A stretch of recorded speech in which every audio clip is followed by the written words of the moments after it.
It's weird.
Out west, nothing comes easy.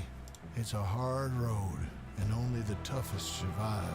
Bullseye for SGA! Because out here, nothing is given.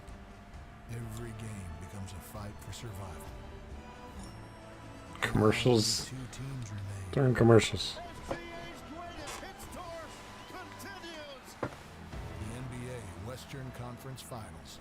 Watch now on NBC and Peacock.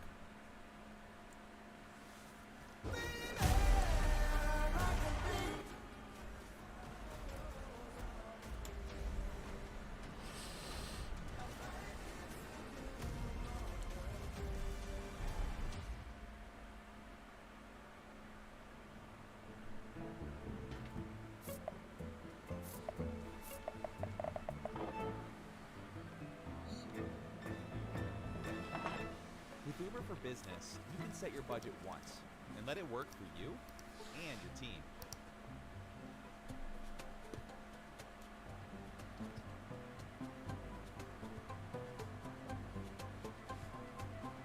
Make small steps that make a big impact.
God, I have terrible typing.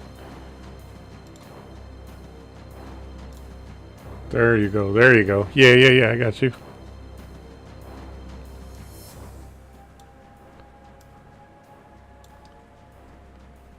It's probably Discord. Discord likes to cause problems a lot.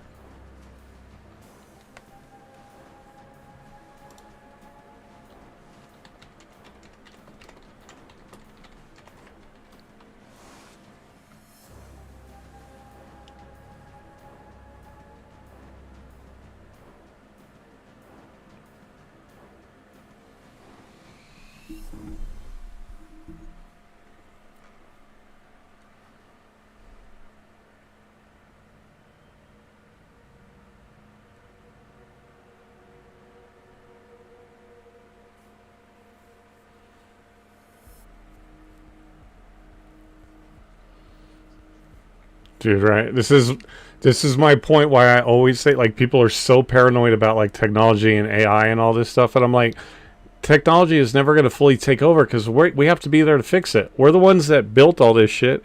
We're going to have to be the ones that fix it, so it's never going to fully, like, take over. So, like, yeah, because technology has its problems.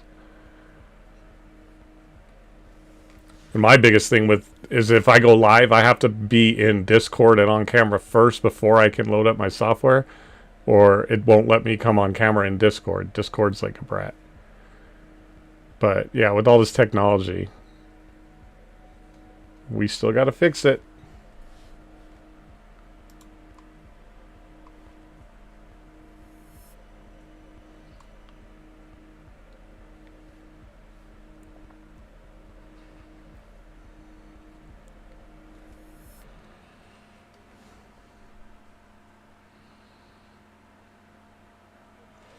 There we go. Oh, actually, now let me make me smaller. I'm not the man of the hour. That's you. I hope it's okay. If you want me to, I'll turn it off. But I went to your Spotify. And I have your music playing right now and stuff.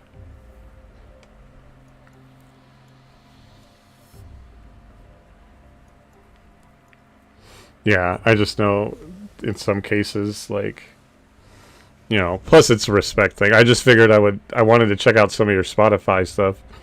And then I was like, you know, maybe I should double check with him. You can't hear him. What do you mean you can't hear him?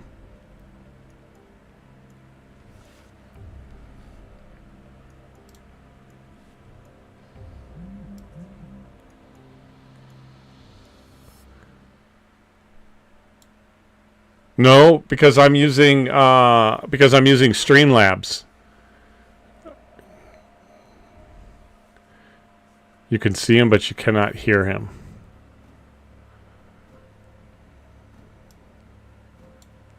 I don't think it's my desktop audio.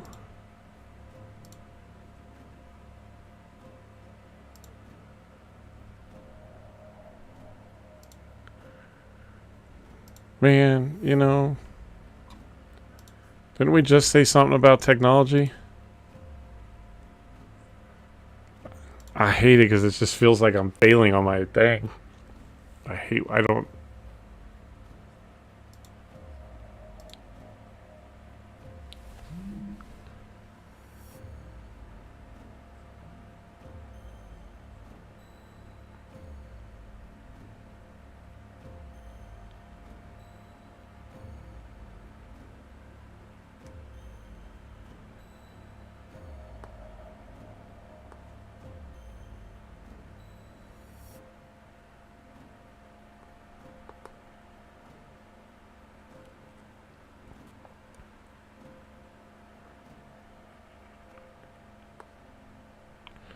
Okay, you still can't hear him? Because I can hear him. I can hear him totally fine. I don't understand. Well, I'm trying to get my mod here. I don't know if it's something in my... I don't think it's...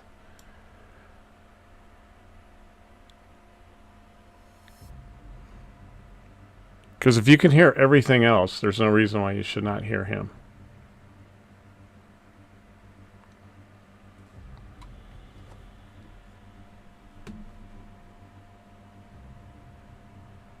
All right, hold on.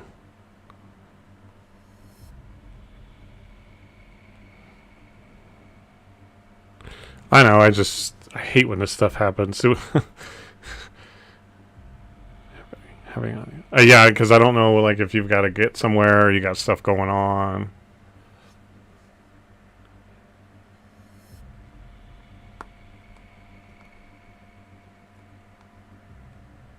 Okay.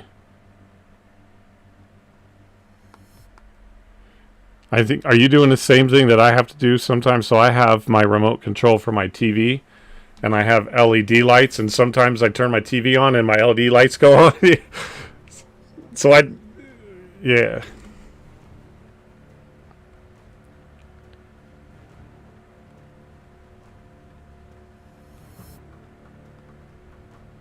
Yeah, that's what mine does. I used to have the same thing too. I forgot one of my TV remotes. I had a standing fan at an old apartment, and my TV, I would start changing the channel, and then all of a sudden my fan would like turn on and stuff, and I'm like, what the hell's going on? We can hear him, but he's got the back. I'm trying to get Dreamy. I don't know if it's something on my software, but I can't imagine why, because you can hear everything else. And I don't remember what the problem was last time.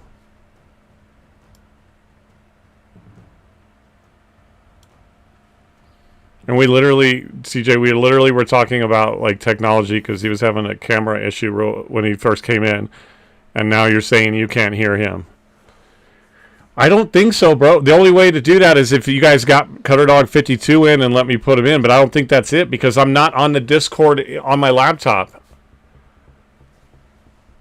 I'm on the Discord on my computer, so you guys should have no problem hearing him. Unless it's something from his end, I don't, or it's the GGL Discord. Might be a setting, because she says it might be a setting. My mod is finally here. She's my savior for all this crap. Because then I start to get that. I don't know if you're like me. I get that kind of like that sensory overload when technology starts farting up, and I really want it to go smooth. I start to get like, like, where's my hammer? Something's gonna get smashed.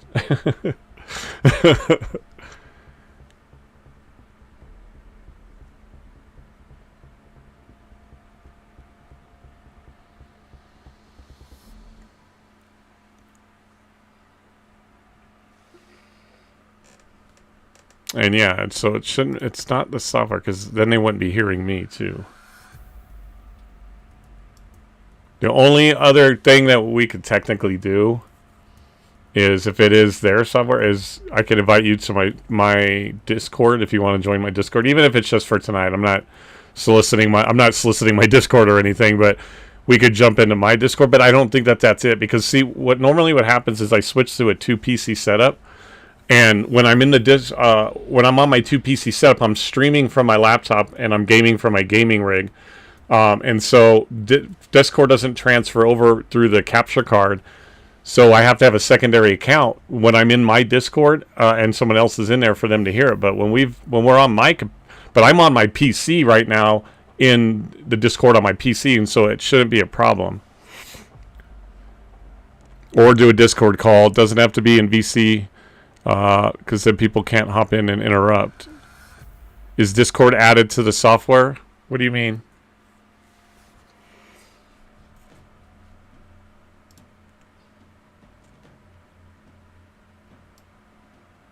Discord audio, right there. Hold on.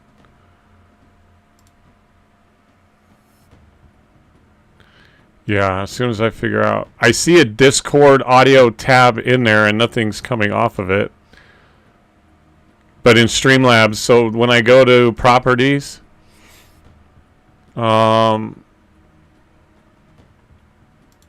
desktop audio is... Alright, so what do I need the settings? Because there is a tab for Discord in Streamlabs. And under properties, desktop audio and mic are muted. The window says discord.exe podcast. And then auto monitoring says monitor off. So should one of those be changed?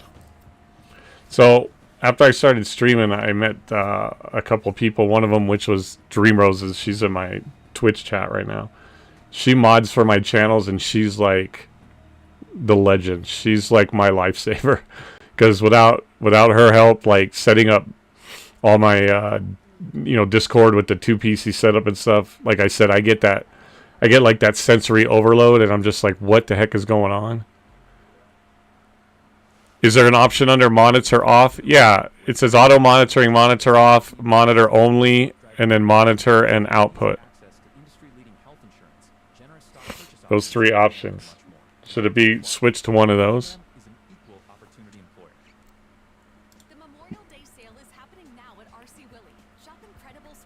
Okay, right. Yeah. Yeah, and she's pretty amazing. She's like a lifesaver with a lot of stuff. Can you hear him? What he just said right there? Because I'm not getting any. No, so that didn't do it.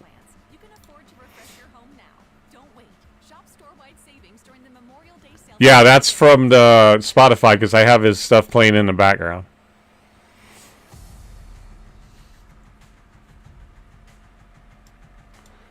It just went to commercial. I'm playing the ones. It's like I think it's from some of your games and stuff like that. I'll let you know which one comes up next. Remove Discord audio and reset. Okay.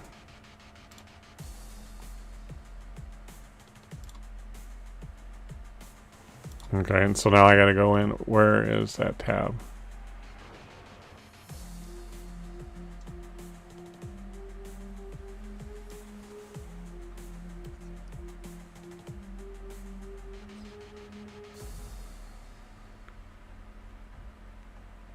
So under video and audio options, I only see video capture, audio output, collab cam, and application audio. I'm really sorry for this, man. I don't know.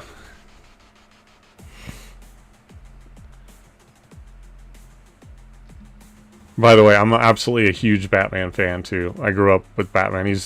I was literally just talking with my daughter yesterday on our walk. She's like, "What superpower would you have?" And I said, "I wouldn't." And I said, "Do you know who the greatest superhero in the world is? Batman. He doesn't have any superpowers or any like superhuman powers. He's like, you know what I mean? Like that's the greatest like superhero ever." Yeah. Yep. Oh, that's amazing. Dude, that's dope. I think I have that same, so that poster you have, that Why So Serious one, I was debating between that one and one that is you can't see the one I have up here. It's like a stencil one, but it's where the Joker is holding like two cards and it's like all shadowed around him. Yeah. Yeah. So what would it be under? Capture the audio coming from a specific application, it says under application audio. Do I add that source and add Discord?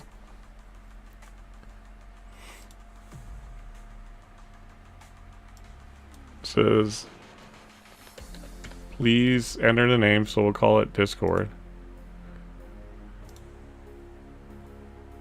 Okay, and then, here, let me try this. Now, see if that works. You're 1 2 1 2. Oh, I think I just got it. Did you guys hear him? 1 2 1 2. Okay, let me turn him down a little bit. He might be a little bit high, although he's the star of the show. So, okay, 1 2. All right. I apologize, guys. I apologize. You hear me? Everybody's hearing me. My beautiful voice. What's that, you guys? You said mute him again? You like to better that way? That's you guys. That's not gonna work for a podcast, you guys. People got to talk. I'll just play mumbles. Right now it says running out of time. It just switched off of your things right now. Let me see if I can go back. I was just trying to play some of your. And then I have some of these other ones. It says like no respawns, die today, knuckle up. Yeah, that's the new EP that came out for Fortnite. Nice. Am I allowed to play that? Oh yeah, bump that all day, man. That's already released. Okay. But we'll get into that more. Like. Yeah. So some of that stuff you guys are hearing in the background is actually stuff from. You can see it down there in the bottom from Il Massacre right there. So I went to a Spotify. I figured we could check out some of that stuff so you guys could hear. If you guys want to check out some of the stuff, go to Spotify. And actually, I looked up his stuff. There's a bunch of stuff there that you guys could check out. One of them, in fact, I believe has. We'll talk about it too. A little Hip Hop Gamer. Yeah. Which I got some interesting questions about that too. But so what I'll start out by saying, I don't know, like, because I'll be honest, I don't know you that well, other than seeing you like coming in and out of Discord. That's the main reason why I love bringing you guys on, is to get to know people. So I won't get too much into me because this is really about you. But my name is actually Anthony.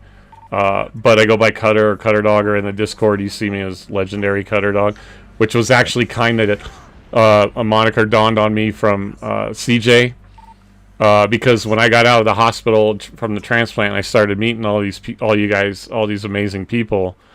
I was like, you guys are legends, and a lot of people were saying like, no, we're not legends. No, and I like, well, and I said, so I started to quote, and I said, it takes one person to think you're a legend to be legendary. That's it. That's all it takes is one person. So whether or not you feel it, if I say like, if I'm like, hey, I think you're a legend, you're already legendary. It doesn't take a million people to make you a legend, right? Right. So he kind of put that. So that's who I am in the Discord or whatever. But and then I ultimately started podcasting because I'll try to make it real quick and then give it to you. But I mentioned it to you briefly. So I had a liver transplant in January 24. I drank for 34 years, really bad and heavily, and I actually was pretty much pronounced dead in November of 23. 8 months after a doctor said quit drinking or you're gonna die. Thought of my daughter, and I quit for 8 months, and I slipped into a coma, and then they were like, "You're not gonna make it." They called a priest, my family, all that. Somehow I pulled through, got a liver transplant. I'm lucky to be here today. So like things like this for me are beyond amazing, and it makes me feel like when I look at people like you, or I get a chance to talk to people like you, you're an absolute legend. I'm like a nobody, man. I'm just a guy in a room. Right now, I literally live at my folks' house because it was the only thing. It was homeless or dead in the street if I didn't come here. Got the transplant, so I'm rebuilding from here. I'm getting ready to hopefully move out soon and all that stuff, but it was where my life took me from all the choices that I made. So then when I was strong enough to start gaming again, the first time I gamed in June of 24 when I got back from the transplant was literally the first time I gamed sober. That's all I could ever do. So I started doing that, and then I was like, I want to, then I kind of found the GGL, and then I was like, I want to talk to people. And then I want to share my story because I can tell you right now, my life has not been great. And a lot of it is because of things that I chose to do. Then I had things like last year, my girlfriend passed away, which is beyond my control, but it like just didn't help to the whole situation. So I really feel like I have to like express things, or it's gonna like literally eat me up. So I was like, I want to start a podcast.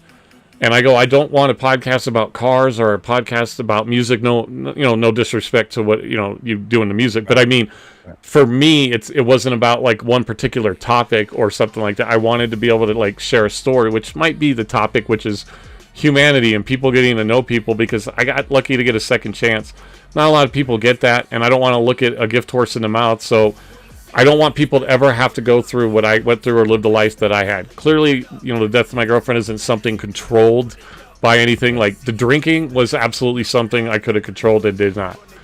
Right? And just making people aware, sharing my story, even if it gets to the point of where, like, it's, like, to scare them into, like, showing them, like, all these things about, hold on, I'll turn this down a little bit.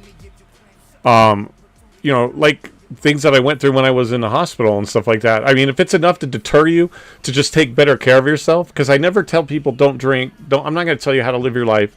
I'm just going to tell you what mine was, what it did to me, and what it can do, and just no risks and no all this, and take care of yourself. Like, if you go out tomorrow and you go have like some beers, just take care of yourself, right? Don't get stupid drunk. Don't get behind the wheel of a car. Make good decisions, and then let your body heal. That's all that I try to say, because this is what can happen. And I'm pretty sure that everybody out there at 53 years old doesn't want to be living with their parents. Right? But it was that or dead or on the street or, whatever. So, like, I don't want people to ever have to get to that. So I started podcasting, it's, would I love it to be big? Yeah, but it's, I started in my room. I built a PC, or not built it, but I got a PC. I built up my setup, and I was like, I want to start podcasting. And then I thought, after joining this community, like, I want to talk to these people that I'm calling legends. Like, because people in this world, we don't talk to people as people. Like, they might even see you as, like, Il Massacre, like, he's, like, this great record label guy, cool, what can he do for me? But you don't really get to know, like, the person or why they are the way they are. Like, you don't get to know why people are, and it's, like, great. Like, I don't really necessarily want to know, like, how you got famous or what are the steps to like getting famous or like stuff like that. I want to know like what you're like what things that make you tick, and do you put your stuff into music because you want to tell your life story, or is it you just like beats or something like that? But everything is a story in itself if you really think about it. Right. Even not having a story is kind of a story. Like I just don't care. I just do this, and that's why I do it. So, like, that's a story in itself. But we don't really talk to people and get to know people. And, we see you. And, like I said, I don't know you that well. And I'll tell you, I've been very sheltered because I've been a shadow a lot of my life. And I was sheltered. And, drinking was a priority. So, like, I didn't even know who certain people were till, like, last year.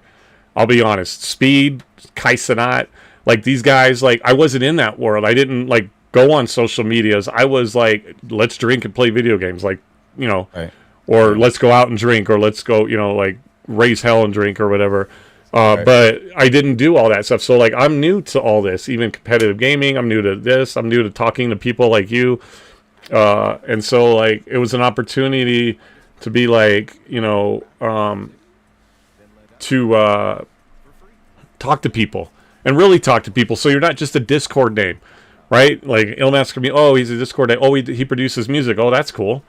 Or then he comes into Discord and it's like, oh, hey, what's up? And it's like, don't you want to know like who you're hanging out with or who you're talking to and what like got you to where you are? And even like I said, your story is probably gonna be completely different than mine. But like I want to know what your story is because everybody has a story. Everybody has a scar to bear, whether it's internal or external, and everybody has something going on, good, bad, or indifferent. That the best way to understand, the biggest problem with like ignorance in the world is that people don't try to understand people.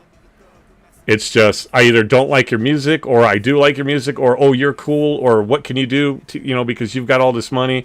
They don't get to know people like, well, this person, is very emotional all the time. Well, you don't sit down and find out why. You just go, oh, push you away. They ghost you. They do whatever. And it's like they don't take the time. And that's the biggest thing with ignorance is that people don't try to understand people. Like, you don't have to get on board with everything, right? You don't have to get on board with everything, but you need to understand at least. And you can go, okay.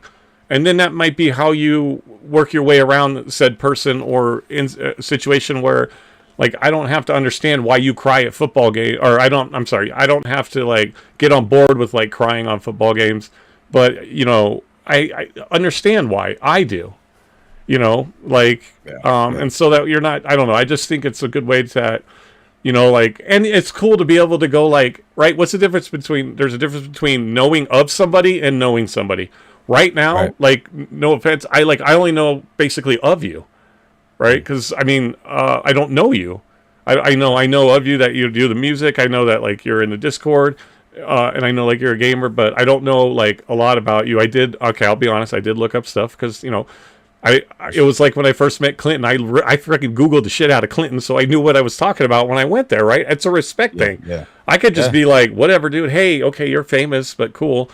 But then you got to be a journalist. You got to get yourself full information. So I looked you up for the best thing is, or for the main thing was because I didn't know a lot about you. Just a little bit that I know from seeing you and what was mentioned. So it's like, well, I respect the guy enough to go like look stuff up, and it's not because I'm trying to, because that's the other thing I wanted to let you know. Like, this is not an interview by any means. This is literally like if we're sitting on the couch and we both have microphones and we're like talking. I think we kind of talked about the vibe. I think you're similar because I know that you have a podcast and all that good stuff. And I don't want people to feel like they're put up on a stage on a seat and then it's like you're trying to pass an exam by asking questions. And plus it's like, what's your favorite, how much money do you make? What, your car, your fancy car. Like, no, I want to know what makes you tick. Like literally down to what were you like when you grew up? Were you a troublemaker or, like, what do you feel about like pineapple on pizza, which we'll get to that later, by the way. You better answer that right too, by the way. Yeah, I will for sure. I will. Okay. But, so stuff like that. But, I just think that like, people don't really get to sit and talk to people, and that's why I wanted my podcast to literally be, because if you come to my house, I hope to God you're going to talk to me and you're not going to just sit on my couch, right? And just be like, hi, I'm Il Massacre. Like, hey, I'm Cutter. All right, see you later, and then when you're coming in, tell me what you're going to do and all that kind of stuff. So somebody actually said some stuff in the chat real quick. Don't want to you guys seem to be talking about deep stuff, but where can I go for the Tekken 8 tournament? Well, we are having a podcast with Il Massacre Music. If you go into the Discord, somebody can help you out, I believe. Oh, CJ's got you right there. Okay, there you go. DJ, my brother, shout out to him, man.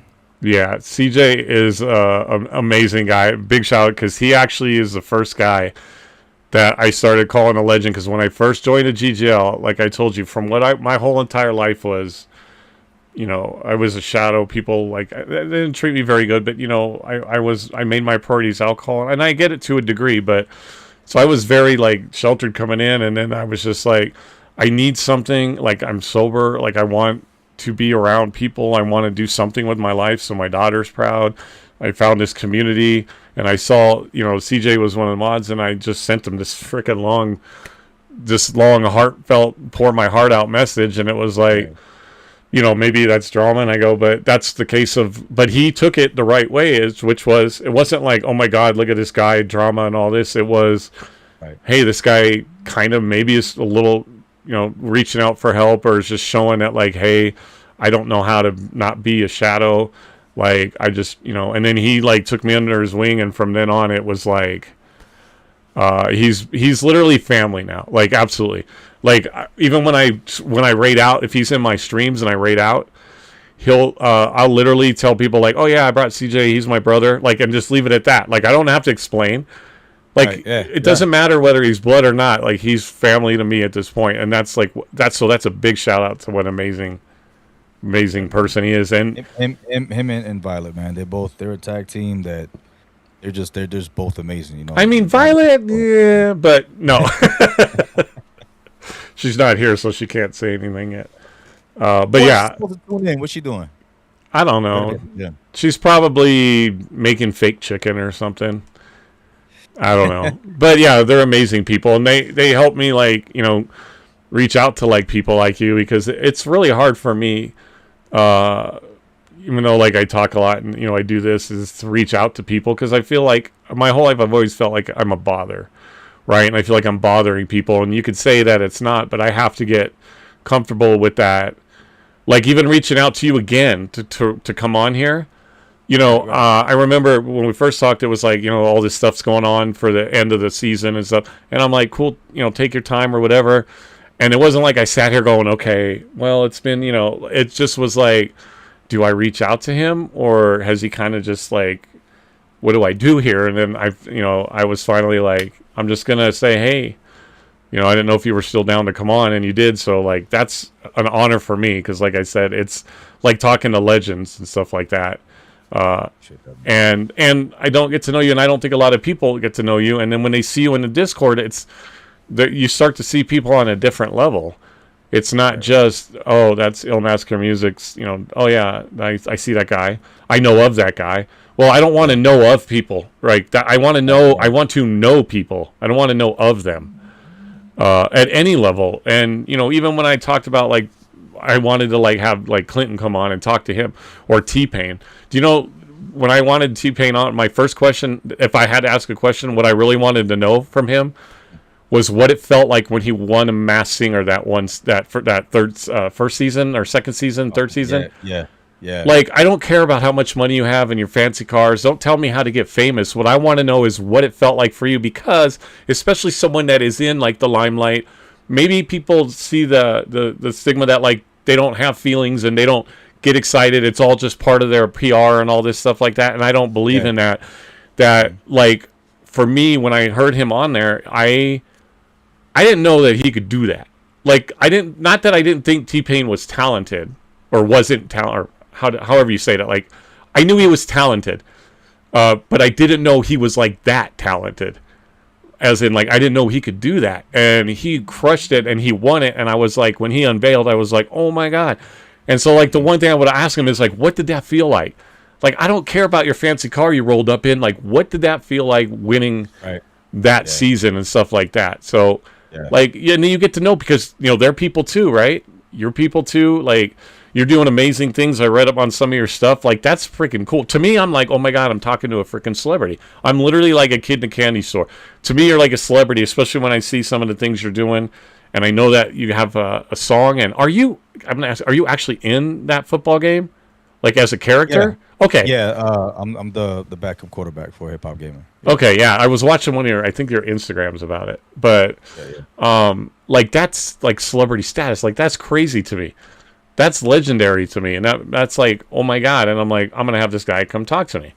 But I also know that we're people. And, like, I want you to feel like I'm not here.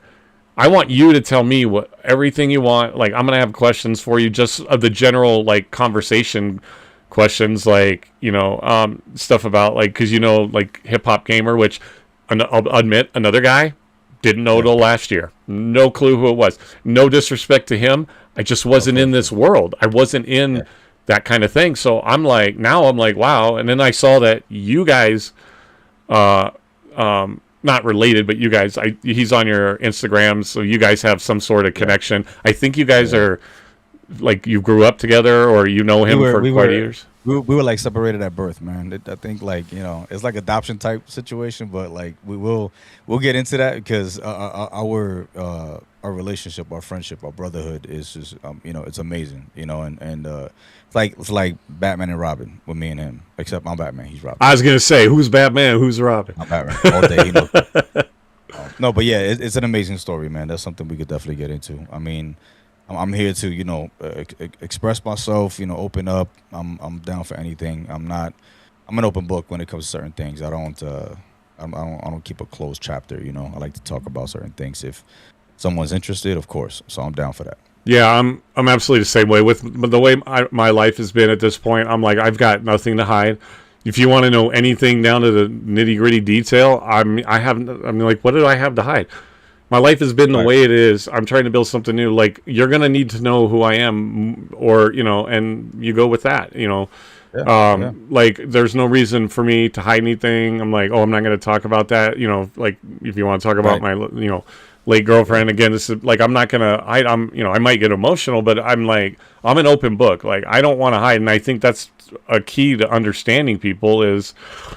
You have to open up, or it's literally is just like some kind of basic interview. It literally is just a series of questions. It's literally just two acquaintances, like, how are the kids? How's the job? Good. Okay, I'll catch you on. I'll catch you next time. Like that kind. Like, I don't like that vibe at all.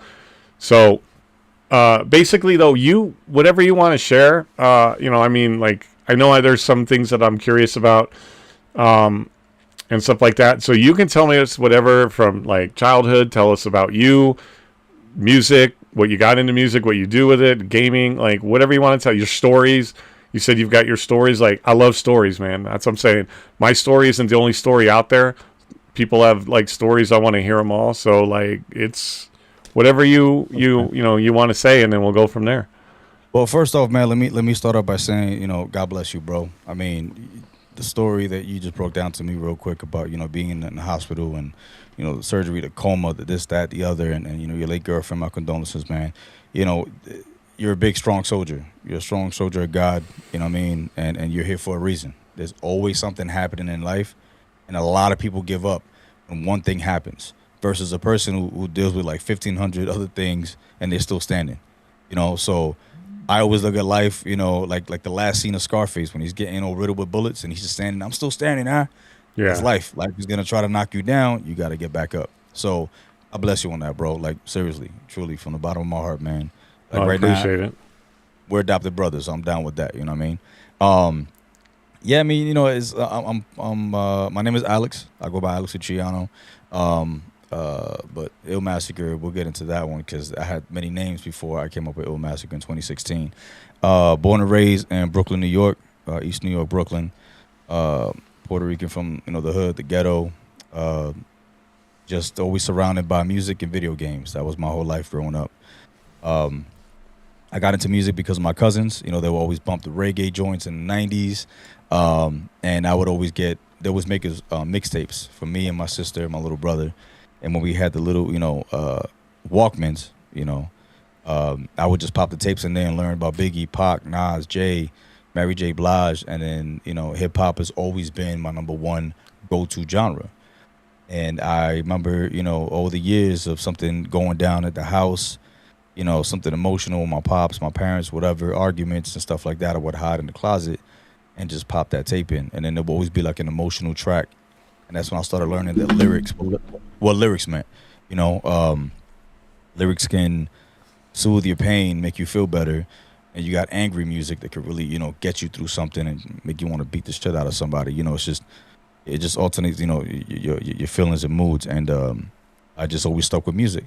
And I told myself at 10 years old, I'm going to become a rapper and, whatever. So I started off with poetry. When I started off with poetry, I would get it off to the girls, little love notes here and there. And, fast forward to when Eminem came out, that's when I really learned exactly the GOAT. Shout out to M. That's when I realized that you can actually put your actual true feelings in what you want to say in lyrics. And what I mean by that is I'm a very sarcastic person. I learned that through life and other people I hung out with in the streets. And I remember just listening to the Slim Shady LP and how it was just completely different. It wasn't just rap. It was about shit he went through in life. And also being funny with the lyrics and being lyrical with it, but understanding. So I started to just write until I really found like my opening, like, okay, I'm gonna start writing about my family. So I did. Going through things with some uncles and my pops who, he was an alcoholic when I was a kid. He put us through a lot, put my mom through a lot. And I always said, like, I'm gonna be there to protect my mom and stop my pops from doing what he's doing. But it never went that way. Even when I tried, I was always pushed to the back. So I always had my pen and my pad.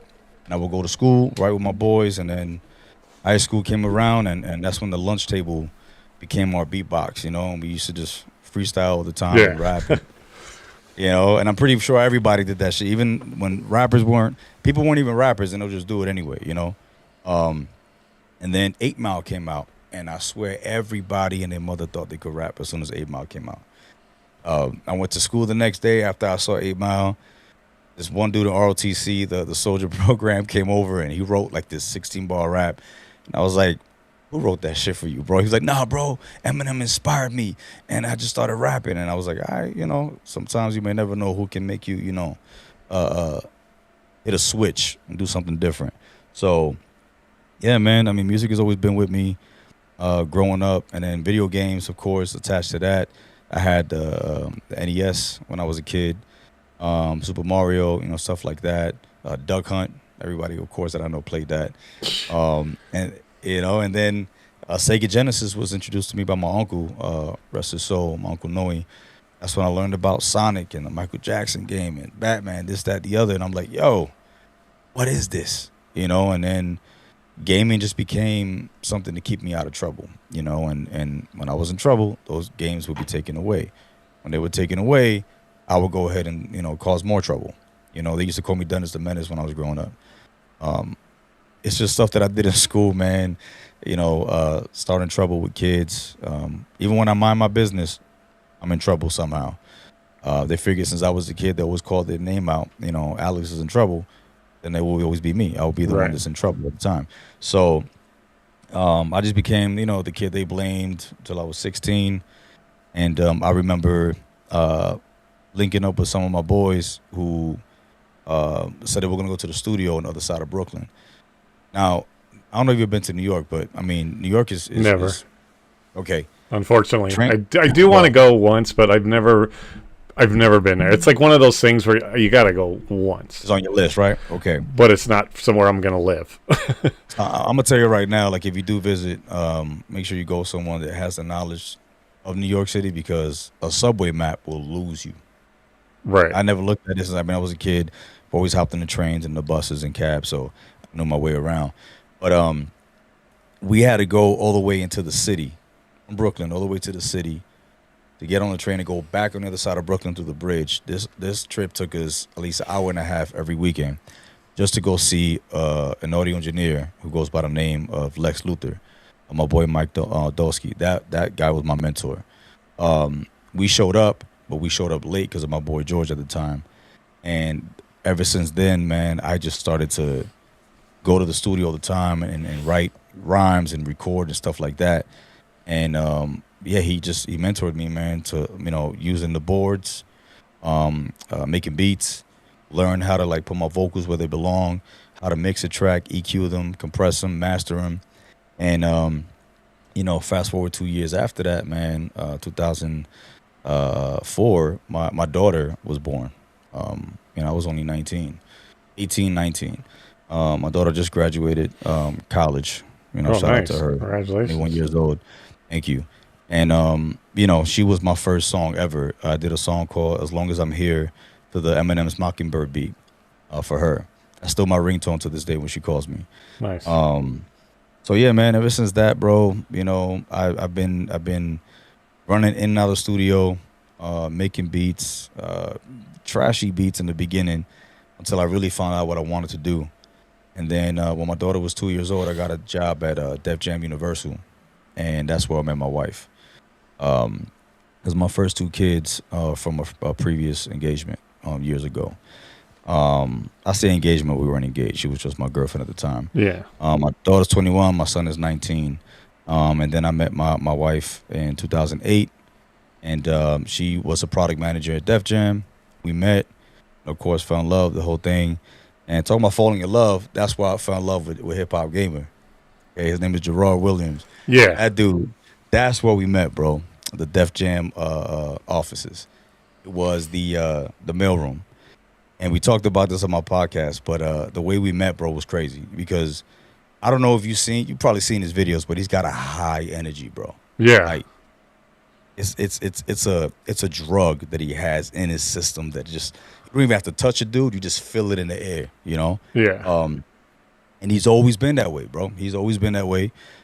He just saw me. He was like, "Yo, bro, what's up, man? What's your name?" I said, "Alex." "Yeah, I'm Gerard. They call me Jackal."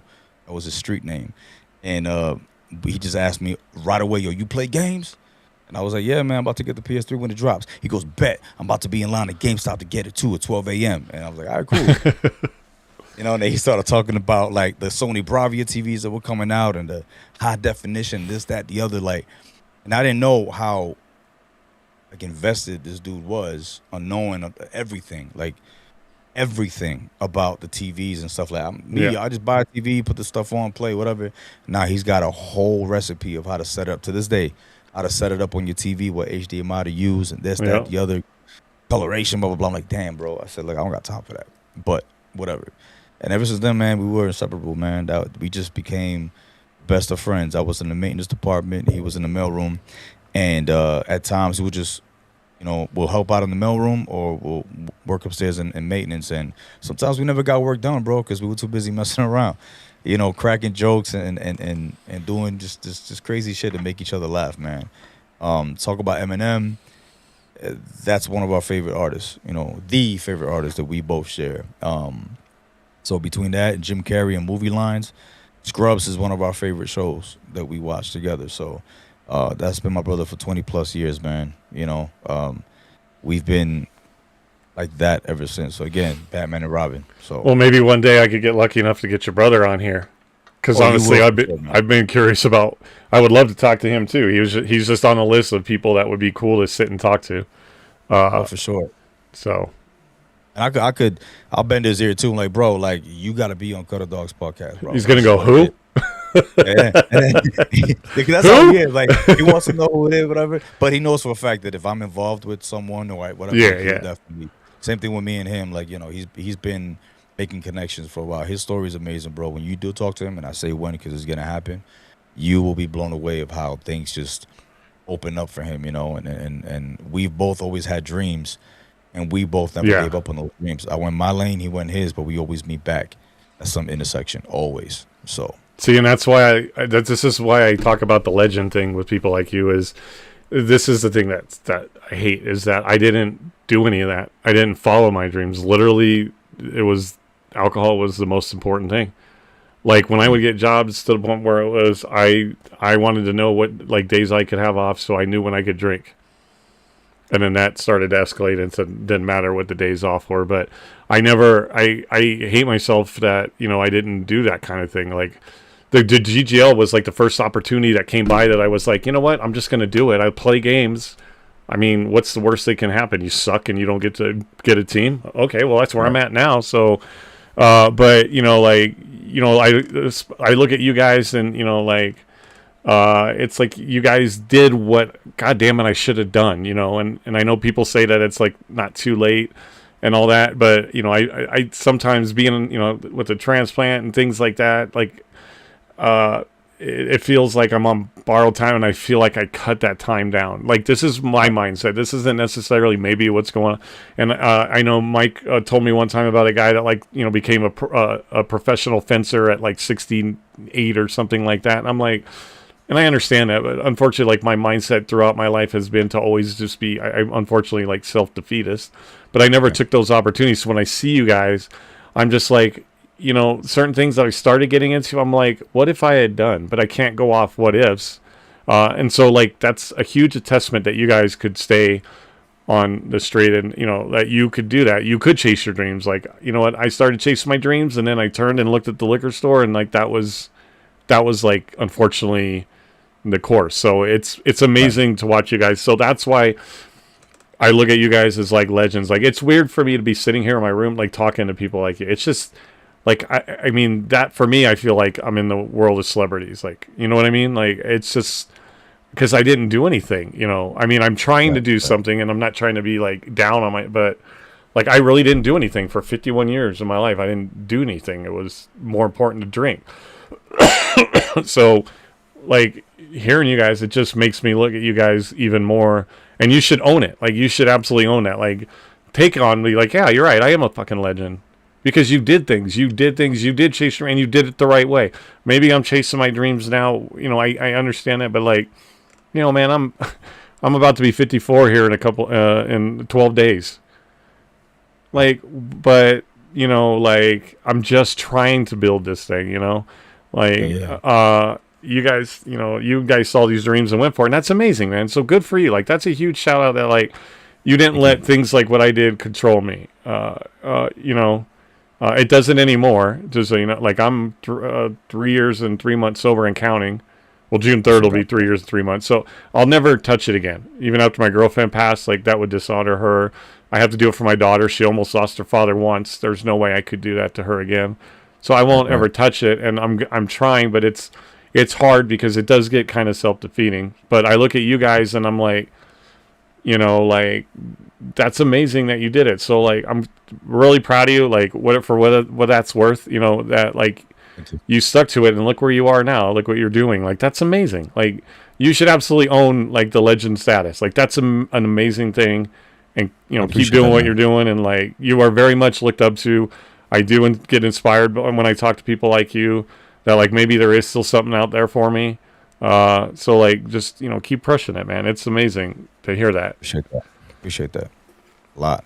I mean, that means the world to me, bro. Again, my main thing is I always want to help others, you know, who want to be a part of something, you know, of what I'm doing. You know, I've been around a lot of people, especially in the music industry and the labels and stuff, who look down on people because they're not where they're at, you know. And I'm like, bro, you started nowhere, you know. That's what this guy's at, nowhere. Give them a chance, let them build their own shit. I'm not saying you gotta give them like $1 million or whatever, but help them out, let them figure out. I mean, you could, but yeah, no, you could, yeah. But the whole gatekeeping shit, man, it's just so corny, bro. It's just At the end of the day, there's no fear. This is what I always tell everybody that I work with. There's no fear in having, you know, teaching somebody something that you know. I can't do what you do, and you can't do what I do. Because if I hand you something on how to make a beat, whatever, I'm gonna show you what I can. Yeah, I got some recipes and secrets and whatever. Like Dr. Dre did it a long time ago. Eminem, literally one of the meetings, he would like, you know, look over and like write things down and give it to the engineer because he wanted to know how Dre was mixing his shit and making it sound so crispy. Right. So I get that. But at the same time, it bro's like, you know, we all got one life to live. And if I can help someone else learn something, they can better themselves on doing something else, okay, man, I'm going to let them do it. You know, for me, it just makes me happy because I know something bigger is going to come along. And like my post today that I posted, it's been a crazy year so far, bro. I mean, we're in the 5th month, and there's a lot going on that, you know, I'm really blessed to have in my life and happen for me, and things are still coming along that we're working on. But every time I get a chance, I pass that on to the next person, because I'm not gonna sit on top of a damn stone and look down on people. No, I'm the type of guy to go back to the hood and give out turkeys when I can. That's what I love to do, you know, Thanksgiving and gifts for Christmas and stuff, because I want to help kids, especially like in the school system, want to learn how to make music. And the stuff that I'm doing now, involving Fortnite and stuff like that, drive the kids crazy. And my youngest Ethan, who's 10 years old, I mean, he looks up to me, man. So every time that I do something cool, he's always telling me, I'm proud to have you as my dad. Like, you do a lot of cool things. I was like, I appreciate that, buddy. You know, so I include him in everything I'm doing. And then he tells his friends at school, and that gave me an opportunity to go do career week at their school one time and talk about what I do, you know. And it's amazing, man, to be able to do the things that I'm doing now. But again, I'm always about helping people. I'm not a gatekeeper. I can't stand that shit. It was done to me. I'm not gonna do it to someone else, you know. So yeah, spread the love. Spread the love, spread knowledge. I think in a way you and I are a lot alike too, and like I actually have this thing because all I want to do is help people. Like I'm probably like one of the most broken people in the world, but it's like I'll still take on your weight. I want to help you, and like I'm broken, right? I broke myself, but I want to help you by letting so you don't have like the life that I live. I want to help people in the way that I can. If it's by sharing my story to touch somebody so that they don't end up like I did. Like I'm going to keep helping you. If that's my path, that's what I'm going to do. And I have this thing, I also have this thing pinned because you talked about gatekeeping, right? I have this thing pinned in my Discord that we don't believe in the 3 evil G's. We only believe in the one real G. And the 3 evil G's are gaslighting. There is nothing positive from gaslighting somebody. It's not, it's an evil G. Ghosting is an evil thing. Right? Because those are ignorant people that don't take the time to understand you, that decide you're the martyr, I'm going to walk away. I don't need this bullshit, and you can't do anything for me. And then gatekeeping, right? Gatekeeping. Like, I always want to be people famous. The money, like, everybody wants to live comfortably, right? But I ain't trying to get, like, riches. I'm not trying to get, like, super millions and stuff like that. I just want to live comfortably. Right. But I'm never going to gatekeep people. It was like, for example, I'm probably going to put him on blast, but oh well. I went into Nick Merck's stream when I first started getting into streaming, and I thought, oh, okay, you can't even chat in that guy's stream without paying a subscription. I'm like, bro, one, like, you're never going to probably see what I say. Two, I don't know how you're going to treat me. I'm not going to give you money because you're so like, oh, and so many people gatekeep. And I'm like, I want to get people famous because and by that I mean, I want the opportunity to reach out to more and more and more and more people. I don't want 6 million followers so I can have everybody subscribe to me, and the only way that you're getting in is by donating money to me. Like, if you want to give me money, that's on you. Like, if you want to donate because you appreciate me, of course, no one's going to say no in reality because you want to live comfortable. Right? But also at the end of the day, I don't expect it. And if you don't do it, I don't change my attitude towards you whatsoever. But I want you to be able to come in and have a good time, because I feel if you can come into my stream or my podcast and you can get something out of it, then God damn it, that's it right there. That's millions right there. And if you like donate and stuff like that, fine. But I honestly don't even push that. Like, I don't sit there and talk a lot about like you can donate. And there's nothing wrong with doing that, but I just don't, because that's not my mentality. People do it like of their own free will. You can see these little dog paws right here. This is the dog pound board, which, by the way, you can see your name. I write that stuff backwards, just so you know.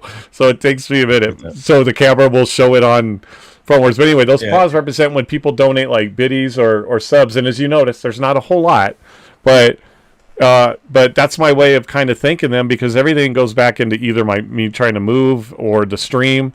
And so in reality, the money goes back to you, but it's a way to appreciate the fact that you guys don't have to, but that you do. It helps. It literally helps my way of living.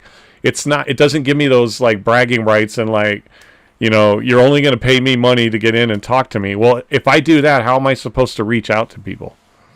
Right. And I think gatekeeping is just a narcissistic thing that people do.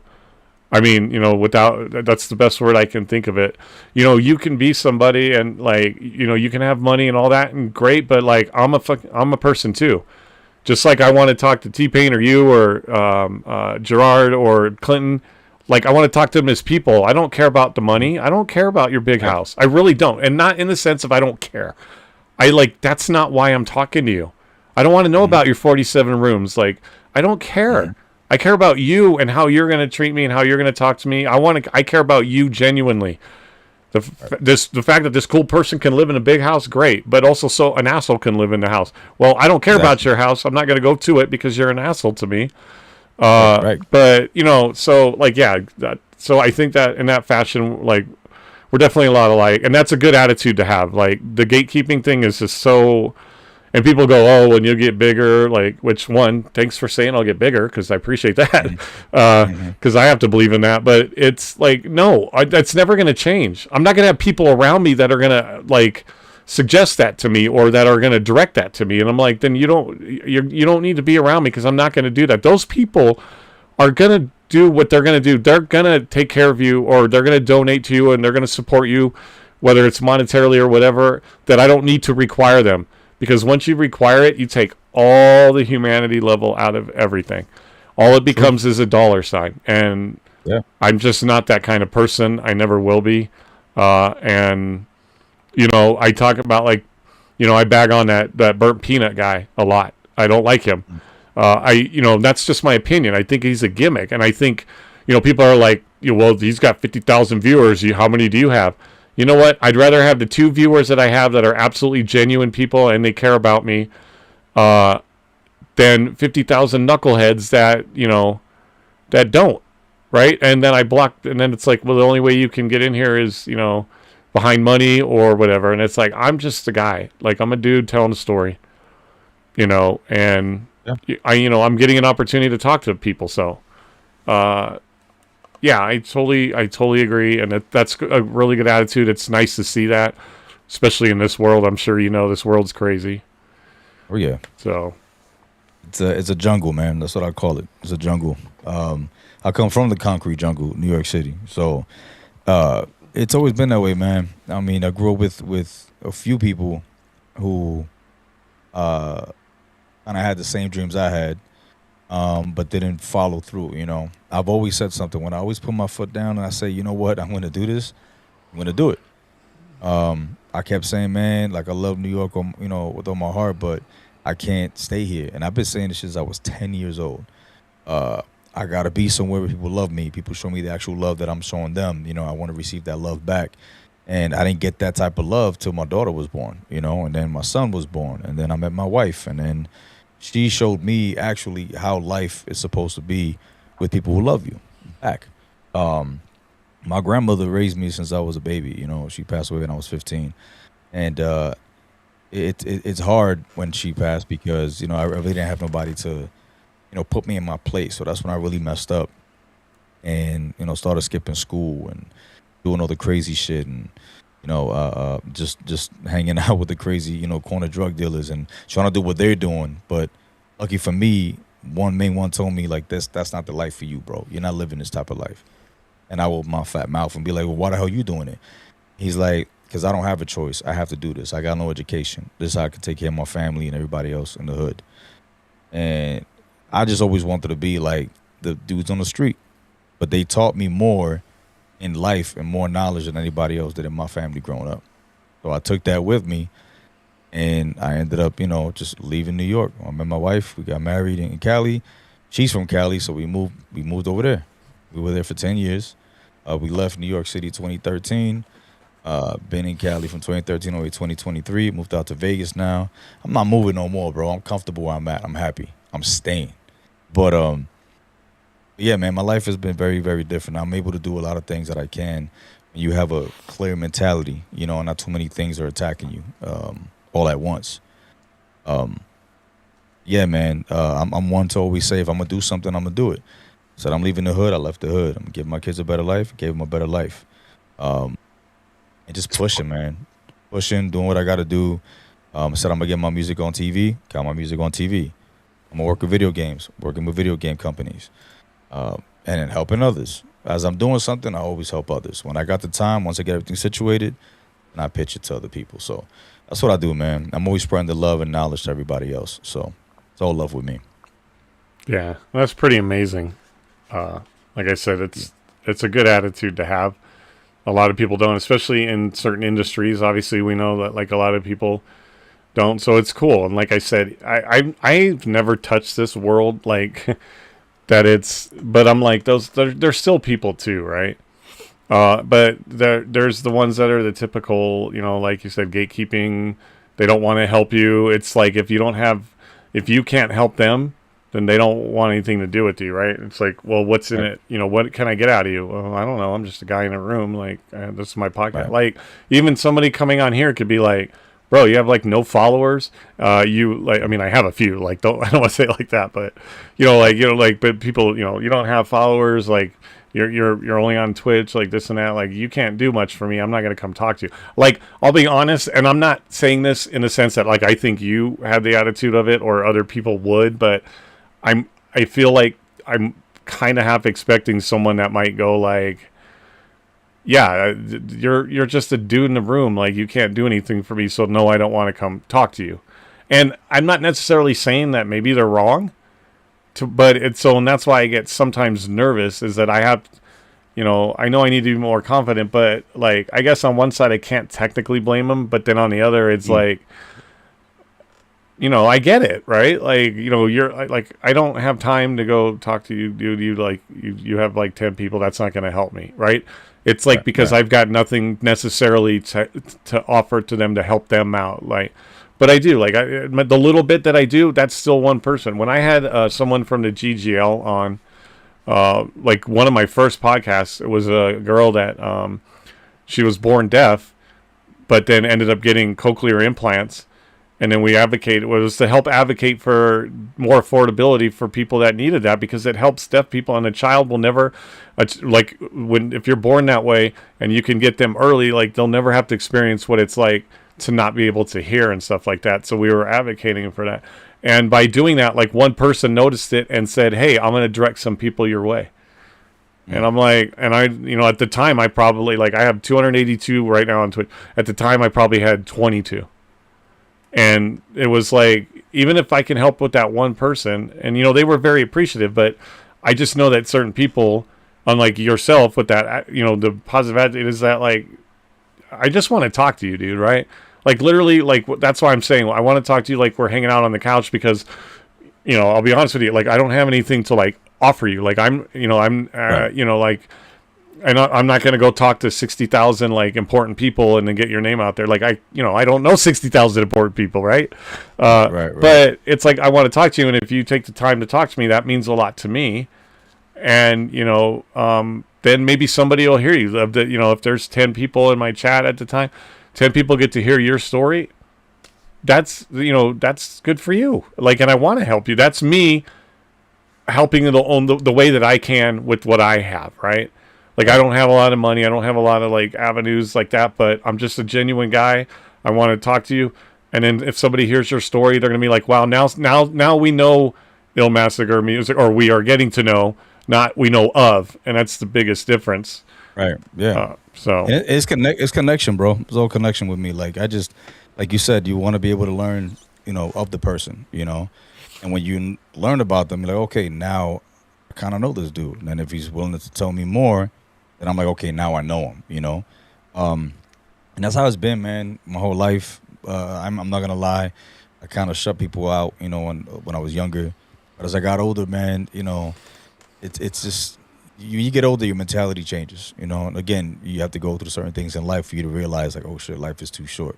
So I gotta kind of change my attitude, and a lot of people will look at their kids and be like, okay, I gotta do this for them and myself. A lot of people look at their wife and say the same shit. I look at everything where I come from, man. I came from nothing to slowly gaining things in life. And one thing that I'm really good at, bro, is patience. Like, patience has really taught me a lot. God has gave me so much time to realize that asking for patience, you're asking for a punishment. Just be patient. And patience is what got me here, If I try to, like, rush something and make a beat and then try to submit it, it's going to sound like trash. It's not going to be accepted into anybody's library. So it just took me time to really understand how to cook the formula, make things right, with life, with my mentality, with my music and everything that I'm working on, in order for me to do things the way they're supposed to, or be placed in places where doors are open, windows are open, and everybody would want to work with you. And that's what started happening, bro. The patience just really got me to where I'm at today. Again, GGL has been such a big blessing, bro. And like I told my homie Alpha, it's like GGL is a big, beautiful orphanage, and all these kids came in, and now we're brothers and sisters. We all became cool, close friends, close buddies. Shout out to CJ and Violet. That's my brother and my sister. Like, I love them so much. I've heard about them, seen their names, and Mike is the one that said, yo, link up with them. I want you guys to link up. CJ and Violet's been in my crib for Benito Bowl, my Super Bowl, Benito Bowl. They were here for that. We chilled. We have food. We played some games in my game room. It's all about connection, man. I'm like that with everyone at GGL. I want to be able to, like, talk to people. I'm never too big to be that dude. Oh yeah, I'm a producer. Like, what? Not that guy, man. I'm just like you. I bleed, I breathe, I get hurt just like you. I'm a human being. So I want to be able to be a part of, you know, the founding member group, which I am. You know, that's why we got the T-shirts, founding members, and I said this once, but I'm gonna say it again. I think I kept it hush hush because I want to surprise people. But we're working on a couple T-shirts for everybody in GGL, all the founding members. They're all gonna get a T-shirt from the Retrovols podcast. So that'll come soon. So everybody stay tuned for that, including yourself, bro. We're gonna send you one. I appreciate that. Of course, man. We're all GGL, man. We're all family. You know, whether you do photography, music, art, whatever. We all link up at the end of the day. We sit down, we play video games. We all do the same exact shit, right? We have jobs, we game, we chill. So, but yeah, man, I just love to be. It's amazing for me to be a big part of this whole community, man. So, yeah, it's pretty crazy. I've met a lot of people here, and you know, like I'm starstruck with a lot. Like I said, a lot of people that because you know I'm just Cutter, right? But I remember when I went to unfortunately I've only been able to go to the very first Season 0 event that they had back in June of last year. Oh, with Payne and Neo. Yeah. Well, no, it was God. Who was it? I know it was T-Pain. Was it Neo's team? We got T-Pain, Bryce Hall, T-Pain, Neo. T-Pain and Bryce Hall. Okay. The very first one. Where unfortunately, due to circumstances, we didn't actually get to see it live. Unfortunately, Okay. But I got to meet a lot of good people. I got to meet everybody, and like I remember when we first went to the event. So when I got there, like J Dash picked me up, a guy from the GGL. He's like, "Yeah, I'll pick you up, man. No problem." Because you know it was my first time out, dude. It's been my first time doing anything in like 10 plus years, and it was my first time being out since the transplant, being sober and all that. So I was scared shitless, and I didn't know anybody, and he offered to pick me up. But I ended up meeting him. He took me to the event. That's when I ran into Violet and CJ. Did I say that right? CJ and Violet. Met them outside the campus, and then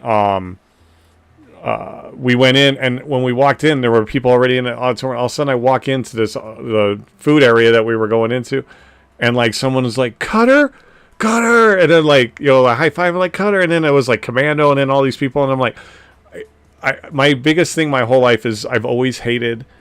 I've always been in those situations where you walk into a room and you're like, what are people thinking about me right now? It's that awkward where you know it's like you get that vibe that like they don't really care, they don't want you there. When I walked in there, it was like, because, you know, I want to walk into a stadium one time and have 100,000 people cheer because I walked in.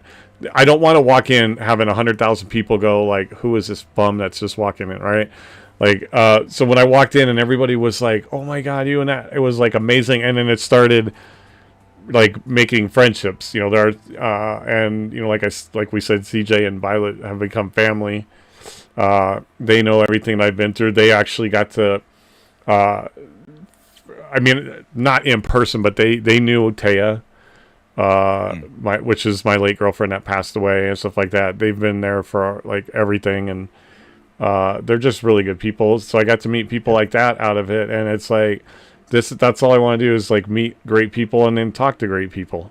I may walk a path where I'm never great, but I can meet great people along the way. And if I can even at my level touch somebody and like, you know, get somebody's, you know, like, oh my God, this guy's a cool guy, or, you know, like, oh, I heard his story, or even like, oh my God, you had this guy on, and it leads to something else, right? That like, you know, where people start talking about you or whatever, and like that.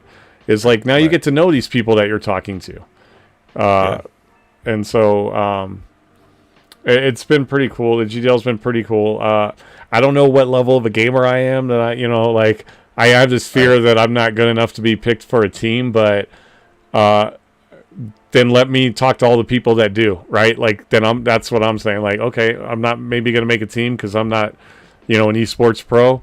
Hey, but you can come tell me all about it and and about your life, so that way all these people that are competing together or with each other or against each other, or you know, when they meet people, they're not just meeting a Discord name. They're oh yeah, man, like what's up, bro? Like, you know, you know, and they get to really know you. So that way, it's not like, an awkward thing. It's like you can just walk up, high five, drop a hug, whatever, because you know them, and stuff about their story, and then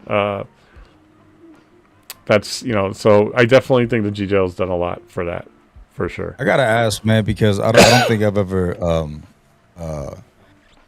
found out. Like, how did you hear about the GGL? Oh, I literally was sitting on my computer that I had bought, and I was scrolling through. Or no, it was on my computer or was on my phone. Oh, I think I was on my phone, and because I was setting up my computer looking for something, so I started scrolling Facebook, and it came up. Okay. And I saw it, and it was that moment that I saw it that I was, because my entire life was always like, well, I never jumped on anything because I'm like, it's never gonna happen to me. Like that's just, I'm not the kind of person that gets that kind of stuff. I'm never gonna be famous. I'm never gonna, this or that. So I saw it, and it was like for a gaming league, and even then I was like, but I'm not like a pro gamer, because up until like I said June, or not June, but this was the year before I found the GGL. I found the GGL last March, and I got in April, so right at the beginning. But I found it, and it was literally on my phone, and I go, you know what? I go, well, I play games, so I mean, why not? Like, why pass up on something? What's the worst that they can do? Say no or just ignore it, and I never get picked? Okay, and then I'll just scroll back on. So I ended up doing it, and then got the email, and then a little bit later, I got an invite on Instagram, and then I hopped into Discord. So yeah. It's crazy because everybody that I talked to, like, the way I found out about it was it just happened all fast, and it was through Hip Hop Gamer. So when before he started to do all these big things, starting in 2016, he would go to E3 every year, and do the whole gaming stuff out there in Cali. And this was before COVID hit. 2016, he comes and chills at my house in Cali, and spends the night. And then the next morning he has to head out, right, to go to E3. And that's when he was starting to be Hip Hop Gamer, taking the name, and making it big. And he started to do a lot of other stuff, whatever. And I was working on music, but I had a job as well, regular job. So I was working on different things. And he kept telling me about, yo, bro, be ready. Something big is coming. Something big is coming. I never knew what he was talking about. But it's just he felt it. We have that energy. So when he sends me that energy through the phone, bro, I feel it. So it starts to like get in my veins and my blood. I'm pumped up. And then I told him, bro, I think it was 2023. I said, bro, I'm moving to Vegas. He goes, that's crazy, bro, because I'm going to be in Vegas a lot often. So I was like, really? All right, cool. I ain't think nothing of it. He travels a lot. So one day I'm driving my car. I'm going somewhere. And he texted me a flyer. Open it up and I see T-Pain and Bryce Hall. And I didn't read it. I just saw GGL, but I didn't see anything of it. I didn't read no gaming stuff, whatever. Way it looked is like they were going to be fighting like a UFC type match. I'm thinking, oh, they're doing something, for charity. I said, that's cool. Whatever. He goes, yo, I'm going to be a part of this, bro. You should come through. I had no idea what the hell it was, man. I was like, all right, whatever. He was like, yo, come see me for Media Day. Blah, blah, blah. I'm going to be in the Luxor, HyperX Arena. Okay, cool. Show up. I'm like, oh, he says a photo shoot. So I don't know if I get caught in the background, I don't look like a bum. So I put on like my Timbs, my cargo pants, a nice golden shirt. Matter of fact, the same outfit I wore to my daughter's graduation the other day. And I show up and I see him and he's in these nice shorts and whatever with his big ass chain. I was like, bro, so where we going? He was like, we'll go over here, bro. Come with me. So I'm walking with him and we are sitting in the HyperX Arena and people walking around, moving around. And I'm like, oh, okay, this is cool, whatever. And then I got my back turned like to the wall somewhere. And I see somebody come through and like give him a dap. And he goes crazy. I turn around, I see Clint Sparks. I froze. Because Clint Sparks, bro, has been he's been on my list, man, one of my favorite DJs of all time, bro. He's a mixtape king, man. I went to high school listening to his mixtapes on my CDs in the middle of class, bro. Like, so to see Clinton Sparks, I froze, and I was like, and he walked away. I was like, yo, what the hell is Clinton Sparks doing here? Bro? He's going to DJ? He was like, no, bro, he's in charge of all of this. I said, bro, you got to tell me what's going on. I'm lost. What's going on? And then he broke it down. I said, where's the ring? He said, what ring? I said, ain't Bryce Hall and T-Pain gonna fight? He's like, no, where you get that from? They gonna battle for games. I said, I'm gonna sit down. You're gonna sit down. You're gonna tell me everything that's going on right now. I'm lost. So we talking, and he broke it down to me what it is. Celebrity-owned teams, blah, blah, blah, blah. How Clinton is trying to make it, big, like the WWE of gaming. I'm like, okay, cool. And it's gonna be based out in Vegas and whatever. I said, this is Clinton's thing? He was like, yeah, bro. And he reached out to me. I'm a caster, commentating or whatever. I was like, oh, so that's what we're doing here. He was like, yeah, bro. So today's media day. We're taking photos and this and that. I introduced it to my homegirl, Erin, my boy Jacob. And, excuse me. And then from there, we can just go get lunch. I'm like, okay, cool. So I go to the very back, VIP, taking pictures. I got to meet Clinton, but we weren't like talking yet, whatever. And I got to see the whole behind the scenes of the very first thing, bro. Now, I'm not gonna lie to you. I don't know how you are, but this is me. I'm a homebody. I don't like leaving my house. I don't. Yeah. I don't like leaving unless it's something cool or whatever. I got a lot better. I'm not gonna lie. Got a lot better. But he was like, bro, you should come tomorrow because tomorrow's the actual match. Meet me here at the same spot and I'll just get you in. I was like, all right, cool. And I went home. I just got up and I don't know, like something in my stomach, like I see anxiety building up, I'm like, I don't like leaving my house with certain things. And I was like, nah, I ain't gonna go, And then my wife was like, Gerard's in town. You're not gonna go see your boyfriend, your best friend. You ain't gonna go see him. I said, nah, like it's cool. She was like, you don't want to go see T-Pain and then whatever, whoever's gonna be there, this Sparks guy. I said, his name is Clinton Sparks, first of all. Get it right. And two, I said, I don't know, babe. Like, yeah, I was like, I don't know. And I'm in the car with her and my youngest son. My daughter calls, she's checking in from her college. And then my wife was like, tell your dad to go to this damn event tonight because he never leaves or does anything for himself. She was like, Dad, just go have fun. I said, T-Pain and Bryce Hall going to be there. She was, Bryce Hall's going to be there? Now you got to go. And I really knew little of Bryce Hall. Of course, everybody knows T-Pain. But she said, remember that video I sent you of him rapping and dancing? I was like, oh, okay, so he's a content creator. Cool. So then I ended up going. Told Gerard, I said, bro, I'm going to go. And, bro, when I tell you that whole night changed my life, that's when I knew that I had to be a part of GGL. Not only just, with the gaming side, but I had to contribute. I had to do something for this company, And, bro, just seeing, like, the match and everybody on stage and Clinton talking on stage. Nick Cannon was there. Jermaine Dupri. The DJ was doing his thing. That whole night, bro, was just crazy. After that, everybody goes up on stage talking to Payne. I got a picture with Payne. Got a picture with Clinton and Gerard all together. And me and Gerard went to dinner afterwards. I think it was like 11:30, and the restaurant was about to close in 20 minutes. But we sat down and got some quick food. And I told him, bro, I said, bro, I think this happened for a reason. I moved out to Vegas. You came out to Vegas.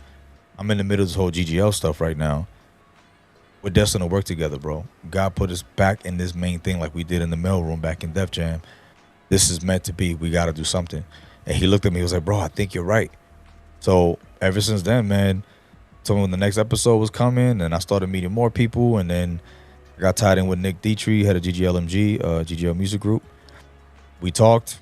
They needed music because I knew for a fact that I had to do something for Clinton or whatever, submit like a resume or something. And before you know it, man, I met Mike in the following match with T-Pain and Neo. And, man, me and Mike just talked. Like, Mike, I said, you're Mike Strato? He goes, yeah. I said, yo, I see your name all over Discord. I just never knew that you were doing the music thing too.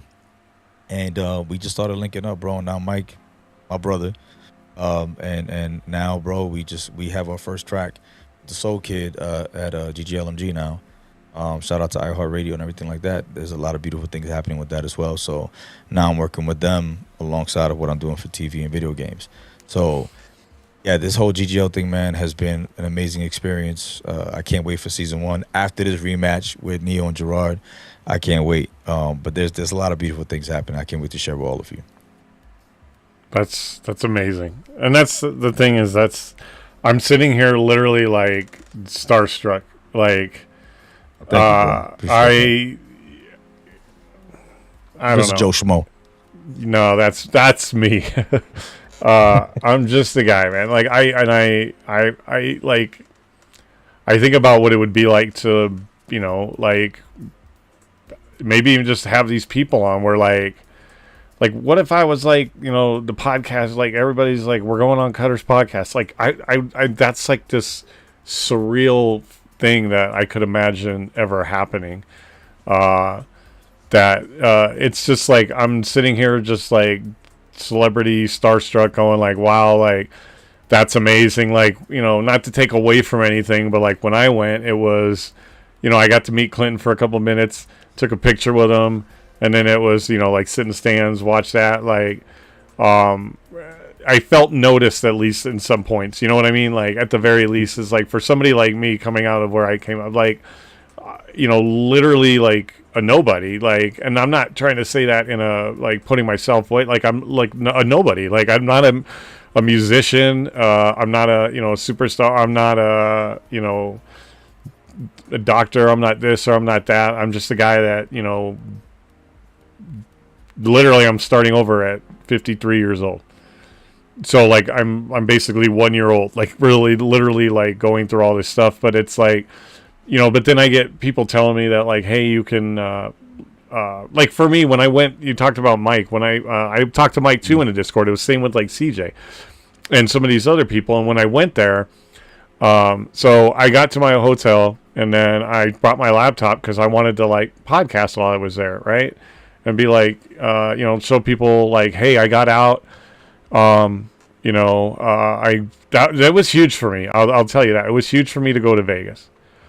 I was scared shitless. My transplant doctor had me call him before, to make, because, Vegas is Sin City, right? A lot of gambling, a lot of drinking. I don't gamble, and I don't drink, but, he had to be like, there's a lot of draw. There's a lot of like, not teasing, but what, like, I don't know what the word is, where like there's alcohol everywhere. There's opportunities where you could just give into that or whatever. Right. And so it was huge for me to go there. And so when I went there, I literally, bro, I'm like you, like, okay, I am a homebody. Temptation, that's the word. God, see, so I have a broken brain. That's part of my problem is I don't retain a lot of stuff. Yeah, and so I'm like, what the hell? So temptation is the word. Lots of temptations, especially in Vegas. But I knew what I was going for. I was going for the GGL, and I was going to meet all these amazing people. And for me, it was a huge thing. It was like a kid going to his first day of school. I'm like, I'm going out in the world, and on top of it, I'm going to a place that's got a lot of these temptations. I'm like, maybe I shouldn't. And then everyone's like, no, go. And then I went. And then so I went to the hotel room, and I'm like, well, it's not till tomorrow because I got in early on the Friday. Nothing's going on till tomorrow. I go, I'm just going to go walk and get some food and then just stay in my hotel and podcast. And then I was even on my podcast, and I was like, the few people that were hanging out, it was my late girlfriend, it was my mod Dreamy, and a couple other people came in, and I was like, I'm just going to hang out with you guys. I go, nothing's going on. I didn't plan things with people because, again, I don't have a lot of money. I live on disability, and I can't work like regular work. It's like hard for me to do that, but I can do this kind of stuff, right? But, so I'm like, I didn't have a big budget to start doing all these events everyone's doing, and I didn't want to feel like, oh, well, I'm just a buzzkill. It was just I couldn't. So I'm like, well, I'm just going to stay in the hotel, talk to you guys. And so then all of a sudden Tyler, a crazy teammate, Tyler, who's in our GGL, hit me up. And then he's like, you want to go to get sushi? Which unfortunately I can't eat raw anymore because of the liver transplant, but I could eat lots of other stuff at a sushi. So I said, yeah. I know. Well, at first I was like, sure. And then I was like, kind of trying to convince or talk my way out of it. Right? Like, nah, you know what? Like, I'm like, I kind of ate a little bit ago. Yeah. I was really trying to just convince myself because I was scared. And, I don't know I don't know how to do that. I lost how to do that. And then everybody was like, no, go. My late girlfriend was like, you should go. Even if you go and you sip on a cup of water and you have some like chips at the table, like, go. Like, you got to do this and go. And I did. And let me tell you, like, it turned out to be like a really cool night. Not quite to, not to take anything away from Mike and CJ. Don't take it that way, but not quite to like, wow, I'm gonna go and now I'm signing record contracts or whatever it was. I know I'm being extreme, but he was like, let's go. Well, we had problems finding a place to eat, and we were going to link up with somebody else, and then they're like, oh, I don't want to drive that far out. So Tyler and I were like, well, I don't know what to do, and we were looking around, and then I looked at my phone, and I got a message from Strato, and he was like, are you at your hotel? And I was like, no. I go, Tyler and I are sitting outside of this restaurant trying to figure out what to do, and he goes, oh, well, CJ and I are on our way to scoop you up. Where you guys want to meet for dinner? I'm like, and Tyler was even getting kind of bummed. He's like, well, I guess it didn't work out. I was trying to have a cool night, you know. I go, well, you know, we could find somebody. And he's like, and I go, Tyler, I hit him, and he goes, what? I go, Mike just messaged me, and he's like, what? I go, yeah, Mike just hit me up. He goes, they were on their way to pick me up, bro. Do you want to meet him for dinner somewhere? What do we do? And he's like, well, we could go meet him at so-and-so. So we told Mike, well, we'll meet him at this restaurant inside. Sorry, my memory is my memory. I don't remember what casino we went to. CJ could probably tell you. But they're like, it's some sushi restaurant that was inside maybe the MGM Grand, maybe? I don't remember. New York. Okay, thank you, CJ. Inside the New York casino. So we went. Thank you, CJ. Yeah. Big shot. Thanks, CJ. CJ. If it's not for you guys, I swear to God, I don't know what I'd be doing. But so New York, and we went there, and yeah, and then standing right outside there waiting was Mike and CJ, and like all hugs, and then we had dinner, and you know, like we were all talking about a bunch of stuff, and like it turned out to be like one of the best nights I've had in my life in a very long time, because I didn't have nights like that, and it was all after like I was like ready to just. No, I'm just going to sit here and eat these Doritos that I got and talk to you guys on the computer. And they're like, no, go. And all of a sudden it was like, hey, Vasily, what's up?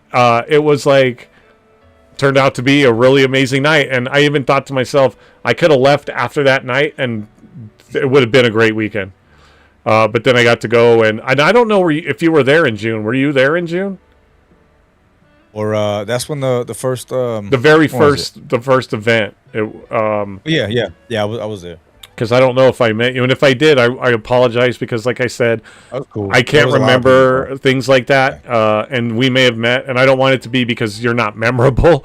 It just I get it. Yeah, I just forget these things, and I don't remember, and then you might go, oh, remember I walked up to you, and oh, okay, and then I'll get it. But that's the thing, though. I would definitely remember if I met you, because there's a lot of I don't forget faces. Sometimes I gotta match the names, you know, with the face. But I remember meeting pretty much like the whole squad for Bryce Hall's team, and then T-Pain's team the day before. But then Bryce was up there the day of. Like I got into the event, I think 4 hours before the show started, so I was already in there. Because that line gets crazy outside of HyperX Arena, bro. Like, I know you've probably seen it. It gets ridiculous. And then, you know, every other show they were trying to get tighter with security. So me doing what I do, sometimes I can't work like being another spot. I got to be where I'm at here in my office. So I had told Gerard, like, bro, I'll show up when I can, blah, blah, blah. And then he's busy because he's got to get ready and practice his stuff for the show. So, you know, one time, like, the security at HyperX Arena tried to, like, you know, like, yo, I can't let you in. I was like, bro, like, I'm a part of this, that, whatever. But it's cool if you can't let me in, because I'm not that person. You know who I am? That's not me. Like, if you can't let me in, I know you're doing your job. As long as you're not being a dick about it, we're good. We don't have to, you know, argue or whatever. But then I called other people, and then I got in by some other dude that was running, like, behind-the-scenes stuff, whatever. So there's a lot of faces, man. In the first show, it was so we probably, you know, passed each other and whatever, but as time went along, that's when I started seeing more faces at the events and in the Discord, because I joined the Discord as soon as they said join it, right? But then I've never really interacted with anyone or done anything in there till like later on. And then I'm seeing CJ's name, Violet's name. They didn't know they were married. I just saw different names. And then Mike was like, yo, you got to meet them both. I'm like, okay, cool. Like, just let me know when and whatever. And there was an event out here, Vegas Inferno. I was going to go, but then it was my mother-in-law's birthday, so I couldn't make it, so I didn't get to meet him then. I think the following weekend we met up.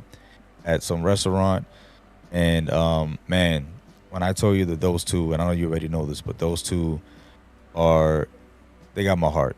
They both have my heart. They're both amazing. We had lunch. I got up to use the bathroom, come back. My meal was paid for. I was like, nah, bro. He was like, nah, I got you. I was like, man, like, I love you guys. Like, just right there, you know, it's like you can't help but fall in love with them both. You know, they're just two amazing souls. And that's when I had them come to the crib, man. They had to come to the crib, meet my wife, meet the family, and Gerard was here too. So it was all fun and games. Till it comes to Pac-Man, right? CJ and Violet, it gets a little violent. So Gerard kind of like took it to the max. He had to beat my wife's high score. When I tell you that dude was locked in, he was locked in, bro. He he didn't want to talk to nobody till he got that high score. So, but no, man, it's again, man, it's just the GGO gives you this whole like ball of energy, man, and you just can't wait for the next event or anything else that they do and throw at you, like GGO primes and stuff. You just want to be a part of everything they're doing, you know. And I'm blessed and beyond honored to just be doing what I'm doing with them with the music stuff and everything else. So there's more to come, bro. Believe me, there's gonna be a lot of stuff that you guys are gonna see this year happening and go down. I think that's cool, and that's why I wanted to kind of ask you like what it's like, and by that I mean like you said something where like I want to be again not for the not for the fortune.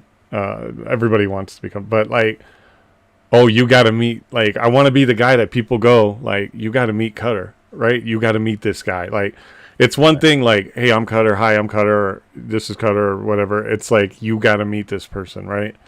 Like, you got to meet this guy. You got to come talk to this guy. You got to be on his podcast. Like, for the simple fact of like, I want like that. I want to know what that's like, right? To be like that. Cause you know, like for you, like you were talking about like going behind the scenes and, you know, talking to T-Pain and Clinton, and you're like with Hip Hop Gamer and you're doing all this stuff. Like, I got to know what that's like, because for somebody like me who those opportunities, I don't do those kind of things. And not, again, like, I don't want to meet T-Pain. Let me say it this way. I don't want to meet T-Pain's money. I want to meet T-Pain. Like, I want to meet him. That's why I want to hang out with him, because yeah, he's in this area, but like, it's like, I just want to know what it's like being you, from like a personal level. Like, what are the feelings that you are having and stuff like that? I don't want to know what it's like to be rich. I want to know what it's like to be like a musician, like what it's like to like get inspired to like make your songs. Like, I want to know what it's like that way. Like, I want to meet you. I don't want to meet your money. I don't care about your money. And stuff like that. So like, are you like, I guess when you walked in a room and you're like, hey, you know, Hip Hop Gamer, and you guys linked up, and then quick question, did you ever meet Eminem in person? No, but I know it's gonna happen soon. So my brother, okay. My brother, every time I talk, my brother brings it up, and he's like, "Bro, you're gonna melt." I'm like, "Yeah, I don't know." That would absolutely be an amazing dream for me, is to meet him in person. But the reason I ask is like, you've been around, like you like meeting T-Pain and hanging out. Like, is it very like, I don't want to say nonchalant, but like for me, like I'm sitting here and I'm like, I'm starstruck like right now. Right, and stuff like that. Like, I've come from a world where being a nobody is like a thing, I guess you could say, right? And I'm not trying to talk. I'm just telling you like what my life experience is. And so when I look at these things, like, you know, I don't need to be up in the limelight, but I just want to be where maybe somebody like you or like T-Pain goes, you got to meet Cutter, right? You got to like talk to this guy, like that vibe. But like when you meet those people, are you kind of like, you know, is it very like routine, I guess, for you, where it's like, oh, me meeting like these people is just like par for the course? Or do you get like starstruck, or like what's it like for you? Because I feel like you are definitely, and I want to talk about your music and what you do in a second, but like you're definitely kind of in that world, and it's kind of like, what's it like when people like, you know, for me are looking, you know, at these people going like, wow, they're in this, you know, they're in this world, but they're also human too. What's it like when you run into them? Right. Obviously it's not the same as running into Cutter, right? Or like, but although it should be, right? Let's be real, right? Yeah. Like, you're on the Cutterdawg Sure. podcast. It's only Come on, man, baby. Yeah. like I better get familiar, Cutterdawg, baby. there you go. You make sure when you talk to Hip Hop Gamer, you're like, bruh, you got to meet this guy. Not, oh yeah, Cutter. No, but what's it like for you? Because you obviously, I guess, I don't want to try to say like to separate worlds in the sense of like status, because I don't believe in like status or you're better than me or you're below me. But you are definitely in a realm that's like different from what I'm in right now. Even though I feel like I'm kind of, touching it. Like it's like I get to talk to you. Who gets to talk to like these people and stuff like that? What is it like for you? Is it just like another day in the life of Alex, or is it like, I mean, it doesn't happen every day, but I'll take it back as far as it's like I'm human at the end of the day, bro. So I'm gonna be honest with you. Like I've even seen this in interviews with like Eminem and stuff like that. Like when he meets people that he's been dying to meet, he still gets starstruck himself. That's how I feel. I get that. I still get that. Like for meeting T-Pain for the first time, I start going in the back of my mind, the very first song I've ever heard, I'm Sprung. Like, bro, I saw you perform that shit on Soul Train in the mid-2000s, early 2000s on TV, to like actually meeting you right now. Like, this is crazy. But it for me, it's like I've met so many different celebrities because I worked at Def Jam. that's cool. I don't come from I don't come from the background of celebrities and whatever, but my wife does. My wife grew up with my mother-in-law, who's in the industry as well. She's worked with so many different artists, like Boyz II Men and Joey Lawrence. I mean, That's the list goes amazing. on. So my wife got to meet all these people and get free CDs and stories like her sharing Oreos with Joey Lawrence in a limo. I'm like, well, damn, good for you. Hey, Like, wait till you tell her you were on the Cutterdawg podcast. Your wife is gonna be there you like, go. bro. Yeah, she's gonna blow her lid, right? Now it's been real. Now it's real. Right? Now it's real. No, but the thing is, like, even to them, when I started working at Def Jam, before I even met her and knew that, that's where she comes from, my boss who hired me, he goes like, I didn't know where I was at, to be honest. When I got the job, I heard Def Jam. I didn't think the label. I heard mailroom and maintenance. I'm thinking, oh, it's a company, sister company of the whatever. No, it's the actual label. So my boss told me as he's walking me around, you don't get starstruck, do you? I said, why would you say that? He's like, oh, because we got a lot of artists that come in and out here. And I was like, oh, shit. Okay, cool. I said, no, I can keep my composure, man. Like I see somebody that whatever, I might go crazy inside, but I'm not gonna like be that crazy fan and get fired in the same day, But I said, but out of curiosity, man, who be coming through here? He said, well, Jay-Z's got an office on the 29th floor. He's moving to 28th. I said, what? And we were in charge of, I think it was 6 floors. So the main floor was 28 and 27, which is Def Jam. And I bumped into Jay-Z in the elevator. Him coming out, me going in, and he just paused and looked at us. He's chewing gum. He's like looking at me. My boy goes, all right, and he walks away. And I was like, yo, that was fucking Jay, bro. Like inside, I was doing jumping jacks and like screaming like a little bitch because I've heard Jay my whole life, CDs and watching music videos and blah blah blah. And to meet the dude and see him, I was like, that was crazy. I was like the very first person I saw. After that, it was Rihanna. Like Piazza would show up sometimes because everybody in the industry knows everybody. Mike Piazza. It became That's great. It became I know, and it became one of those things where you see them and you can either ask for a picture, be respectful about it, or let it go. And I remember meeting Neo when he had his second or third album. My wife was working with him, and he passed by and he was very humble, put his hand on his heart and said, yo, I appreciate your music, bro. Like I'm like that, I'll thank an artist for a song that they wrote and I heard and it got me through something in life sometimes. So coming from that, and then over the years just meeting one of my favorite rappers, Tech Nine, because of my mother-in-law, I got to meet him and the whole crew, and I met him twice, and it just makes my day when I meet people who who I look up to, or had them on my list as one of my favorite rappers or whatever. Which, speaking of which, not to cut you off, there's that absolutely amazing song with Tech Nine and Eminem called "Speed 'Em." Oh hell yeah, Dude, yeah, Chris Calico, yes. That thing is so freaking lit, bro. Sorry, I had to get that. Oh in no, there. you're good. It's ridiculous, bro. And that's why, because he loves Eminem so much, and he didn't even know that M loved Tech. Like Tech was like, yo, M knows about me, and when they got him on the track, bro, that's it. Like history was written, done. Speed him is just ridiculous, and that whole verse was just bananas. Yeah. So, but again, man, when I met Tech Nine, Yeah, bro, saw that, CJ. it's just one of those things where it's just like I'm like, I don't know, man. Like if I meet this person, how am I gonna act? But it was cool, man. Just as long as they're humble, it keeps you humble. And sometimes I see how people get excited and stuff like even at GGL, man. When you meet all these people and you see them, I'm glad that a lot of people know how to like keep their composure and not bug out, and like bum rush somebody and like let's take a picture. Like I asked them nicely myself, like it's cool if we take a pic. They send out right now. I say, all right, man, God bless, and I walk away. But when they do have a time to take a picture, that's when we take the picture and we still talk about certain things, whatever. And it's just cool, man, to actually be in this position that I am, being able to talk to these people.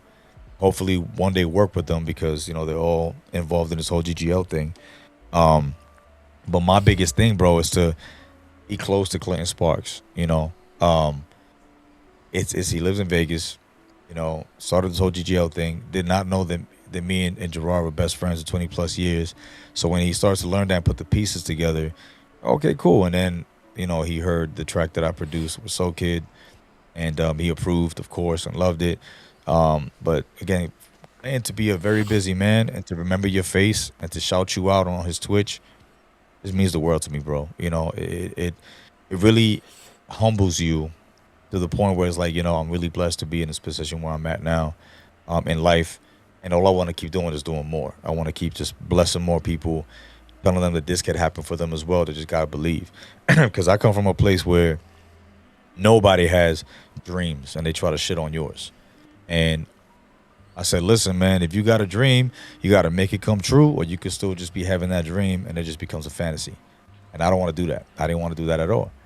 And just because I did it doesn't mean you can't do it. You know what I mean? But it's become a big humble experience for me, bro, just to meet all these people, talk to them, hang out with them, being able to like just be there next to them, and just to chop it up with them for a couple minutes, it just like it's funny. Neon, the streamer, I know of the kid, I'm not a fan of his like that because like these kids are. But I took a picture with him. He's a cool kid. And I said, let me send it to my kids. And my two oldest kids they send 3 goats to my text. That's the goat, Dad. How you know Neon?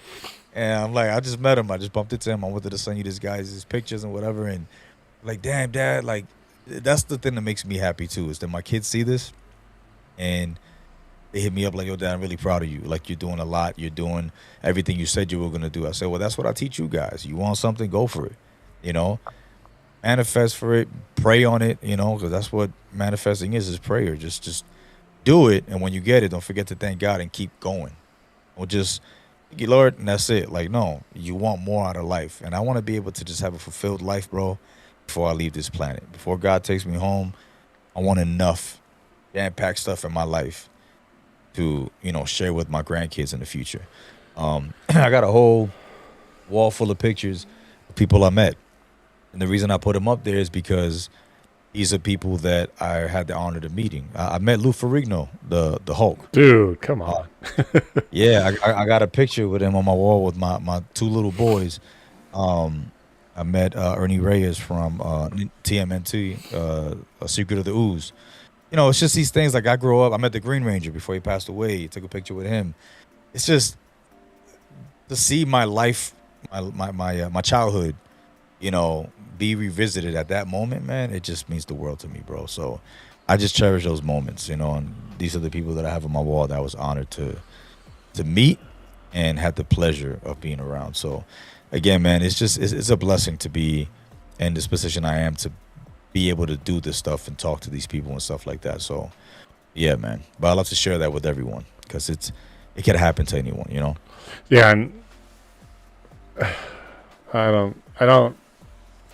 I don't like to be, when I share my story, it sounds a lot like, you're down on yourself and stuff like that. Like, that's my thing too, right? You just talked about this picture, this wall of pictures that you have of all of these people, but I don't have that.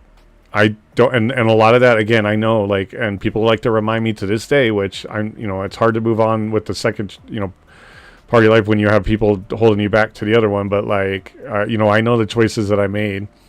But it's like more now than ever, like I want that wall of pictures. Like I want to go meet these people. And even like you just said a second ago, bro, I don't know who Neon is. I have no clue, bro. I don't know who that is. Like, and I'm a streamer. I don't know who that is. I mean, I just barely knew who, like, you know, like I said, Speed and who's the other guy? Kai Cenat. You know, I learned of like Nick Merckx and Burnt Peanut, and then Tifu. You know, people like that. You know, or Ninja, right? Ninja. Yeah. Like, dude, I only learned those like people, but you know what it makes me want is I want to talk to them, right? Because here's my thing, and I don't want this to sound in a bad way. I just want to be a somebody, right? I didn't take the opportunities that you have taken, like pretty much like throughout your life and stuff like that. And you know, it's not too late, and I'm trying, and you know, I just sometimes feel like maybe it's just not going to happen.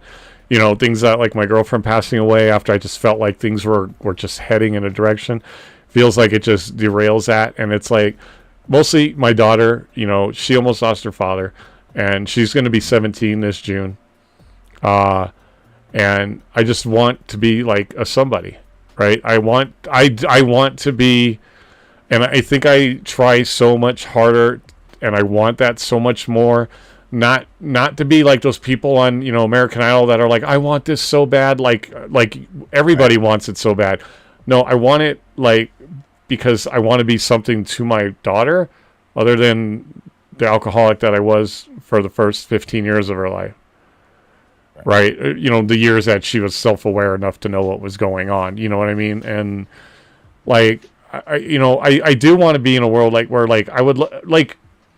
I may not be the guy that's the musician, although like I do write rhymes, by the way. Sometimes like I have a spit rhymes thing on my thing, on one of our one of our karaoke nights, I did a freestyle rhyme that I made up. But I can't make it. I'm not like, I can't do it like and sound like Eminem or like you. Like I don't.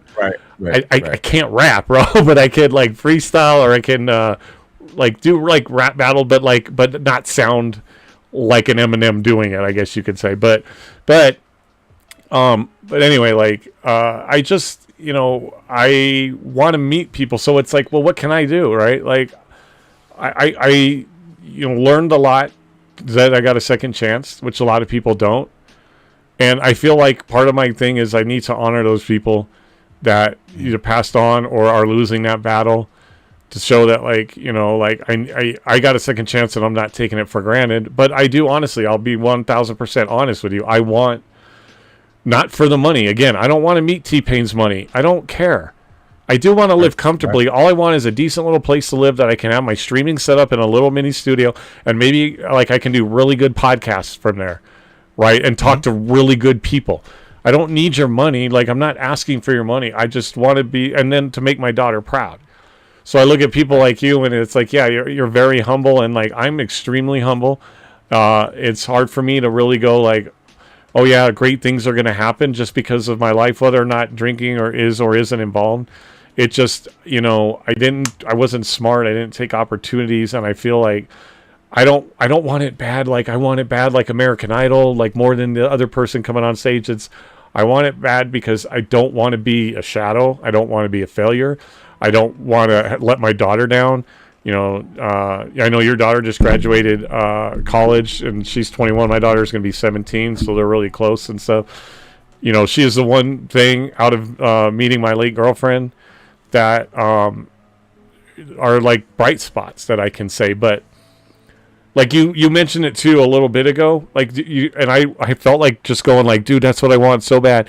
Is like you said, you just want just life packed with all these things, and you've got all these things packed in there.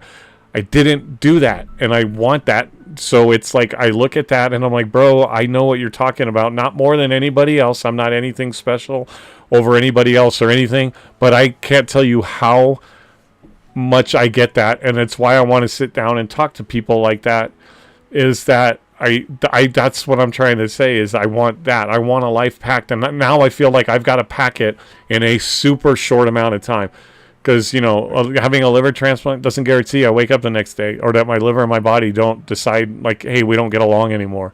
Like, and I feel like that I've cut those opportunities down, and I just want it bad because I don't want it, not because I want the money or because I want it more than somebody else, because I just don't want to die not having done something with my life, and to make my daughter proud, and obviously to honor my late girlfriend's memory, whether I'm with somebody else or not, which is really hard for me to even fathom at this point. But it's my daughter that's the most important thing. And dude, I just don't want to be just a guy in a room anymore. I do want to be so much more, but for the reasons that I said, for like, because I want to meet and reach out to people and appreciate the second chance that I've got, that I want to sit down and talk to T-Pain about him, and I want to talk to you about you, and Clinton about Clinton, not your dollar signs and your fancy car. Like, that's cool that you got a great car. Like, I just want to know about you, that like, I think people in this world pass. You and I may never have known that each other existed if I hadn't joined the GGL. So I don't want to lose the opportunity, so that at the end of the day, Alex, if you and I never talk again from this point on, you at least I know that at some point in some fashion I was a part of your life, that I was another human being on the planet that you knew, right? And so like I existed like other, and there's reaching out to people where I can gain with people in Africa and stuff like that. You never would have existed. Now you have been a part of my life. Like, if you could ever make a long list of everything and everyone you met in your entire life, you would have to include the guy from Kenya that you played Apex Legends with, right? Because no longer is that person non-existent. That person exists in your life. And, I don't want to take for granted, like, the opportunity that I have, but I want to have, like, a life packed with a bunch of stuff. And so, like, when people like you come, and I'm going to ask you about your music here in a minute, but I just wanted to say this because of what you were saying, is that for you to come on and talk to me, bro, it's hard for me to explain to you what it means to me, because after this shuts off, I'm going to go back into the stinking room, and that's here in my parents' house, and figure out what the fuck I'm going to do with my life and where I'm going to move. And it's just back to normal, and everyone's going to go, the world's going to go on around, while I feel like right here in this room, it's standing still for me. And I'm trying to figure out how to get out of that, and I want it just because I don't want to be just sitting here. You know what I mean? And so to have you come on is amazing for me. I really appreciate it. I don't have a big following. Maybe one day I will, and that's the thing, is I want one. Like, I really want a big following. I really want, like, these people to come on and talk to me. I want to be able to know that, like, Clinton's going to come sit, T-Pain, God, fucking Eminem, Hip Hop Gamer, Ill Massacre, CJ, all these people that, like, come and talk that, but we're talking, like, to get to know each other and know about you. And then it's like, yeah, that's cool that you got a fancy car. Guess what? I don't. But you know me, and you're like, I want to be, like I said, the guy that goes, hey, you got to meet this guy, Cutter. Right, you got to meet this guy. And I noticed something real quick, and I'm going to ask you about your music.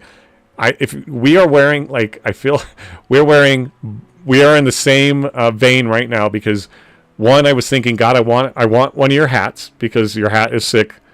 I love unique hats like that where I want to wear a hat that people go, Ill Massacre, what's that? Well, let me tell you, right? It's not like a freaking Dodgers hat. It's not an Angels hat. It's a freaking unique hat. Like, I actually have a Thundercats hat with the Thundercats logo.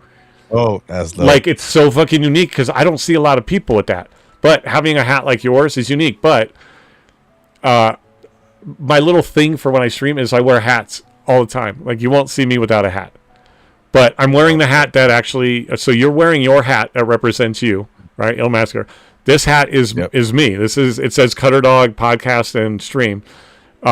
And gaming or whatever, and actually CJ had it made for me. That's dope. Because CJ, man, I was, eventually I'm like, hey, if I ever become a big streamer, people like merchandise, and people are like, yeah, I would get a hat, I would get a shirt, like, that's cool. But the reality is, am I really gonna like make that? So I had like a generic one. So my daughter actually made this Cutterdawg logo. I don't know if you can really see it, but it's like a bulldog with a chainsaw in its mouth. I see it. Oh, that's crazy. Because when I started the stream, I wanted to be something kind of like Gamer Tough, Gears of War, because that's one of my favorite franchises. Yeah. So I was like Cutterdawg, and then like Cutter, and then so she put in the chainsaw. Well, then another company or a group that I joined, a Discord group, made this. So this has actually become my brand, and then CJ actually made this hat for me to celebrate my 3 years sobriety, which was March 3rd of this year. And I thought that was amazing. And it's like, not only is this like a really cool gift, it's now become like what is ultimately going to be my brand between my daughter's logo and the logo, and then the hat. Go, this is going to be it. And CJ literally made a prototype. If I ever do, merchandise, because like I said, and that would involve me, like, I want to become somebody, right? I want people to actively be like, yo, I'm rocking Cutter's merch. So I hold back on those kind of things, but like, this is like a prototype. But I noticed that our hat, we're very similar, because your hat, which by the way, I'm going to need to get one of those at some point, because just the hat itself is dope. I love hats that are black with like the white outline. Plus, like, I know you, I definitely want to like support and represent you. So it's like, I'm going to wear this hat and be like, yo, that hat's dope. Like, what's Il Massacre? And it'll be like, well, let me tell you. I got you for sure. What's that? Oh, okay. I said I got you for sure. So I'm definitely going to have to get one of those one of these days. But I just thought it was kind of cool, because I'm like, I feel like, honestly, and that's the thing, is like talking to people, I feel like I can relate to you. We're kind of similar in a lot of our beliefs. I know you have your podcast, which I want you to talk about that, because I know you have a podcast, and we talked about the same vibe and everything and stuff like that. It's like we're sitting on a couch with microphones in front of our faces, right? It's not like I'm not interviewing you. I really feel like I don't want that to be what my podcast is about. There's a time and a place for that. There are good podcasts that are like that, but that's not me, because that's not what my like thing is. I want to just sit and talk to you and want you to share with as much as you want. So, so I'll give you a little bit about my music, and then I was going to ask you like what exactly like you do, and then I have a question about like something on your because I Googled you, by the way, and something. Okay. So I grew up. I'll be honest, when I first started getting into like music, man, like the first album I ever got was Michael Jackson's "Off the Wall" and Air Supply. Cool. Okay. All right. So I grew up I was born in the 70s. I think we're kind of I don't know how old you are, but I'm like going on 54 this year. I was born in 72. 39. What's that? I'm 39. I'm going to be 40 in 2 months. Yeah. My late girlfriend was going to be 40 this year too. That's crazy. But, anyway, hold on. So my brain just decided to stop. I don't even remember what I was asking you. Oh, so the type of music that I have, sorry, it just breaks. Good. So that's what I started getting into. And then I started getting into things like Steve Winwood, stuff like that. Like, go ahead, whatever. But, hey, it was chill music. I didn't know what kind of music style I liked. And then I went to Michigan. Shout out to the Maize and Blue, by the way. I went to Michigan, and my family, I have family out there, and they were big into rock. And I started listening to Poison, Warrant, Trickster, Firehouse, Def Leppard, got into the rock scene, Metallica. I'm not a huge fan of that real super crazy, like where you can't hear what the vocals are, and they're just like, it sounds like they're like chewing an elephant, or like it's really like, I love the rhythm, but I don't like the vocals. But I got into like that. So my big influence is like metal and rock and roll, Poison, Trickster, Firehouse, but then I started getting into bands where I love a lot of like Candlebox is a huge Third Eye Blind, Goo Goo Dolls, that kind of vibe, stuff like that. And then some newer. Then it was like Blink 182. So a lot of my influence is very in the rock area. But I'm gonna tell you right now, Eminem is absolutely the GOAT. Eminem is my absolute favorite artist. But I also grew up where a big influence for me was Beastie Boys, Run DMC, Kool Moe Dee, Biggie, Tupac, all those, like, speaking my language. I love all those. Like, and people look and go like, oh, rock, metal, like typical guy. No, like, dude, I'm absolutely like, I'm sorry, but I'm going to tell you right now, Music today is not the same as it was. Hip hop and rap today is not the same. I know there's the big thing where people call it mumble rap, and there is a lot of that, unfortunately. That the OGs like Kool Moe D and Run DMC and all them, like that was music. And then you have like one of the greatest of all time in Tupac, and then Biggie, and then for me, like Eminem and Tupac are like Kobe and Jordan.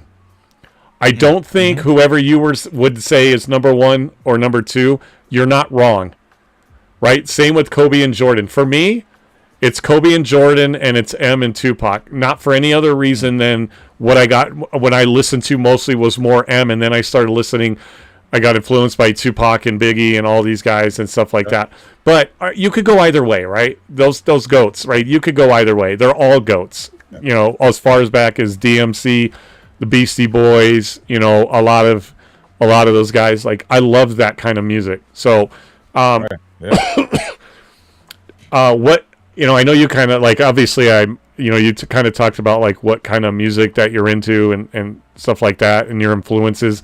Like who are some of your biggest influences? And I feel like this is the interview part, which I'm not trying to make it, because the reason I'm curious is you said something, it's listed on your thing as the music of the future, and you call it sync.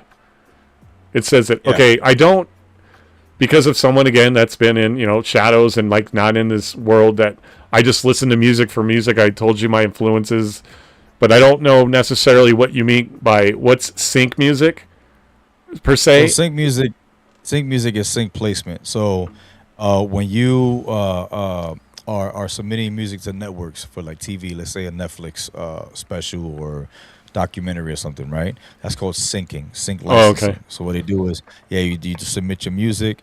They have the license to submit your music to the show, and you're giving them permission to sync it with the programming and everything that they have. So that's what sync is. So that's why I call it music of the future, because you haven't heard it yet, but you will on TV. You know, you will hear this on the next documentary, the next show next year, commercials, ads, and stuff like that. Even video games that are about to come out. So that's why I call it music of the future. Okay, and that makes it. Like I said, I didn't know if it was like a vibe or a style, because I just wasn't paying attention to a lot of that stuff, to where like, is it like a new style or is it this or that? And so I was just curious when I read that, because I started reading kind of more about your stuff, and like that's why I wanted to also ask you. But I wanted to say, so I started reading about your influences too, and how you like to make like certain things for like games and stuff like that. And I feel like I feel like I'm reading something that might be like something that would be on like my page, for the simple fact of these things is that like some of your influences are John Williams, Danny Elfman, some of the greatest like fucking composers. Like, I mean, the Star Wars soundtrack is one of the greatest ever, but they did all kinds of things, the Supermans, the Indiana Joneses, like all this kind of stuff. And I'm like, I absolutely can relate to this guy. Like, that is absolutely the vibe. Sorry, my chair is jacked up. And I was like, I finally somebody that kind of will go like Danny Elfman and knows them as like the composers and the music, because I kept reading on. And again, I think I feel like I'm reading stuff about how I feel about stuff is the way that you were describing in a description about like your vibe with the music is that you very cinematic is a word that you even said, and that comes up a lot, is because that's the same feeling as like it's cinematic, right? And cinematic invokes like emotions and feelings where like you're feeling it, and like I know that you've got like the music in that Mutant League Football. I was listening to some other tracks, and like the way that they feel, and you're like, this is what I go. I think I might have heard this when I played a game, because you go into this level and you can feel that like something is coming, and the music is what does that for you. And it's when I make like my clips from my streams and stuff like that, I played, Arc Raiders a lot. To me, Arc Raiders is a very cinematic game. I won't tell you my opinion of how the game is going right now because I'm a little disappointed with it. But overall, like it's a great game and it's very cinematic, right? But also, when I make my clips, I don't want to be just the clip where it's stuff going on in the game and then you just hear a song in the background, right? And I felt like reading your kind of stuff is like you kind of have that same mentality with when you're making your music. So, for example, I have a series of clips called War for Speranza, and it is like, when you've seen a movie trailer for like Saving Private Ryan or something like that, that music and the war and with the intense emotion of the guy in shooting or getting shot, and then you hear that music, you feel that whole thing, right? Yep. And with the cinematicness that is like Arc Raiders, and then I took like songs that I felt were like, and I made it where it feels like if you watch the clip, you're not watching gameplay.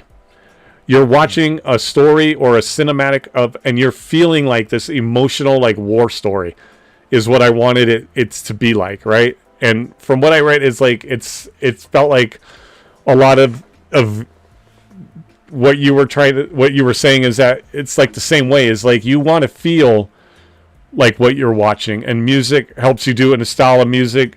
Even like there's a tournament, I don't know if you're in it, and if you are, then I'm probably going to lose, but there's a tournament for using Bella Renee's song Where's My Mind and putting it to gameplay, right? Yeah. And making a music video out of it. So for me, and you're in the music business, so I might sound like ignorant to you, but this is my take on it, is that I believe music videos and songs tell a story, right? Oh yeah, they do. And for sure. Music videos especially are telling the story of the story of a song.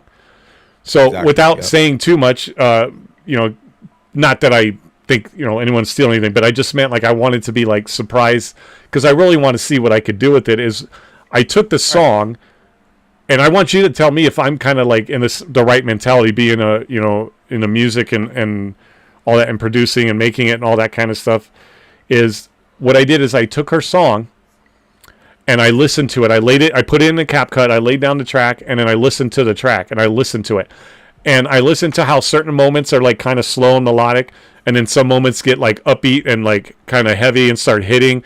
But like how it made me feel at those times. And I thought, this is kind of a moment that would go good in this part of the song with where like I'm doing something helpful to a player, like another teammate or something like that. Like it evokes that emotion of where it's what I mean? It's more emotional, as opposed to then when like the beats hit where it's just like, it starts popping off and stuff like that. It's more when I'm like shooting the machines, and it's more firepower, and it's more like the aggressive part. And so I tried to basically listen to the song and put the gameplay to the song and tell a story, not where it's just here's a bunch of gameplay and here's a song. It was to tell a story. And when I was reading some of your stuff, I felt like, maybe I'm wrong, and correct me wrong, and I don't know if I am doing it the right way, but I felt like it's so people like it invokes an emotion, and you're telling a story, and sometimes the story is emotional, and you want people to feel what you're listening to and what you're seeing, not just I can go play freaking Call of Duty all the time in the world that I want, and then I could put Metallica on in the background, and it's just playing games. Whereas you could take parts of a game and then take music, and you could put them together to where it's now a story, it's an emotion, it's not just like that. And so when I was reading some of your stuff, I'm like, I don't know if that's kind of your mentality when you go into music, but I felt like I was reading like something that I would write for myself, because I'm like, yeah, he gets it. Like, that's what I'm trying to say. I don't want to just make a clip with music, because anybody could do that. I want someone to watch a story and feel the story. Right, so it's not just Arc Raiders. You're not just watching Arc Raiders. You're actually just watching a story play out. Right. Yeah, that's what I do with a lot of my tracks that I used to do, like a track of the week. I think since December was the last one. I see you, Jay. But I will do track of the weeks all the time, and then now I just do track of the month. But when I do a track of the month, I have an AI video that I created with the script and everything. And I put one of my best tracks that I've made out of the month, but I'm telling the story while you're seeing it, or while you're watching something. You see my DAW with all my music on there. You see me in the corner watching the video, but then you also see the video because I want the music to tell the story while you're hearing the beat. You could be feeling the beat, you could be feeling the song. What's going on in the scene right now? Oh shit, that matches. That makes great. That drop right there went with that punch or that explosion scene. Yes. It's gotta make sense. You gotta make it make sense. No, but that's true, man. What you were saying, you have to be creative with it. Be creative with it. You know, a lot of people just gonna put a clip and they put the music and I'm done. Yeah. What they're really looking for is just creativity and how creative can you get. Yeah, I even And that's told what- like my mod, like, not to cut you off, sorry, but like you just said, like where like when a rocket hit the ground, it's the same time. Like there's one part where like I'll spoil it, where I get hit by a freaking rocket, but at the time the rocket hits me, the beat hits me, and it's almost like in unison. And so, like, I try to make it that the moment of the what's going on in the music is also going on in the clip. So you were saying, yeah. So yeah, and it's like, put it this way, we're big Eminem fans, right? I'm a big fan of, and even though before Eminem came out, I'm a big fan of '90s albums having skits. You know what I mean? We don't hear that anymore. yes, We don't. And I developed this character called Bucky since 2016, where I do a voice of like this little rugged Brooklyn chipmunk kind of guy with his hat backwards and buck teeth, but his name is Bucky, and he's always causing trouble, and then he kind of like scenes whatever. So I did 2 skits with Bucky on my old album that came out in 2017 called the Ill Humor Effect. It's available on my streaming platforms. You probably even heard it, but it's got the cover of the face blown up, so that's on there. But Bucky's on there, and I get creative with scenes, man. I love that skits kind of get you prepared for the next track, right? So yeah, that's what I do with my music right now. I brought Bucky's been not been dead, but Bucky's been asleep for like the past he's hibernating. almost 9 years. Okay, so I finally brought him back on the No Response Fortnite Series EP for Fortnite that I made, and he's back. He's got his own skit, and it's called Bucky's Live Stream Part 1. I'm gonna use him a lot, and people love the fact like they think he's a new character, but he's been out for years. But it's building you up for the next thing. I'm a fan of outros, intros, and skits, so that's what I did with this EP. 6 tracks. There's one intro, and then the intro just builds you into what's coming up for the next track. So I like to be cinematic with my stuff. I like the listener to be engaged. Yeah, And not only listen and vibe, but like there's a lot of cinematic sounds in the backgrounds, explosions, gunshots, people screaming, blah blah blah, stuff like that. I like to give you a movie that you can close your eyes and you could vision it, you know. And so when you said that, man, yeah, bro, it's that's why I put it in my bio. You know, Danny Elfman for one, for sure. You know, as soon as I heard that Batman theme, bro, I just lost my mind when I was a kid. I've been a Batman fan since I was 3 years old. You know, and most people tell you, oh, you don't remember that. The pictures show it. I got pictures that I've been a fan since I was 3. My grandmother made sure I kept on liking Batman. I got Batman birthday cakes when I was a kid. I still get them now. Yeah, right. You seen what I told you earlier with the Batman cows and stuff, or like look behind me, like I'm a big Batman freak. So I take that and I'm like, oh, what if I were Batman or a villain as Batman? Because Joker's my favorite villain of all time. So I just take that as, you know, more ideas for scenes, and I just start creating like that. And that's how I create my stuff. You know, unless they're looking for something for a certain scene, I create for the networks. I'll send it over to National Geographic, and then boom, they put it into the show. But I always build, bro, just like seeing stuff in my mind first, and then I lay down a track. That's how I get down. Yeah, because you want people engaged, like you said, and people to feel it. And like, I think the best kind of music in the whole wide world, no matter what genre is the best kind of music is the music you can feel, not the music you listen to. You can listen to anything in the entire world, but that's not good music. Good music is the music that you can feel, at least for me, right? I love, like, that's why I love the Goo Goo Dolls. Their songs are emotional, their stories. There's a band, like, I don't know if you have ever heard of a band called Dream Theater, or they're a metal band, but they're very cinematic. They're very theatrical. Another band called Savatage. They're, like you said, you were talking about your tracks, how they kind of play into one another. They tell a story in the next. they had an album where it was a story about a character called Detox Jesus, about a drug dealer guy that lived on the streets and his whole story. But each song on the album was a story that led into the next part. And so the entire album told a story, but each song was its own song, but it each told a story, and each one had a different emotion, whether it was an emotional, whether it was like, very, very slow and you were like, feeling the pain he was going through, or the intensity of when he was like on the drugs and everything that was coming at him once and everything like that. But it was like everything is very cinematic, and you can feel music to the point where when I know that a song for me is really good, or a singer is really good, or music is really good, is right there at the bottom of your eyes is when you feel like you could cry if you needed to, right? That's when you know you're feeling something. And like, anybody can listen to a song, and anybody can look at a game, or anybody can watch a music video. But if it doesn't like pull you in and make you, like you said, close your eyes and feel it, like I want people to feel what they're hearing and feel what they're watching, not just go, oh, cool, a bunch of headshots and, oh, yeah, I like that Metallica song. No, I want to turn your song that you made into something different, or the song that you're hearing into something different, that you're not just listening, you're feeling. And I think that's the difference for me, like what stuff that I listen to, right? If I hear somebody just constantly repeating, like, okay, I'm going to tell you right now, one of the worst songs I think ever is that Black and Yellow, right? Like, you repeat it. Sorry, not a big fan, because to me it just feels like it's just repetitive, right? It's not telling a story, at least that I could tell, that I felt, but it wasn't pleasing. It wasn't giving me that emotion. But then there's other songs, like I said, Eminem. You've said it. Eminem tells a story in like everything he writes. Like, it's not rap music. People, I still have those ignorant people that are like, that's rap, that's crap.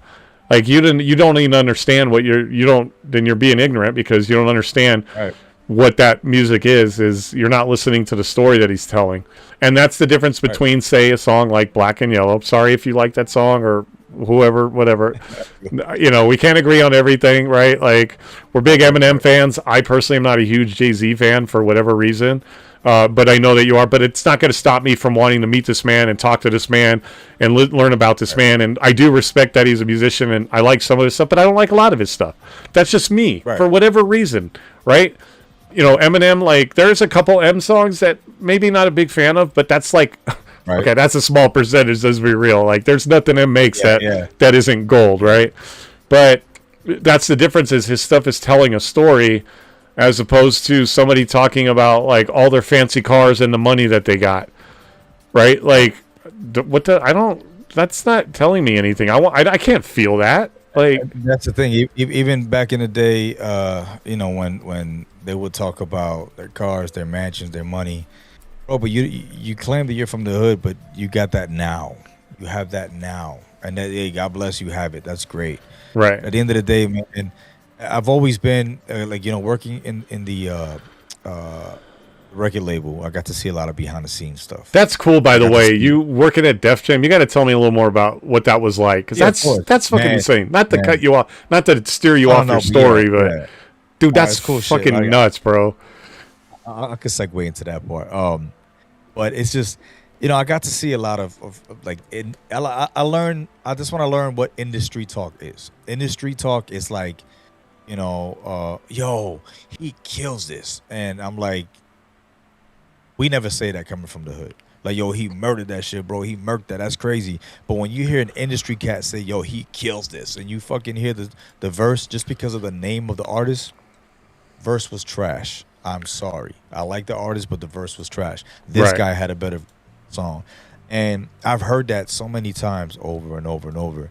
The beautiful thing about working at Def Jam is we got to hear music 3 months before it hits the radio.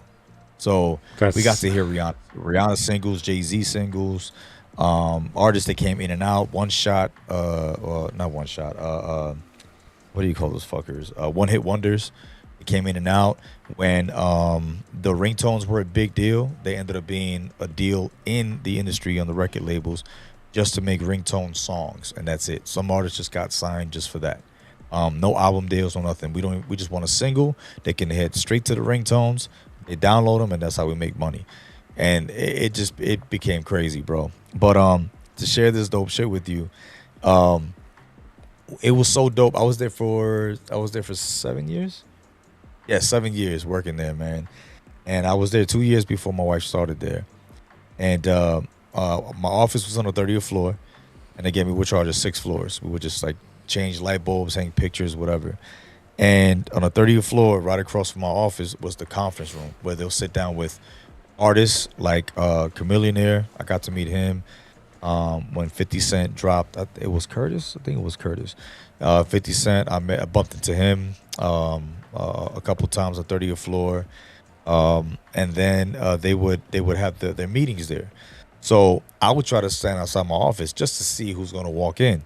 But the funny thing is, I didn't even have to do that because it was a secret door on the side of the conference room in the hallway where we kept our light bulbs and stuff like that. But you can also control the lights inside that room for the conference room and the AC, just in case if something went wrong inside the conference room.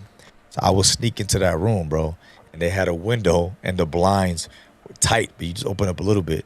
And it's like I was sitting with them in the conference room during that meeting to hear the next single, the 50 Cent or Chameleonaire or whoever's going to drop, right? So we sat, I just stand there, open the thing, and then just see 50 Cent just moving his head, listening to, he dropped, what's that single? Laughing straight to the bank, to the, yeah. When that song came out, I got to hear it for the first time 3 months before it hit the radio. So I was just engaged, bro. And then I had called my boy over. He came in. Of course, we had to be quiet, make sure we didn't hit the switch so nobody knows anything. And we just would just stand there, bro, and just watch the whole thing. That's how amazing that shit was. Yeah, 50's another legend, and Exhibit. I love, definitely love those guys. It's great. It is crazy, man, because again, like just again, working there, you never know who's gonna show up. You already know who works there, who has an office there, and whatever. But again, like I said, Neo's a part of GGL now. But rewind that, I got to meet him when he was just walking in the hallways, and then my wife got to work with him. Got to meet Jeremiah. My wife got to work with him.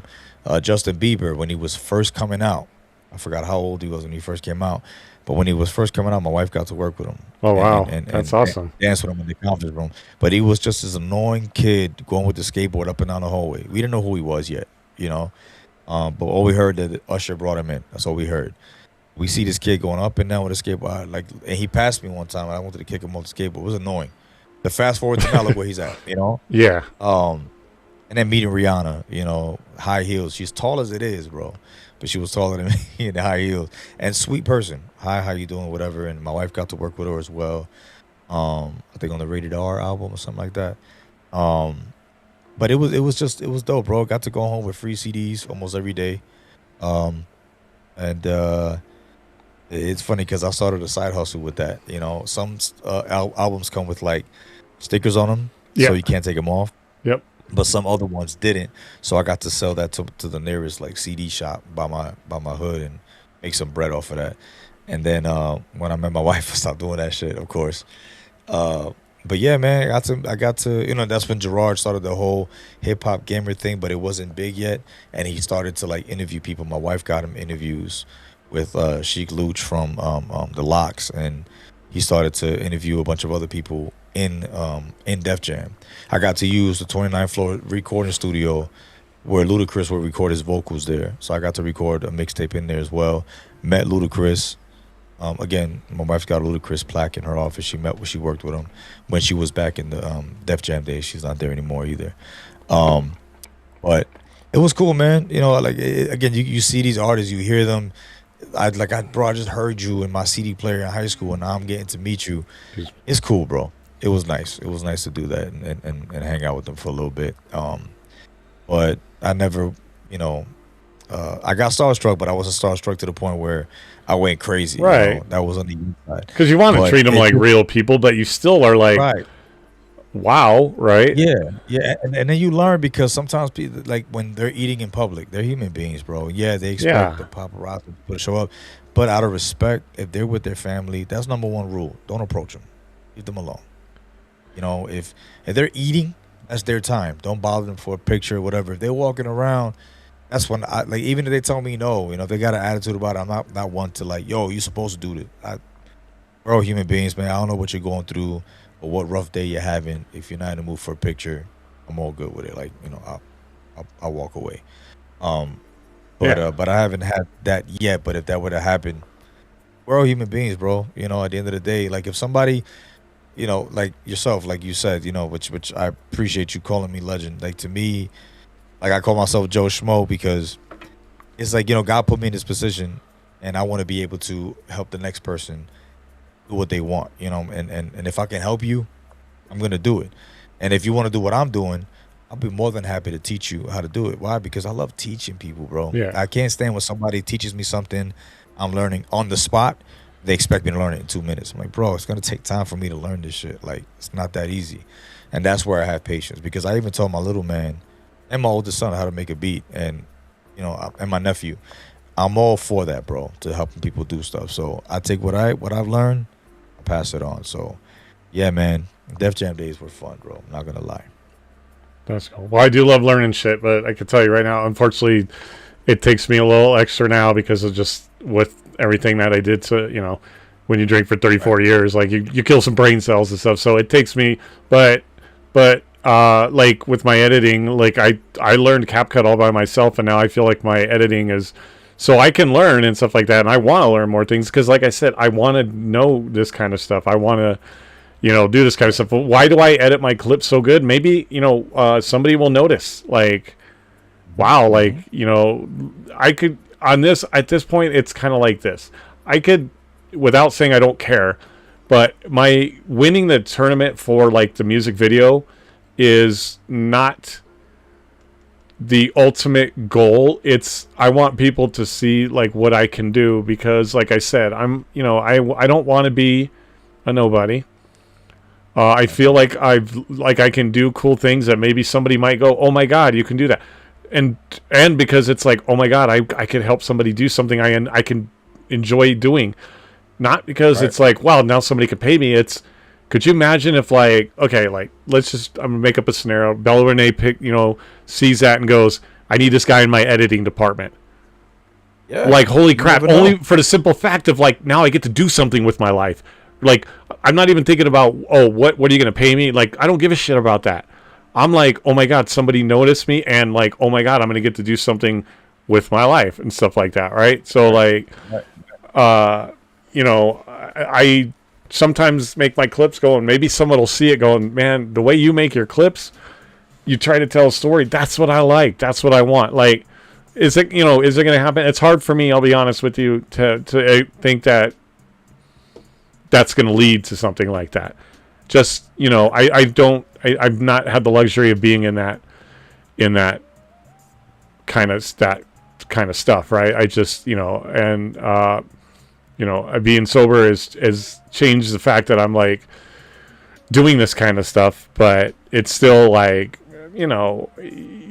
that's what I told you. Like, it takes one person to think you're a legend. Like I think you're a legend. Like, and so you are, right? Like, now you're a legend. You're legendary because it takes one person, and I'm sure there's other people that feel the same way.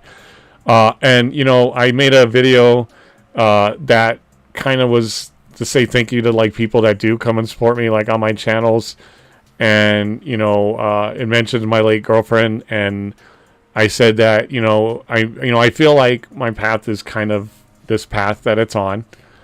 It's why I really want to be a somebody, but if not, at the end of the day, if I can help you and I could touch your life, and then you can go like, God, Cutter used to put on the greatest podcast.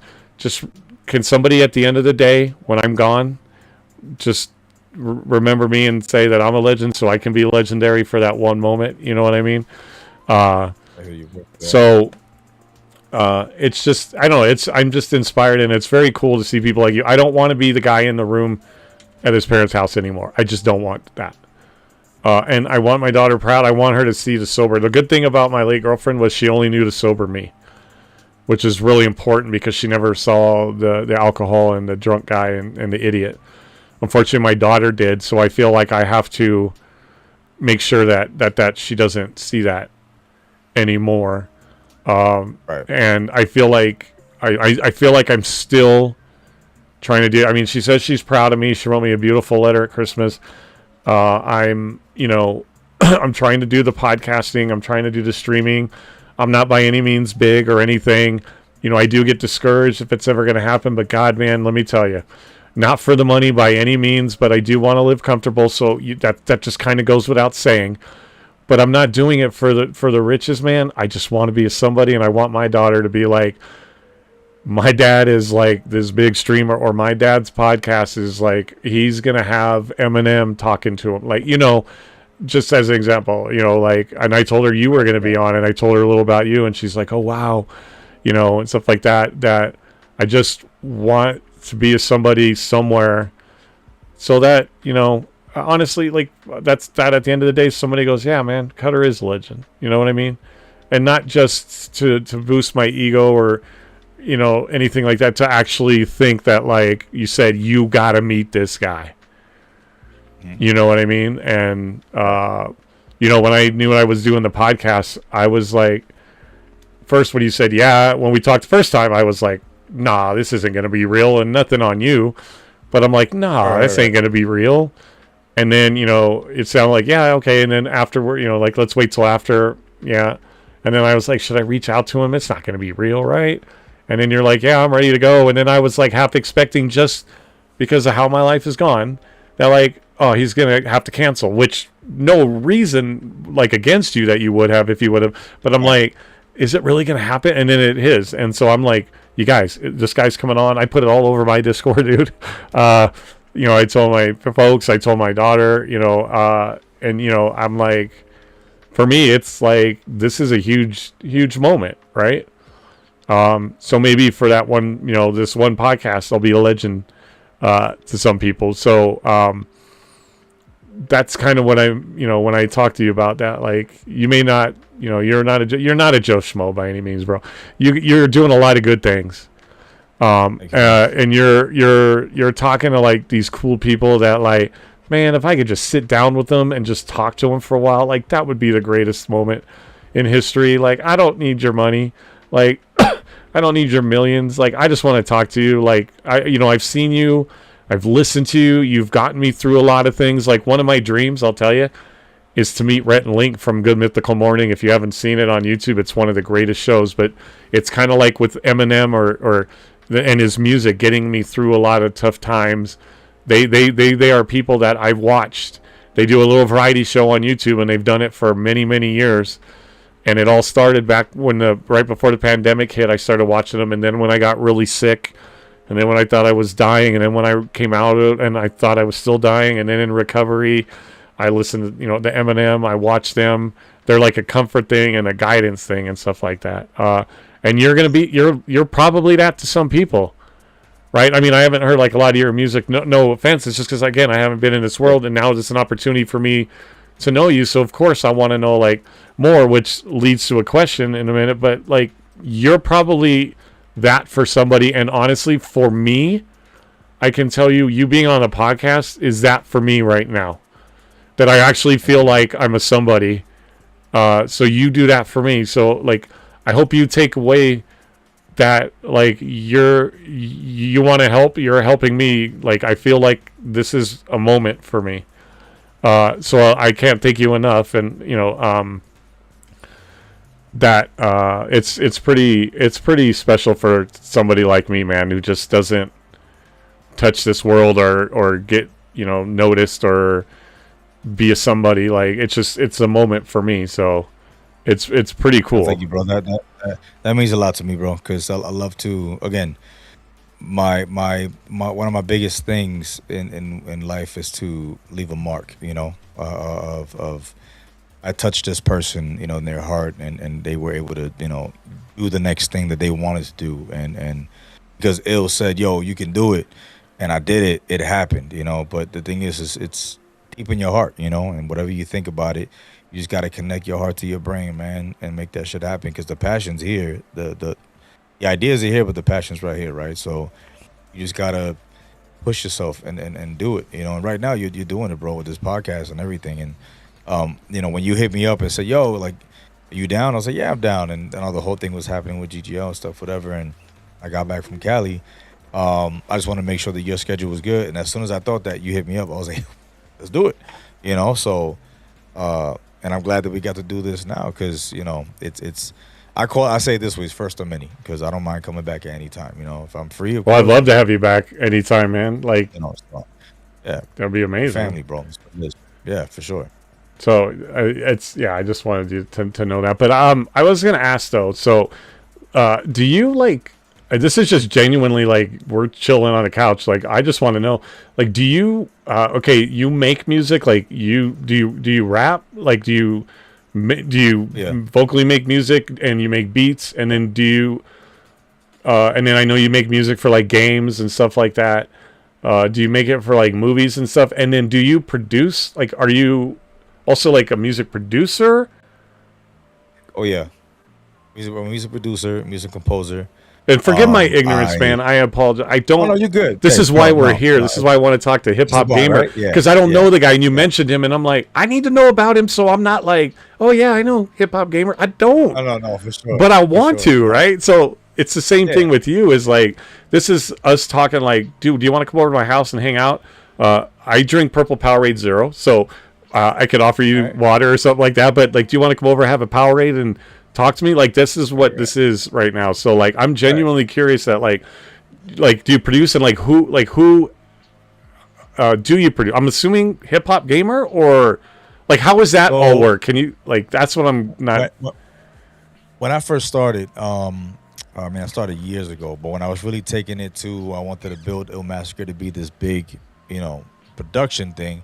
I started as a label first, and then I said, all right, let me go scout out some artists.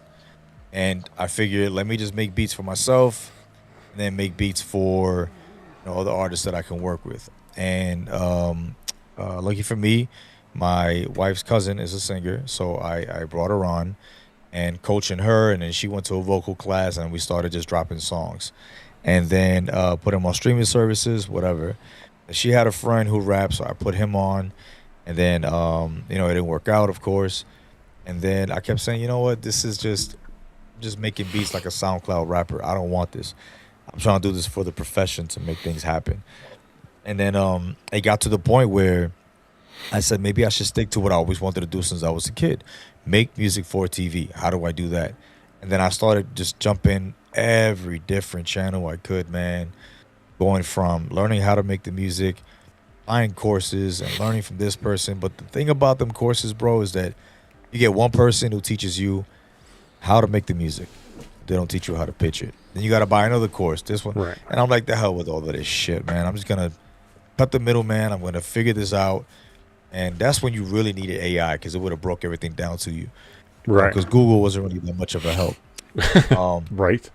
But once I started to learn that what they were really looking for and what it was, that's when I started to like really tell myself, okay, I already know I'm good at the hip hop scene.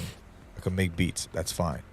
I want to make instrumentals for TV, but it's got to be cinematic. And that's when I found my calling, bro. That's when it was cinematic suspense music, thrillers, for trailers, scenes like what's that show? Law and Order SVU type situation. Like something's happening, somebody's being chased, and need suspenseful music. And I love that, dude, because that's so important, bro. I love that because like I like to feel things, and you feel things, and that's like so dope. Like I love that you. And when you said like Danny Elfman and stuff like that, I'm like, he gets it. He fucking gets it, man. I've always been animated like that and creative like since I was a kid. Even with my toys when I play, bro, like I'll make it aggressive. RoboCop is one of my favorite movies since I was a kid. Fuck yeah. So original. It's original, yeah. And then I know that for a fact that it's like gruesome and violence and vulgar language, whatever. But once I got past that, bro, like RoboCop theme, that's one of my favorites. Terminator 2, Judgment Day is one of my favorite themes. Batman. So all this stuff, I'm like, I want to make music like that on top of the music I hear during these scenes. So that's when I started to practice, bro. And I practice. And I would go back and listen to music. And I was like, okay. And what really lifted me up was 2012, Dark Knight Rises. Fucking love with that. Bane. When oh my God, what's his name? Why am I feeling so thin right now?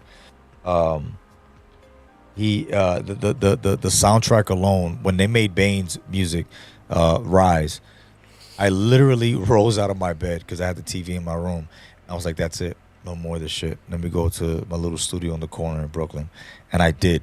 I sat in there and I practiced, bro, and I started doing strings and working on the drums, and then that's when I started to perfect my craft.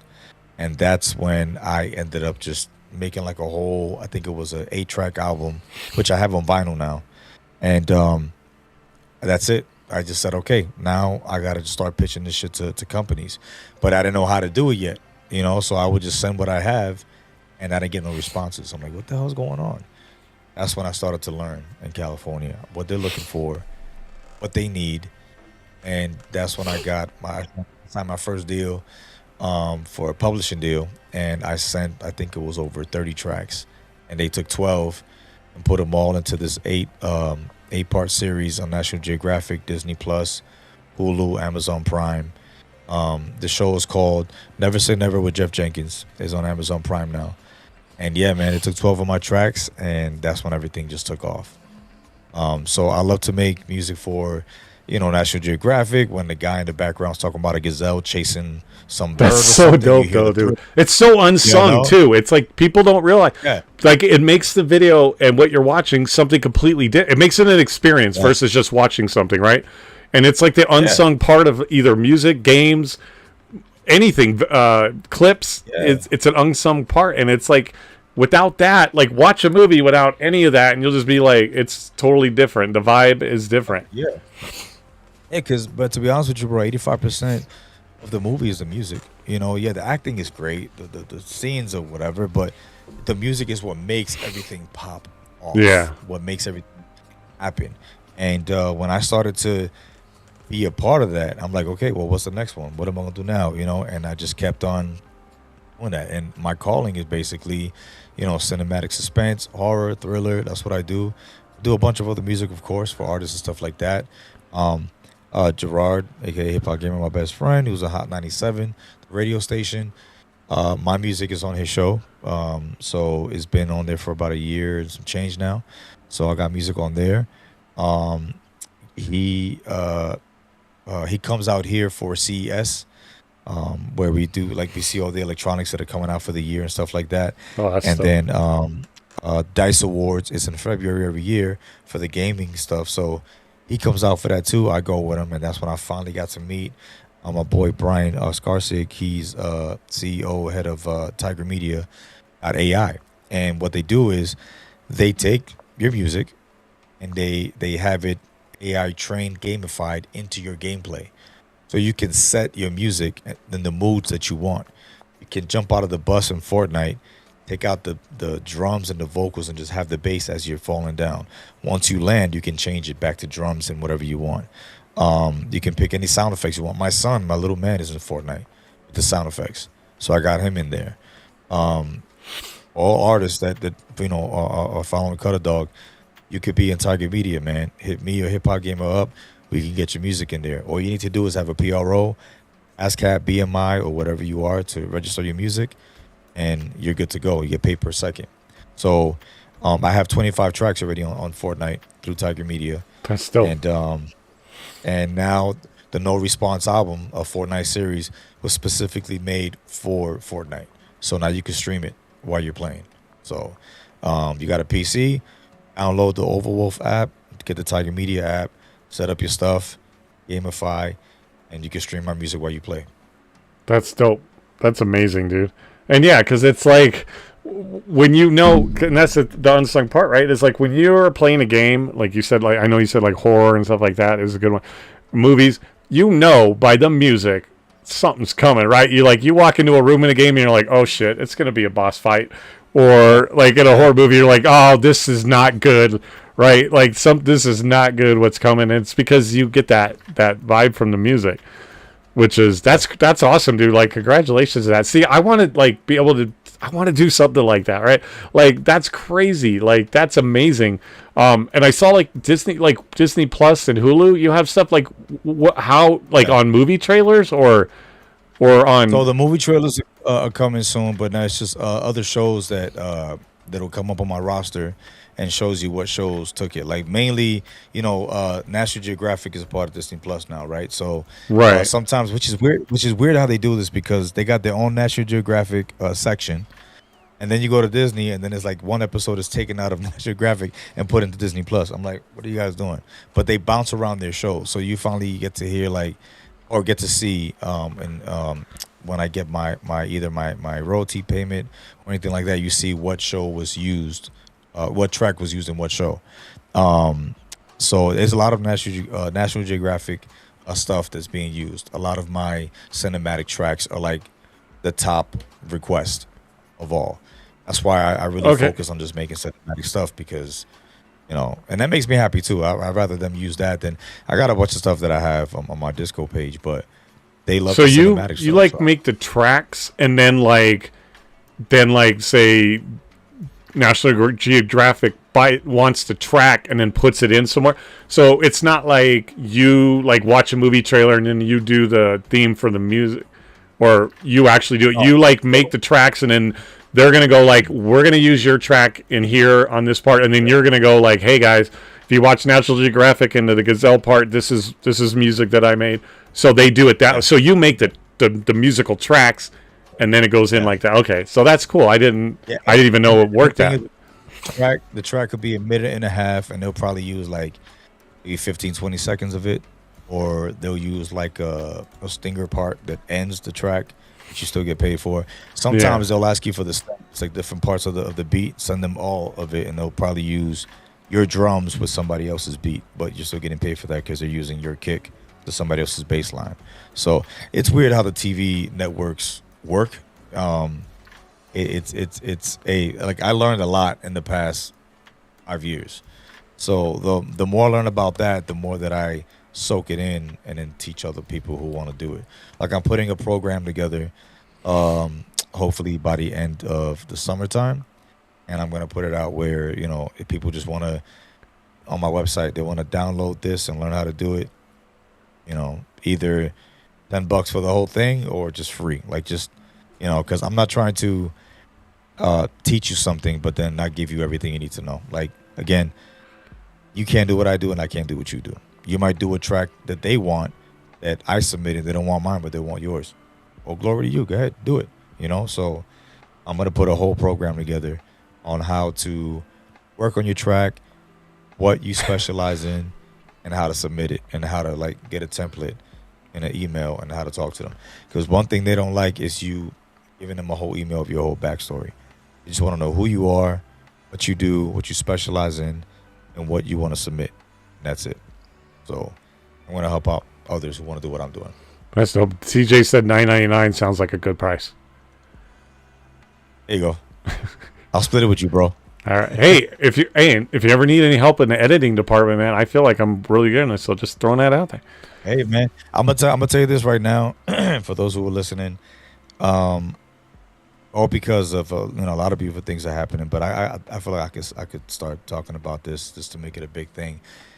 My company, it's right now is Ill Massacre Music, of course. I'm Ill Massacre, and the music is basically what I create. But it's gonna be something bigger. It's gonna be Ill Massacre Entertainment, and I'm gonna start to see if I can start hiring other people to do things within the Ill Massacre Entertainment, producing, editing, art, merch, whatever. So I'll have you on the list, of course. So if anything pops up in the future, bro, I'll definitely hit you up. So, because I'm standing at the door with a shirt and tie and a piece of paper with my application. Go, come on, buddy. You remember me, right? You're on the podcast, man. Let me in. Consider yourself hired, bro. I don't even interview the person I don't even know.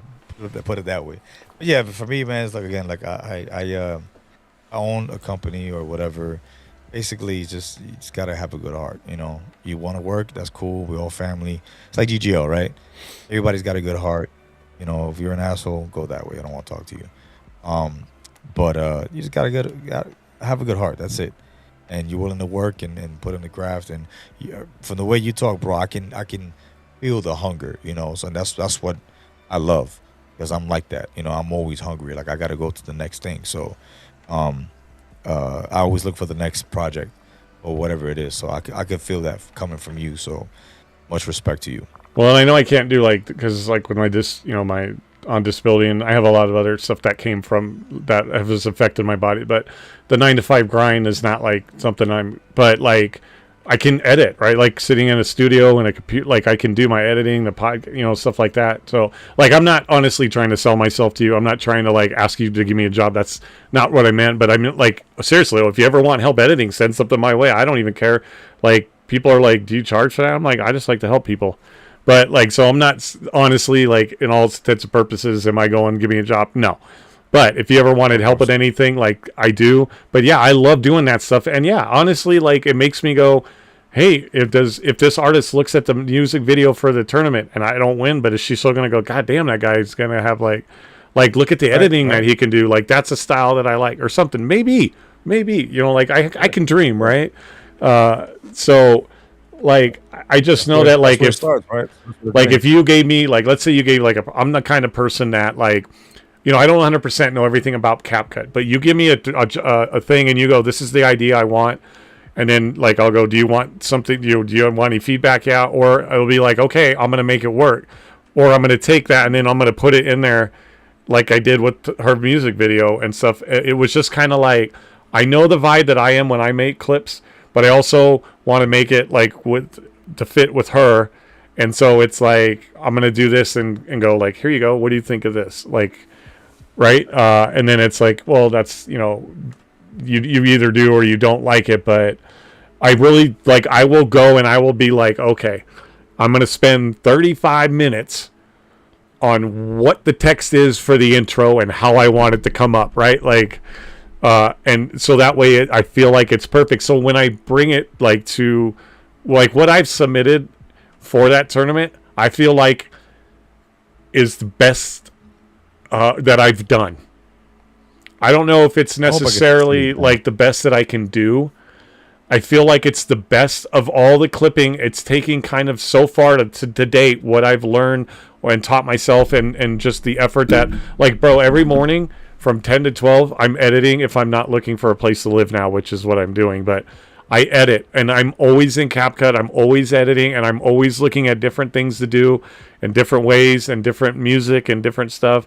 And I feel like right now, that's one of the War for Speranza clips that I've made out of, for my socials were like second, but I feel like what I've done for that tournament is the best that right now, the best that, not that I can ever do, but I feel like it's the best that I've done to this date.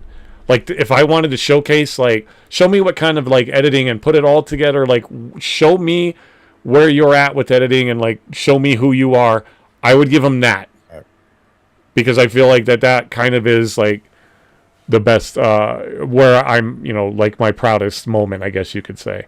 And I feel like if they don't recognize that or nobody looks at it, it's not going to change the fact that I honestly believe. And I think, like you said, heart, right? It may not be like a project that beats this person's project. And that's not maybe necessarily what you want anyway, is like the heart that went in it is like, you can tell the difference from somebody that slaps everything together that you like put on a list that's very generic, I guess you could say, to be like, as opposed to someone that's like, I can also see your heart in this. Like, I can tell that even though maybe a bunch of other people thought this one was better, like your heart is in that. It's like the guy that makes the football team who's not the star quarterback, but that guy's there every day at practice and he's busting his ass and he's taking a licking, and they're like, you're going to start this week, right?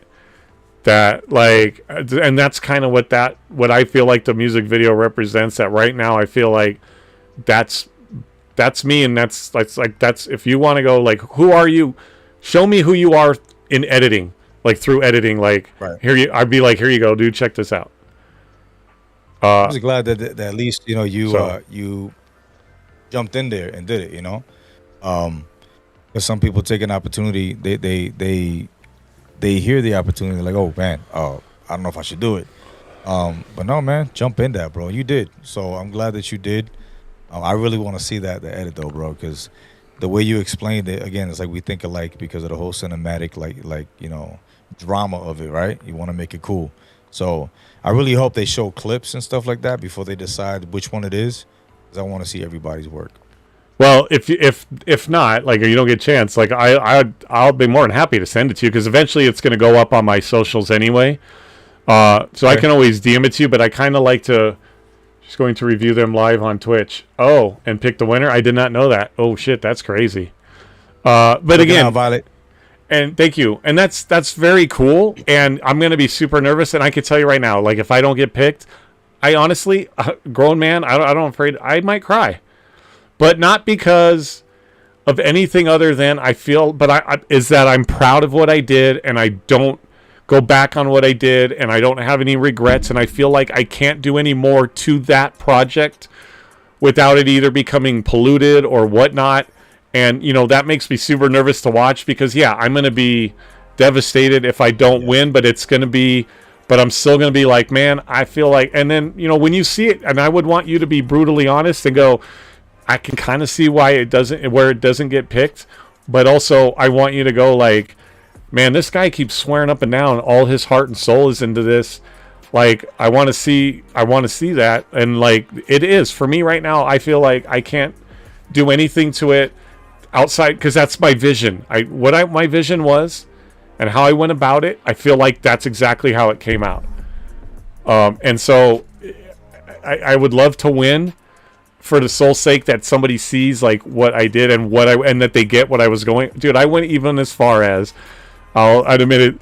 I went as far as I even have a video that's separate from it that is basically like a making of, where exactly what we're talking about right now is what I did, and then I actually on certain parts I flashed part of the clip, and I made a making of explaining what my vision was, and like what I want them to do is see the video, and whether or not it gets picked is opportunity to, okay, and here's my vision, and can you see the two together?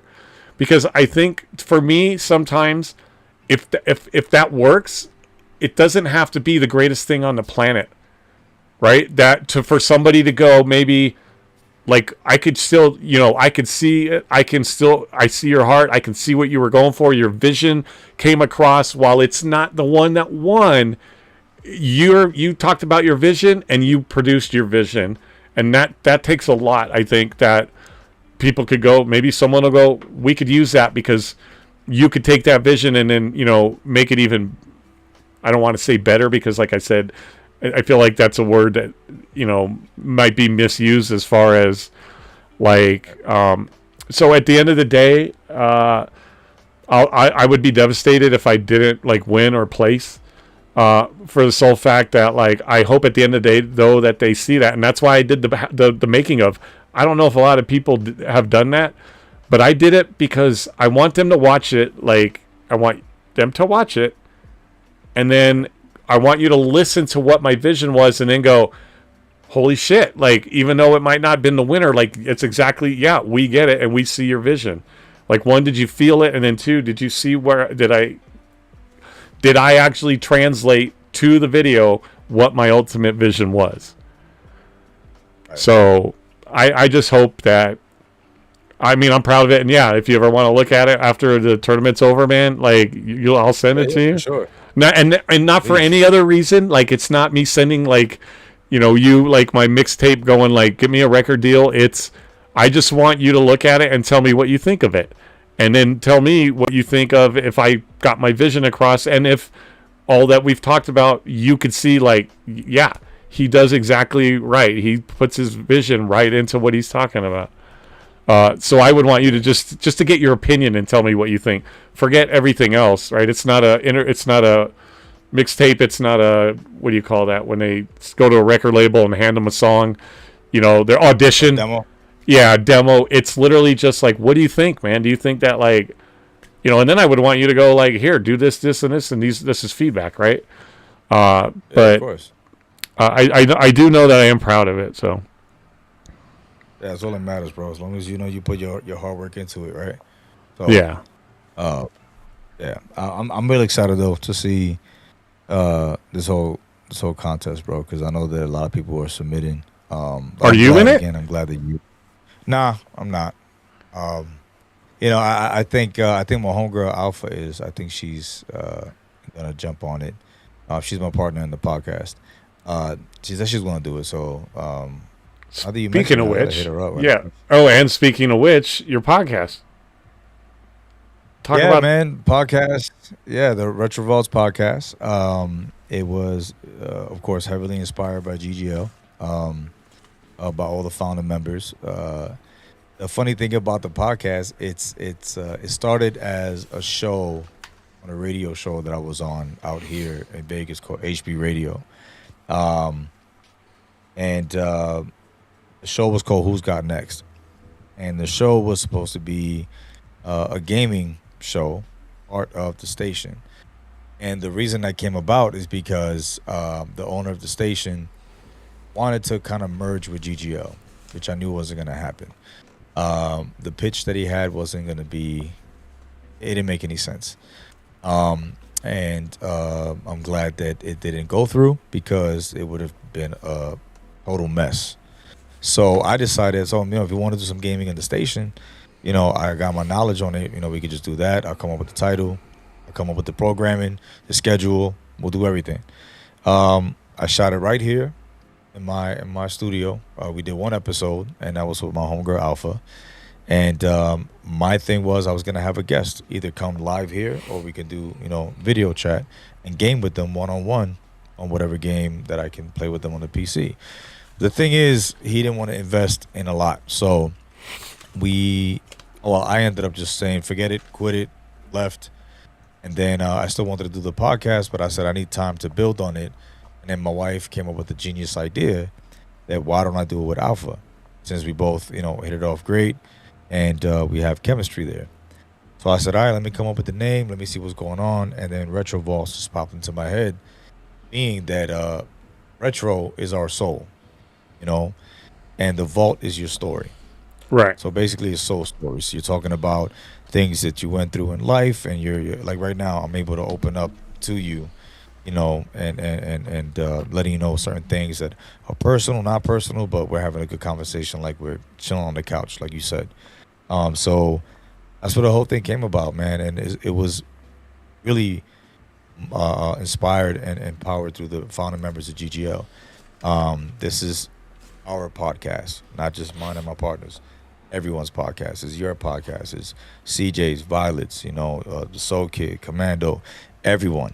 Because we're all one family, one big family in this big, beautiful house, this Right. orphanage of gaming and music and style and flash pizzazz, yeah, man, we do it here we pre-record every Saturday. We drop our audios on Monday and our videos on Wednesdays. We got a couple of guests that are coming up in this next month. We have a special guest this weekend, so I'm gonna wait till y'all hear that and see it next week. It was a very special person within the community, and a big Vegas native. So yeah, we got a lot of people on the list, man, and it's gonna be a lot of fun. We That's have cool, 1v1 off, me and Alpha. I love fighting games. She's a big shooter, so we haven't done any shooting games yet. But there will be one, maybe a 1v1 off. I know she's gonna kick my ass because she's nasty at that. And we done Sonic Racing. I won at that. But again, we've been doing a lot of fighting games. So I'm just trying to sharpen up her skills, because if she ends up on that stage and you gotta play Tekken or whatever, you gotta be ready. So and she's gonna sharpen my skills with the shooting, because I haven't done shooting games since I think 2012. So when did Call of Duty Ghosts come out? 2013, 2012. I don't remember. I don't. We're not That's gonna. the last game. Yeah, that's the last one I played. People kind of know. I'm not a. The last good Call of Duty for me was Black Ops 2 and Modern Warfare 2. But I'm not gonna get in. I'm not gonna get into Call of Duty. People already know. So when you ask me questions about Call of Duty, I don't. I'll say straight up. I'm like, man, cause I can't get into it now either. To be honest with you, I mean, if I play, I'm playing for fun. But I mean, the people are nasty at it. Don't get me wrong, but it's not mine. It's not my stilo. I can't. What style of game do you play mainly? Like, what's your gaming style? Like, bro, so I'm all like, if you kick in the door and come in, bro, I'm either playing something retro like Mario, Sonic, Mortal Kombat, Street Fighter. Killer Instinct is one of my favorite games of all time. oh so my god. I'm always, and I got Killer Instinct 4K as well. So I play that. It was on the podcast not that long ago. Um, but I got like 3 emulators at the crib.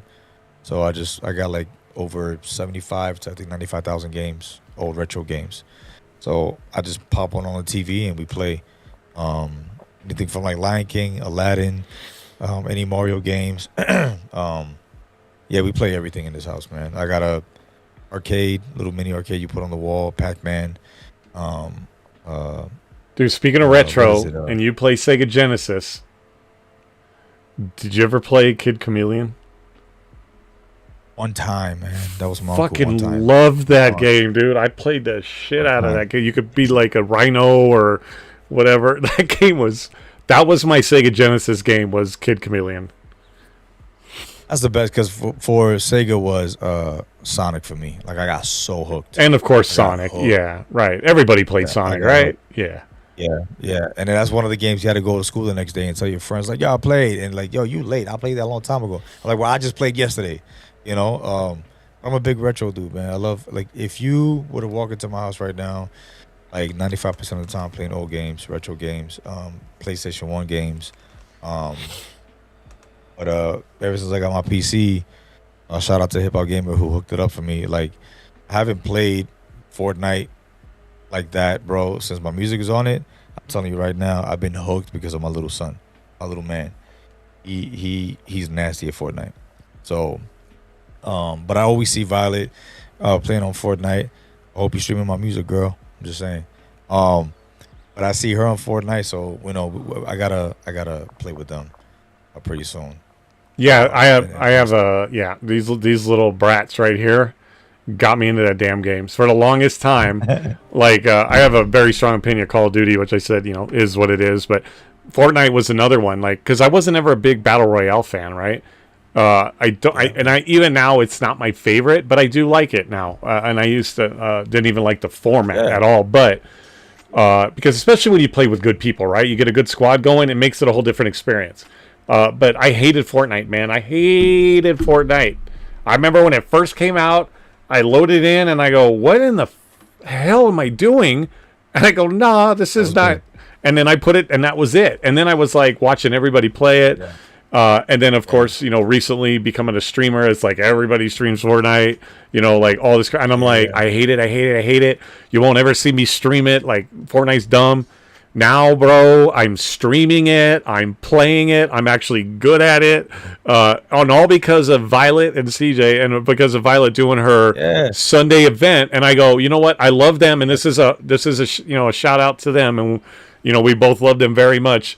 Because they're important to me, right? And I don't know how you are, but I believe that it doesn't matter the game. Yes, even Call of Duty.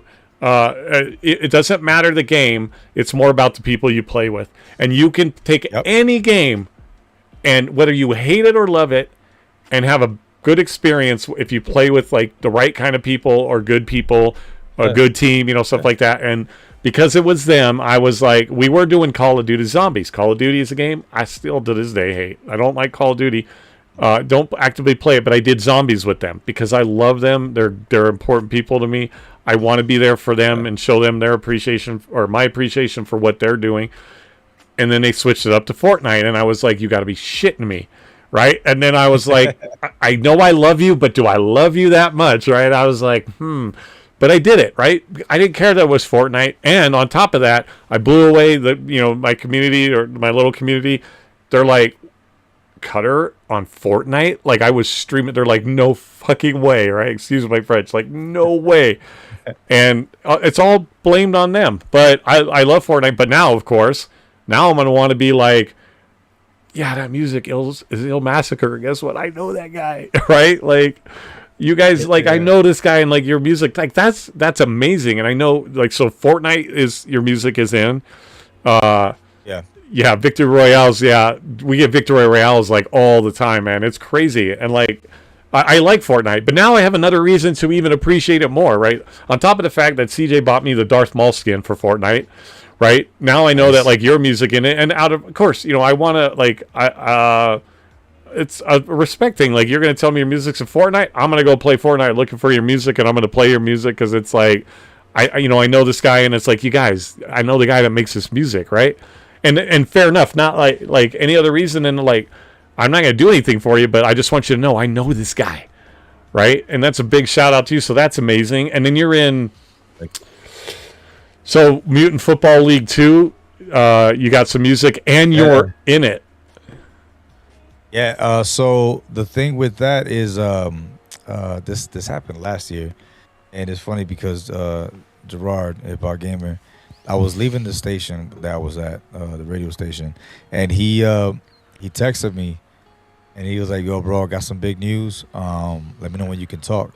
I was like, "Well, I'm at the station right now, so if there's an emergency, I can step out." He's like, "No, I'll text you." I'm like, "Okay," and texted me, and I'm reading it, whatever, and it said like you're about to be in your first official video game, but it didn't click because I'm too busy working on the AV stuff at the station, trying to like see what's the next song or whatever. So when I leave, I finally read the text, and I said, "No fucking way, bro, this is crazy." I said, "What you mean I'm gonna be in my first video game, bro?"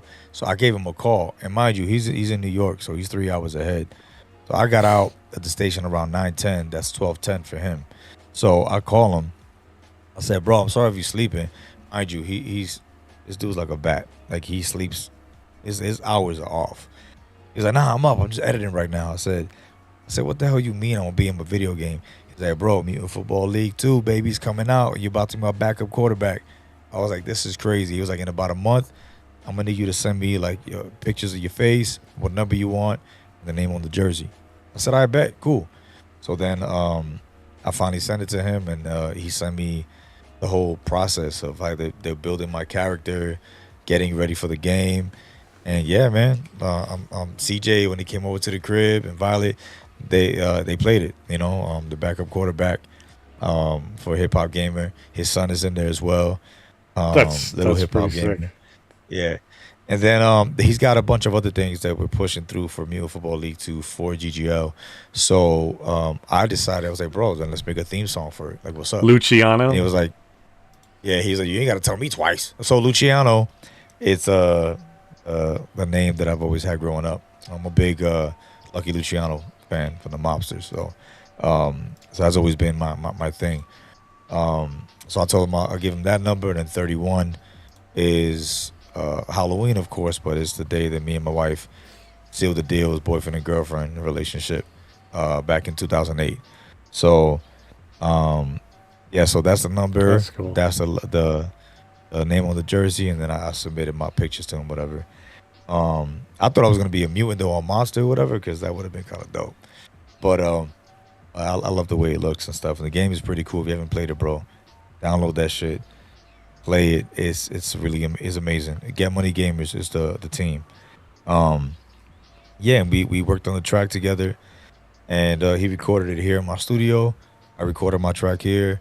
I mean, my verse here, and Alpha did hers, and I put it all together. And yeah, so now we're about to promote the shit out of it with stuff that's coming up for GGL and future tournaments. That's dope. Yeah, I was gonna ask you that too, like, because CJ just said something, which I was gonna ask, like, should I be starting you? Like, what's your rating? Because CJ said they disrespected him on the OVR, though. Did your brother dirty? Like, what's your OVR on that game? Like, should I be starting you, or should I be keeping you on the bench? Well, to be honest with you, if you start the game, I'm already on the bench, right? So right, okay. I'm already on the bench. Oh, that ain't right. That's dirty. And it's funny because so hip hop dropped the video when he was streaming the game, which I yet have to do. I have to stream it. But he was at the very end of the game, and his son was the backup quarterback because he hurt himself. So then I came in. No, sorry, my fault. He got hurt. He put me as a backup quarterback, and then my character passed it to his son, which scored the winning touchdown. So CJ's got a little beef where in the video he's shouting out his son or whatever, but he did a whole video and he sent it to me. At like Gerard sent it to me that he's talking about the whole thing, like, "Yo, my brother Luciano passed it over to my son and we won the game." Then when he did the clip for IG, he doesn't mention me at all, right? So CJ was like, "Man, bro, you passed the winning pass, bro. He ain't even mention you, bro. That's messed up, dog. So I get where CJ's coming from. But yeah, like that's what I do though. Like when I play the game, I'll play maybe like like a quarter here with Gerard. Then I'll take him out, and put myself in all the time. And then my son, I have my little man playing. He's playing. Okay. Well, I got the stuff. So yeah. I'll tell you what. For right now, since you're on the podcast, I'm going to start you over Gerard every time. But I'm going to tell you right now, if Gerard comes on the podcast, I'm going to tell him that I start him all the time. Is that fair? Okay. Okay. Yeah, I'm going to do you guys both dirty. All right. I'm going to be like, no, I'm always starting you, bro. Hey, man, he owns the team, so he already won. Like, you put me in. It's cool. That's great. That's cool, dude. That's like so fucking amazing, bro. And like, from what I heard, he told me like it's just first of many. There's more video games coming, so I said I'm ready, bro, because he's already in so many games, man. I can't keep track of all the games that he's in because I know he's in a lot of them. Yeah, I told him they need to put him in GTA 6. That'll be sick. That'll be crazy if he's in GTA 6. That would be, and that's the cool thing is that like it brings to, like.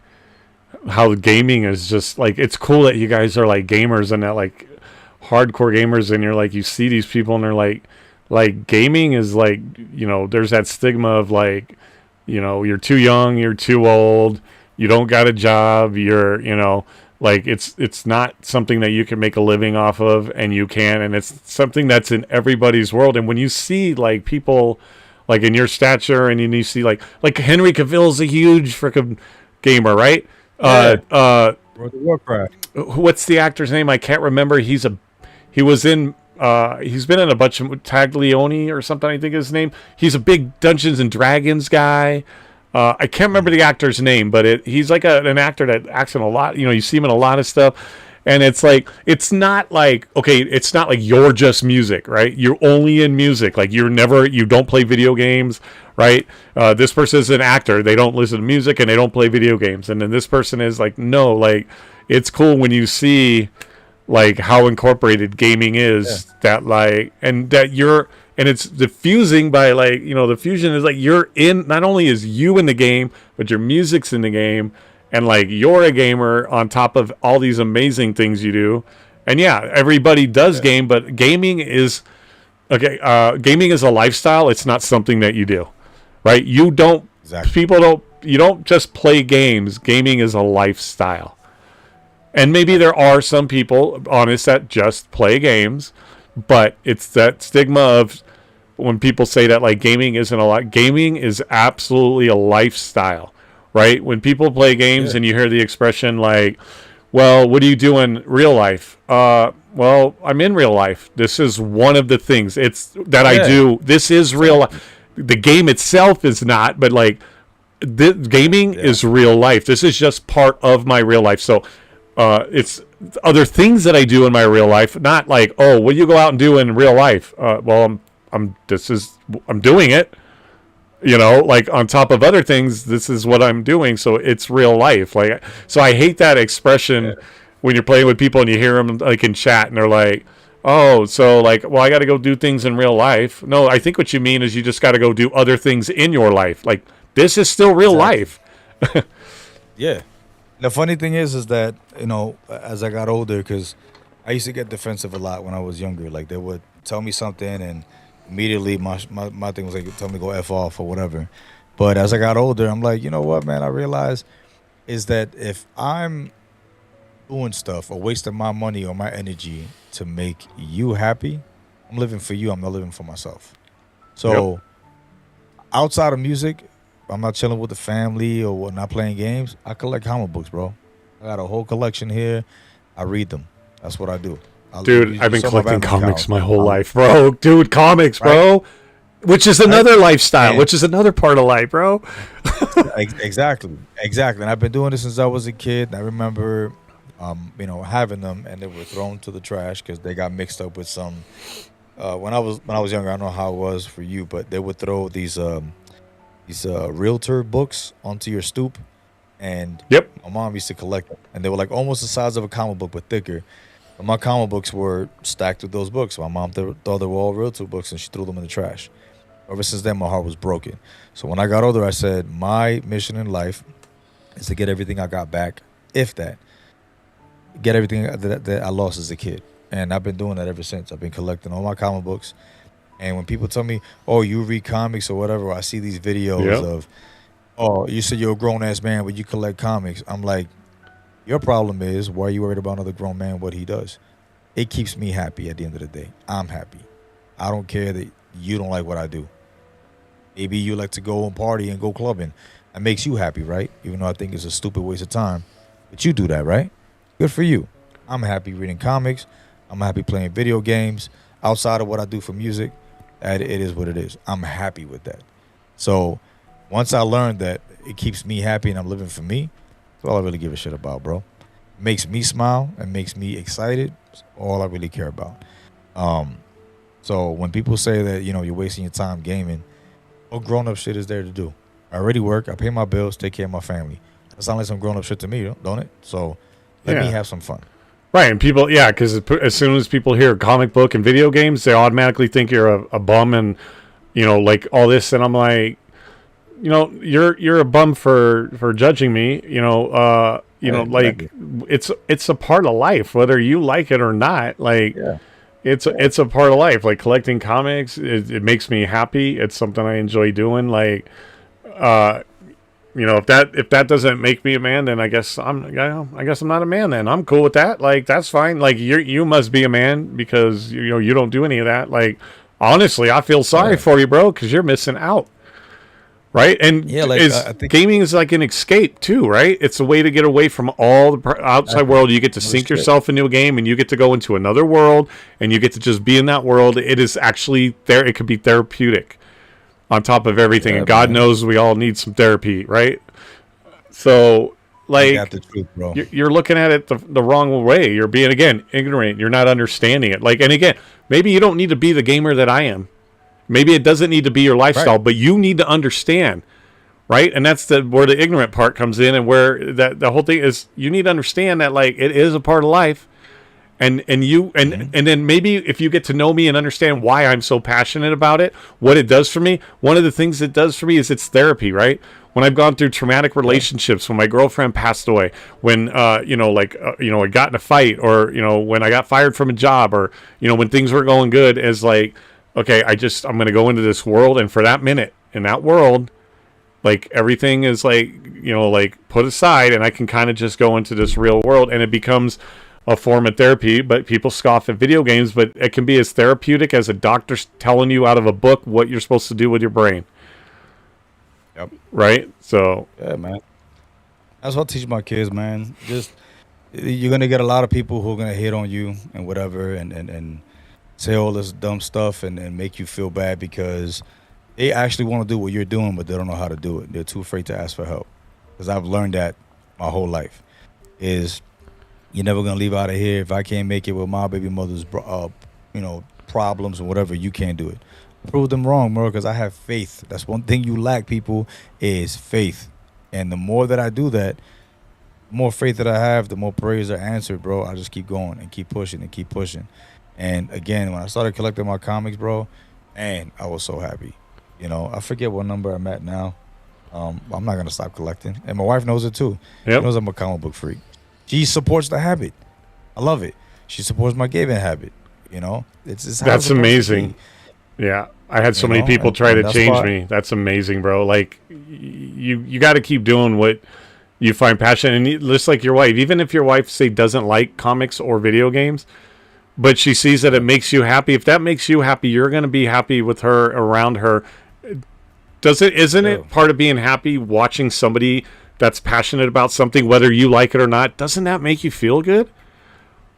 Right? Yeah. Like, so whether or not you like that I like comic books or video games, like, you see the passion and you see that, like, it makes me happy. Although, if you watch CJ when he clips my fucking streams, he gets all my crash outs, but we won't talk about that. But but you know what I mean? Is like, I love it, gaming. I love movies. I love comic books. I love, Gears of War, like stuff like that. Like I'm passionate about it. Like you see the passion, and your wife sees that. Like that's amazing. You got a good, and that my late girlfriend saw that is, you like she sees that, and that's amazing because there's people that try to change people, and I've learned too. You're not going to change me anymore. Like you either. One, you're going to have to accept the fact that, I was an alcoholic. You're also going to have to accept the fact that I stream and I podcast as a lifestyle. Like, you got to be on board with that. Like, you don't have to do it if you don't like doing it, but you have to appreciate that I do. And that's cool that your wife does that. And big shout out to your wife, which, say hi to her, by the way. Tell her Cutter. I will. Said hi. I will for sure. She sounds like a legend herself. A big, her and Violet have a lot in common because they both love Halloween, and my wife, for Mother's Day / birthday, I got her a big cauldron, the cast iron cauldron you can actually cook out of. And she's always messing with me like, oh, when can we decorate for Halloween? I said, babe, it's not even, we didn't even hit summer yet. Like, why? But if she could decorate the inside of the house Halloween, she's happy. If we could do the outside by October, great. But the inside's got to be. And I support it, man, because that's what she loves, She loves it. And she's a big Disney freak. She loves Ursula from Little Mermaid. So I support her habit. I get her stuff like that. And she hooks me up with shit that I love. I mean, you see that Iron Man helmet right there behind me? Yep. It's nice. It was $150 at Disneyland. And it opens and everything. And me, like a little kid, it was between that and the Green Goblin. Oh, damn, the Green Goblin just wasn't really, like I said, okay, I really want the Green Goblin too. But I was like, what does this one do? Oh, it just has a button and talks. It doesn't open? All right, fuck it, give me the Iron Man. So I got the Iron Man one. She bought it for me. You know what I mean? Like, she supports the shit that I love, man. That's amazing. But I'll tell you one thing, the Green Goblin, you know who my favorite was, though? And I hate that he's not been in the movies. He's not bigger. Green Goblin was all right, but for me, dude, it was the Hobgoblin. The Hobgoblin with I don't know. I liked him so much better than the Green Goblin. In the cartoons? Yeah, and like in the comic books and everything, but like you don't. He's not been in the big movies. He's not been in any shows or anything. It's all been the Green Goblin. I'm like, where's the Hobgoblin, man? Like Carnage was my other. Like I liked him better than Venom. We did get Carnage, but where the fuck? I saw that. Where's Hobgoblin? Yeah. Oh yeah, no, Hobgoblin.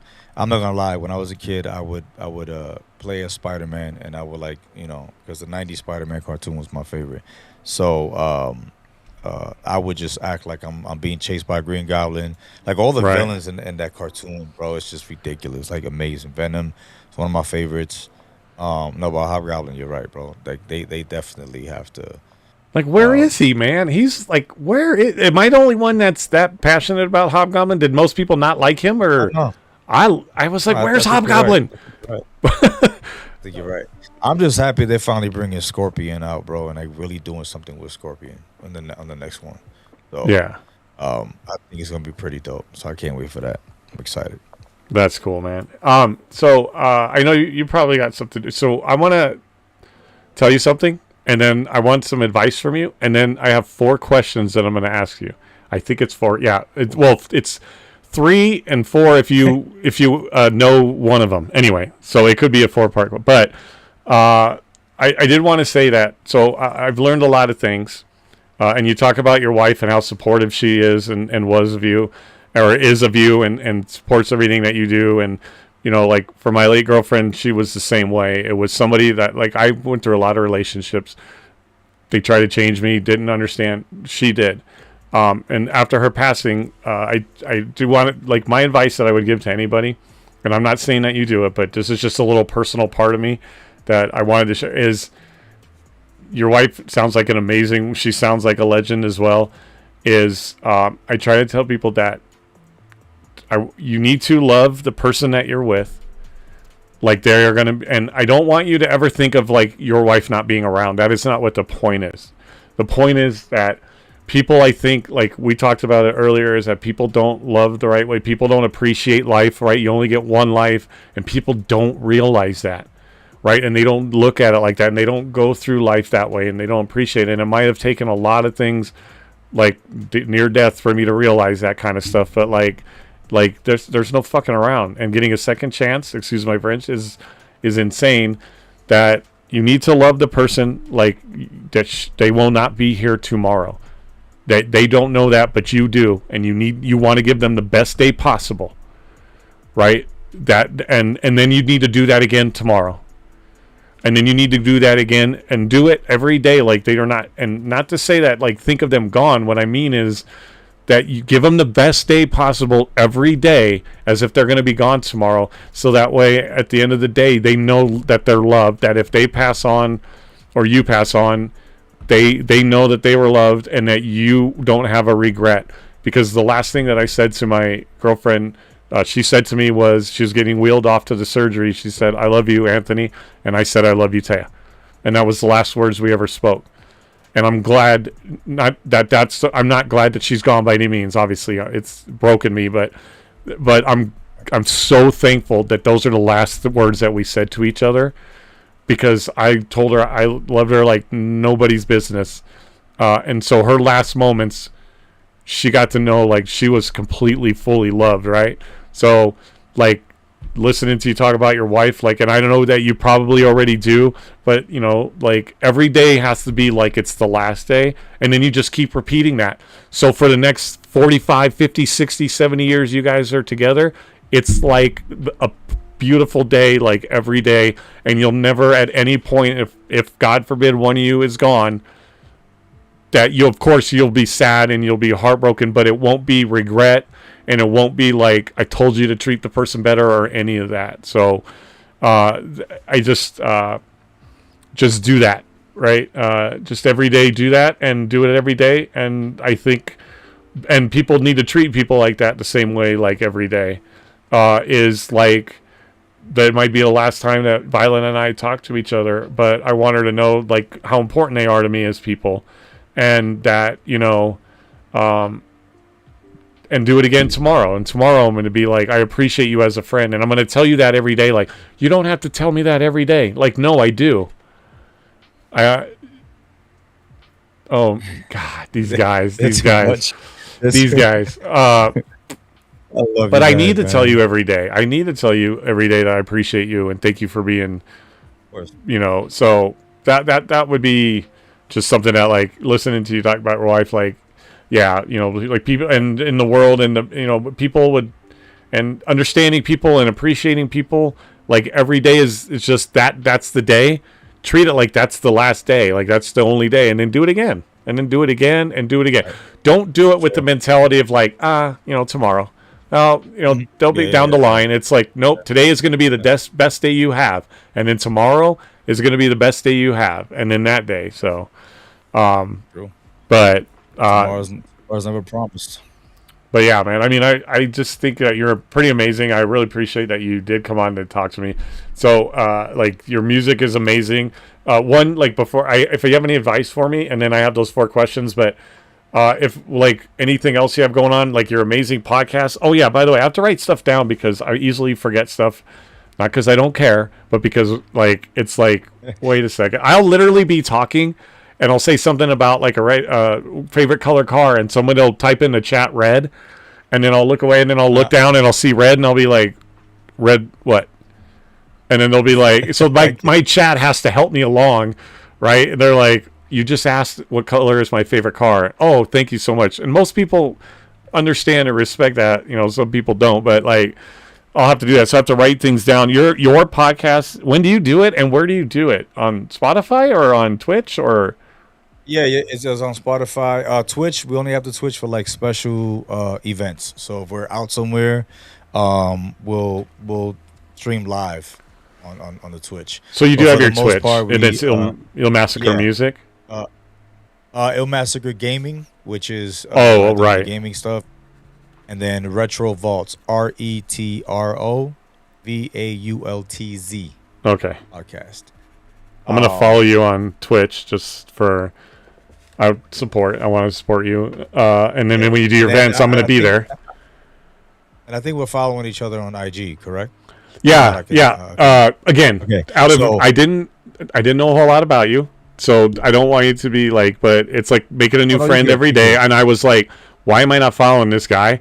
And then I wanted to kind of, yeah. I wanted to kind of creep on your, Instagram and see what was up. But, Cool. but we do now follow each other on that. Yeah, because if anything, yeah, I'll find you. I'll send you stuff. But for the most part, every Monday. Right now, we had 2 weeks off because Right. life be lifing.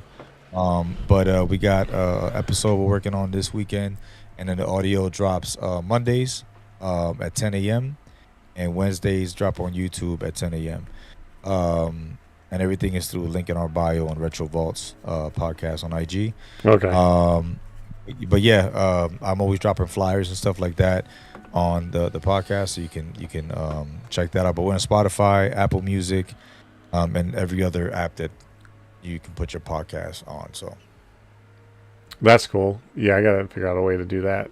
Because I want to be able to share this. bro.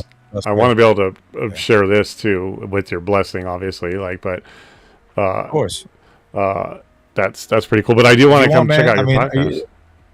I do have your phone number, so I can text you all the stuff that I got. Yeah. You can send me your email through text. I can send you everything that I work on and how I get my stuff out. You got to Okay. just sign up on a profile. I'd appreciate add your that. Stuff and boom, you're ready to go. That'd be dope. So, But I want to come check out your podcast now. well, I got you, bro. I'm gonna send you all the stuff.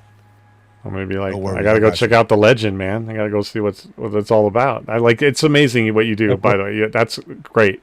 So you've got your podcast and like, what else? Like, whatever you want to, like, what other stuff do you like do? I know you do your music, so you've got your podcast. Like, yeah, what else, man? Yeah, I mean, we all know that I game, so I have my PC here, so I stream when I can, because my schedule is just crazy. But I really want to find time to stream on my gaming channel because I really want to make that a thing. Yeah. But yeah, man, I come in here, I play Fortnite, of course, when I'm streaming my music, or Valorant or anything like that. When I'm in my gaming room, in the other room, I'm playing either on the arcade, which I'm either playing Dig Dug, Pac-Man, Galaga, any other emulators that I have. I'm always playing there. If not, I'm reading my comic books. If not, you catch me at the comic book shop buying more books and toys. Hell yeah. Yeah, and then other than that, just chilling with my family. My two oldest kids are out in college. Daughter just graduated, but she's got one more year for another program she's working on, so she's not coming home yet. Hopefully, think till December, God permits it. My oldest son graduates from college in August, so I don't know if he's staying out there in Arizona or coming back. But I try to hang out with my little man as much as I could, because that's my little partner, man. So whatever I do, he gets influenced by it, and he's an artist. He sketches a lot. That kid is nasty with the pencil, bro. Oh my God, That's awesome, dude.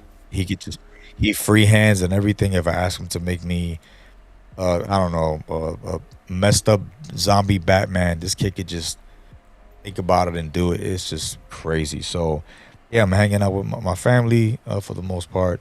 God permits it. In 2 months, I'm leaving to Puerto Rico for my birthday in July. So I'm gonna be out there with the nice. family. Finally getting some vacation time. Well, early happy Well-deserved birthday. vacation time. If we're not talking, Thank you, we got a sir. game sometime too. By the way, that would be dope. Oh, for sure. Thank For God sure, I man. like. I was gonna say, thank God I like Fortnite now because that would have been really awkward. There you go.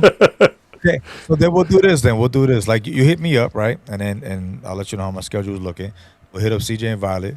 We'll get everybody running the game, and that's it. It's like I tell everybody. Listen, Hell yeah. I play Fortnite now. I'm getting a couple kills under my belt. Getting a little Yeah. nice. Not the best. My son is nasty, I'll carry but I gotta carry me. Thank you. I'm about to ask that. Just carry me, you. please. Yeah, that'll be dope. But yeah, I got some more projects coming out this year. Sweet. We're working on me and Mike Strato. We're working on a lot of music. So just be ready, man. I'm going to be flooding, IG with a lot of stuff. We're going to be dropping a lot of music for GGL this year and personal projects. So Well, now they follow you, I'll here get we to catch all that I've been missing and stuff. So that'll be cool, man. oh yeah, I'll keep you entertained for sure. That's the plan. All right. So do you have, I was just gonna ask, do you have any advice for me? I just mean, Yeah, I in mean, yeah, I general. don't think I really got. I mean, yeah, you from what I see, man, you have a good soul. Like I said, Retro Vaults is about soul stories, and hearing about your soul story, today, with your girlfriend and your daughter and everything that you're doing, man. You have a kind heart, beautiful soul. You're an amazing person. Just keep doing what you're doing, bro. I mean, age is just a number. From what I've learned, from what I've seen, when I was little, I was always told by older people, this is what you're supposed to do in life. And it's funny that I'm ahead of what they wanted to do, and I never got to do it because they never went for that next step. I never opened that door for the next opportunity. I never wanted to live the type of life that I lived as a kid. As a grown-up, I changed that. I didn't want my kids to go through it either. So the fact that I know that God is on my side and he keeps waking me up every single day, I just thank him as soon as I open my eyes. Thank you, Lord. Thank you for this breath. Thank you for the stretch. Now I'm going to get myself ready for the day. And I just keep pushing, bro. And you, like I said, man, keep doing you. Keep up with your editing. Keep up with this podcast. It's going to blow up. We're going to put you all over the map. We're going to put you all over the map. Because in my eyes, you're a legend as well, bro. And we're brothers now. This is what it is. We're family.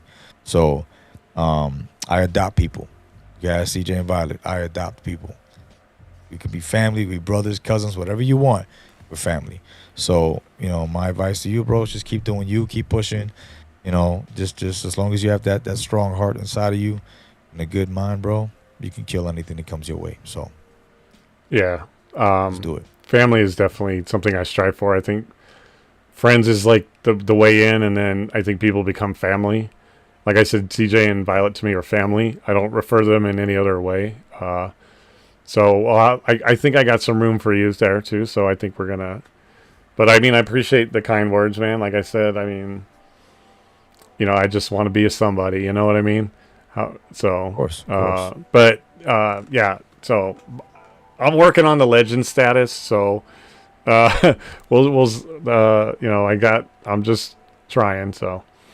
No, I'm not grandpa. By the way, I'm not old. I'm seasoned. Okay, nobody calls me that. Hey, there you go. I like that. Seasoned. That's what I tell people when people are like, "You're old." I tell them I'm seasoned. Violet, keep it up. I'm gonna bring you chicken. You better stop. Real chicken. Little inside joke we got. Anyway, okay. So I got a couple just real quick, easy questions, and then you can go do your thing. I'm gonna wrap it up. Go do a little gaming. Okay. So these questions that I'm going to ask you really only have one answer. I'm curious to see what your answer is. All right. Okay. We'll see. We'll see about this family thing that we got. Okay.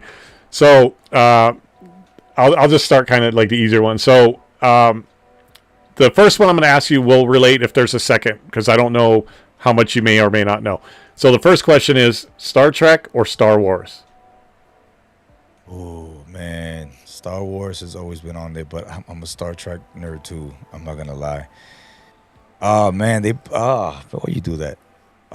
Your hesitation makes me a little nervous. Oh my God. No, I'm gonna go with Star Wars. Okay, I love you because that's a good answer. And if you want to know what mine is, it's right there on my forearm. That's the Mandalorian symbol. So definitely Star Wars. I was there at 5 years old when the first Star Wars was in theater. So Star Wars all day long. But I don't know how much do you know about Star Wars? Like the reason is... Go ahead. Okay.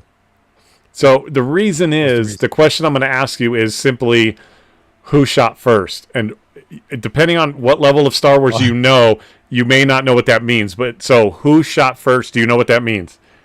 Okay. Yes, Hans. Okay, there you go. Right, we're 2 for 2, man. We're on a roll. Okay, so those are the first two. That's why the one is kind of a part depending on how much, even if you pick Star Wars, it's how much you know. Because I've asked people who shot first, they go, huh? I'm like, the age-old question of Star Wars, who shot first? Very famous question. Yeah, very famous Which, question. again, only has one right answer, right? Which is Han, right? Okay, the next one is, I guess I'll go with this one. Pineapple on pizza, yes or no? Oh, yeah. No. I'm from Brooklyn. Okay. Sorry. So that's... I've had it once. So you don't like it on pizza. Now... I think it belongs on pizza, and I think it's delicious on pizza. Right? I'll tell you that. I'm not gonna lie. And I've had it on Papa John's. Yes. Okay. And I think I've had it at a Hawaiian shop one time. It tastes amazing with that. But where I come from, if you put it on that pizza, it won't taste good. So when it comes to pizza, it's a very, very sensitive, topic, right? Right. But I did have it on pizza, and it is delicious. With the ham too. I can't get upset. Yeah. Which leads me to here's the best pizza in the world that I've had. And also I think it, like you said, like on a certain pizza maybe it doesn't belong, right? But for me it belongs on pizza, but the right pizza, right?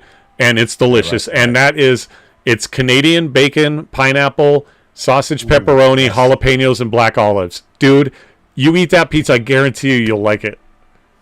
Just take up the jalapenos because I can't deal with the spicy. Then you should have been here for when I ate my habanero pepper on street. Dude, I love heat. I can eat. I'm actually, CJ and I have a podcast planned where we're gonna order the death sauces from Hot Ones. Oh wow! Yeah, bro. I see that. So I love it, and I ate a habanero pepper on stream, and I crushed it. I could say that. Like I love heat.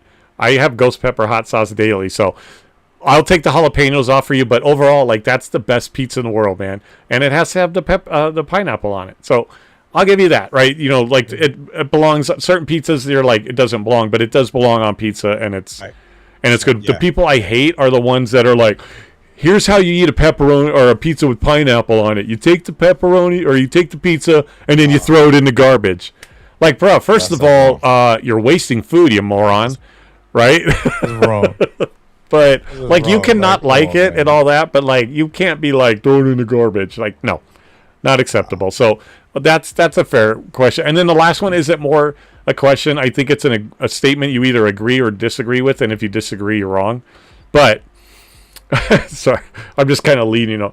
Die Hard is a Christmas movie. Oh my God, this has been.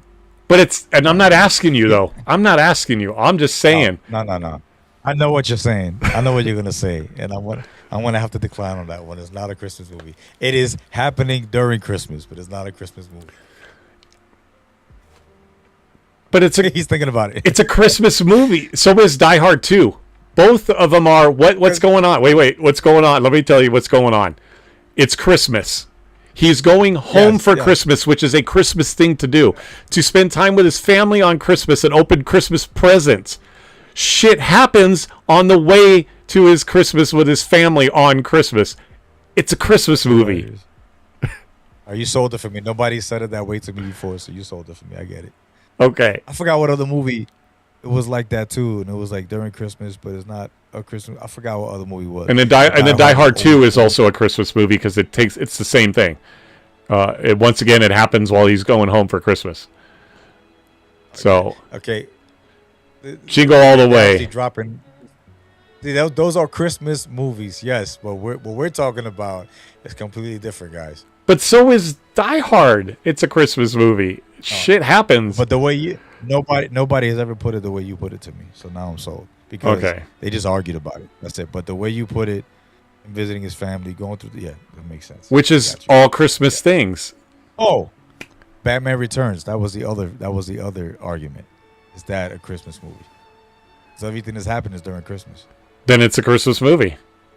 I never thought of it that way, but now that I think of it, I wouldn't argue that it wasn't, but it is. Batman Returns is a Christmas movie. Because you got to look at what the overall theme is it's Christmas and it's the thing. Yes. So there you go. It is a Christmas movie. He's got the tree and the mansion and everything. Yep. Yeah. So now you won't look at. So now you're gonna know. And every New Year's Eve, like tradition, I'm sorry, not New Year's Eve. Every Christmas Eve, we watch Die Hard, or I watch Die Hard.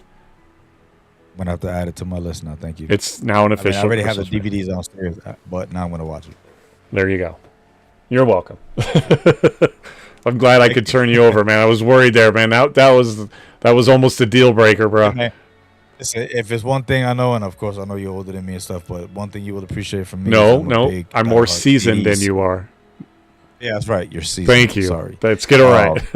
I'm a big 80s movie fan, especially when it comes to action movies. So I love Van Damme, Bruce Willis, Chuck Norris, rest in peace.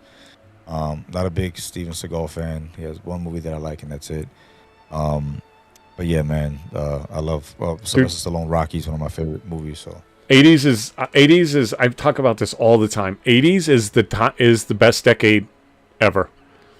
Ever. You look at the world, the 90s was a nice follow-up, but if you look across the times that we've all been alive, the 80s is the best decade. The music was the best, the movies were the best, right? The everything going on in the world, like the world was just was just a better place, right? it was a better place. Like the 80s, I watched things on the 80s and the toys, like staying out till the street lights came on, like going to the mall, like going to the comic book store. Like, bro, the 80s is by far the best.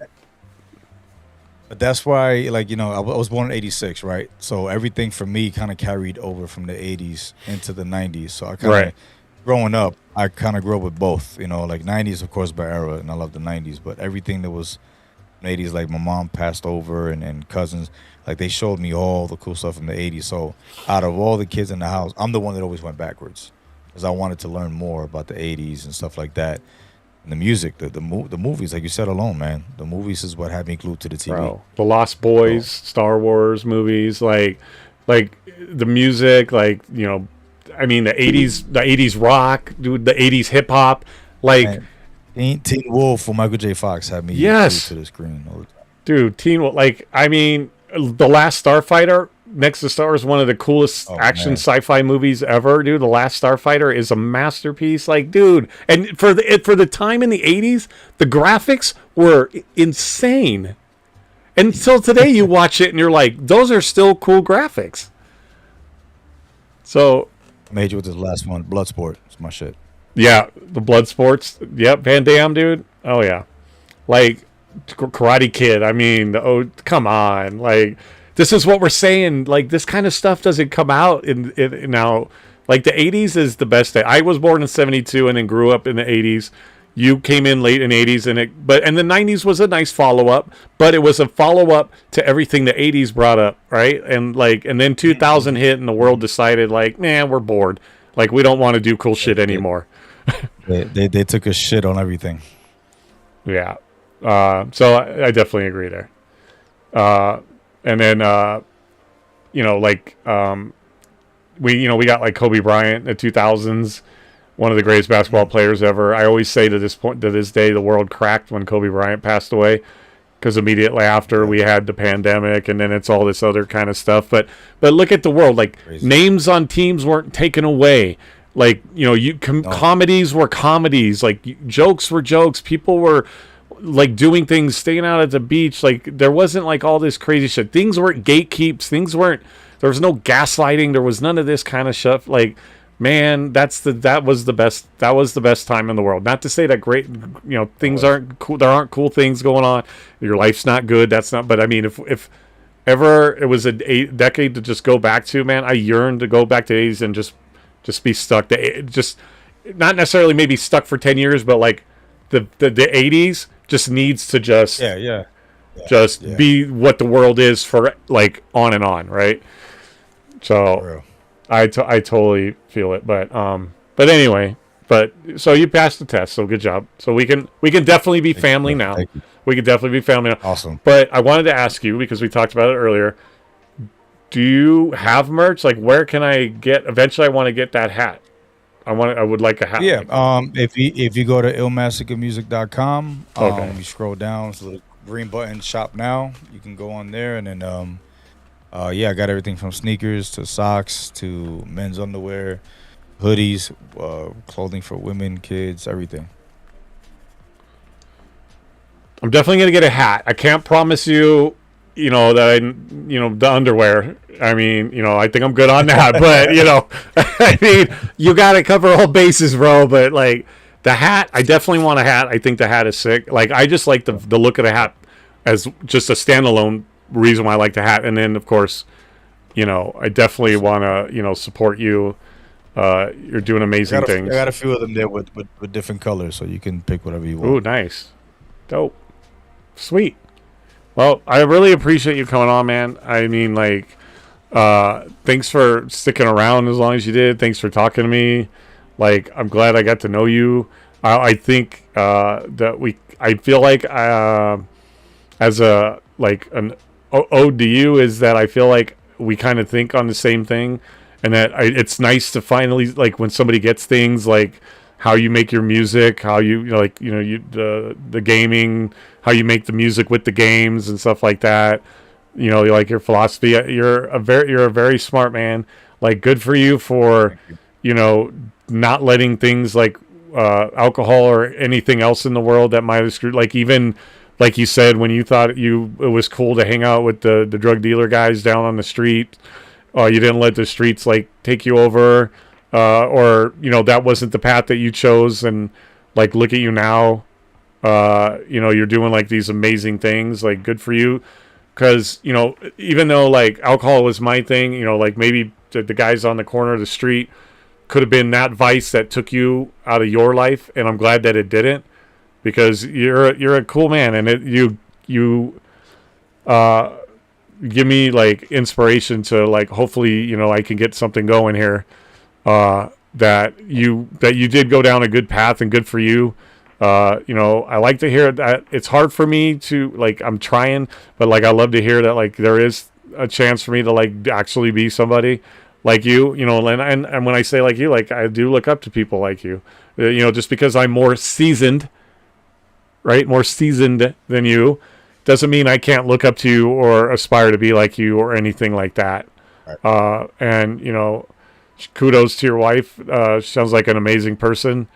And you guys got a cool thing going on, and that's awesome. And I love that she supports everything that you do, because it's hard to find really, you really want to vibe with somebody that appreciates, again, they don't have to like it, but they have to see that passion, and that should make them happy. And I think you guys have that. Right. I think you got a lot of cool things going on, man. I'm like so jealous. Like, I would love to be like doing things like you're doing, and I think that's cool. I've checked out like some of your stuff on Spotify. Like, it's amazing what you do. You're in video games. I mean, for God's sakes, bro, you're in a video game that like the world's gonna play. Like, that's fucking cool, man. That's just still bugs me out. Yeah. That's like surreal, bro. That is like mind blowing for me to even imagine that. To sit here and think like I'm in a game and then all these people are gonna play me in a game. Like, that's legendary without saying you're legendary, bro. Like, that's amazing. So absolute kudos to what you're doing. You're killing it. I can't wait to see the stuff you have coming. I know you said you're doing stuff with Mike.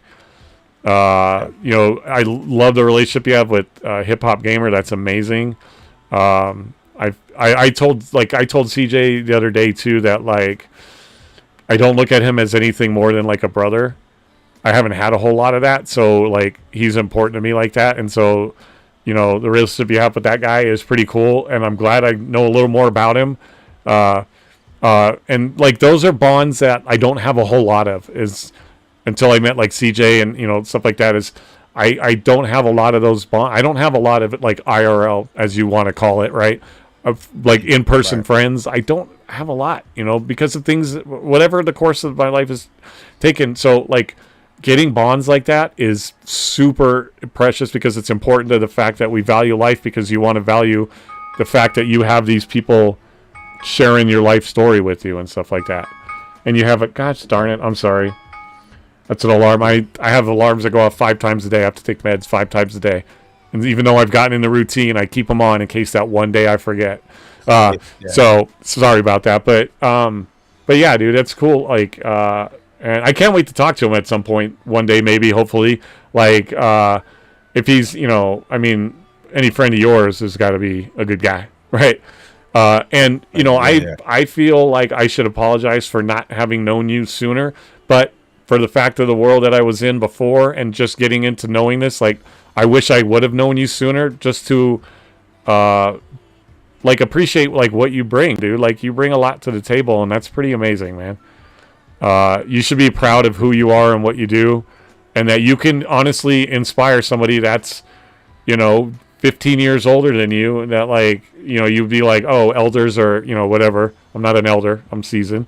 But that you can inspire even somebody like my age doing, and my story, that, like, you can still inspire me to, like, hopefully believe that maybe there still is something out there for me to do and then make my daughter proud. So you're killing it. Your kids probably think you're an amazing person. You're a Superman to them. You know, the GGL people look up to you. I've gotten, when I'd said that you were coming on the podcast, a couple of people just said nothing but good things about you. And that, like, that's really cool that you got him coming on. And it's an honor that you accepted to come on. Little old me, man. Like, I really appreciate it. Like, I said it earlier. It's hard for me to explain really what it does for me that you accepted it. And, you know, I hope it was a cool thing for you to do. And, like, you're more than welcome to come on anytime. Hit me up. We could talk more stuff. We could talk about, you know, I do watch parties all the time. If you want to come on and, like, showcase something, like, and come talk about the next big thing. Like, you know, like, I'm going to definitely come check out your podcast. Sounds like you got a lot, you know, going on that too. I'm pretty excited for that. So I appreciate that, you know, you having your own podcast and you doing all that you did come on. Like, that's pretty cool. That means a lot. Cause you've got your vibe to worry about. You got to, you know, do your thing. So it's pretty cool that you did it. So I appreciate it. It's all love, bro. It's all love. So thanks for coming on, man. If you got to go ahead. I'm going to raid out of my channel and take a break. And then I might go play a little Borderlands or something and vibe out. Cool. Well, and if you have anything left to shout out, man, get it out. Man, just a shout out to you, bro. I really appreciate you for having me on. It was fun. Again, I'm always come back, you know, show some love. We're family now. Shout out to the whole GGL family, especially CJ and Violet. And, you know, we're going to run it up, man. We got to play that Fortnite. And yeah, just stay tuned. I'm going to be dropping a couple new things. So I'm going to send them your way, too, so we can showcase them as well. I can't wait, dude. That's pretty cool, man. Good for you, bro. That's awesome. Man, you have a good night. All right. Stay blessed. Have a good night. Tell your family hi. Talk soon. All right, man. Good night. All right, guys. That's it. Thanks for coming in. CJ, thanks for hanging out. I'm going to raid out on Twitch, guys, for who are still hanging out. We're going to raid out Izzy Smokes. She's probably playing Call of Duty. Yep, that's all she plays. CJ, have a good night, man. Thanks for hanging out. Go do your thing. I said I was going to play Borderlands, but I might try to see if I can squeak in a little Battlefield, but I think I'm just going to have to take a loss on that one.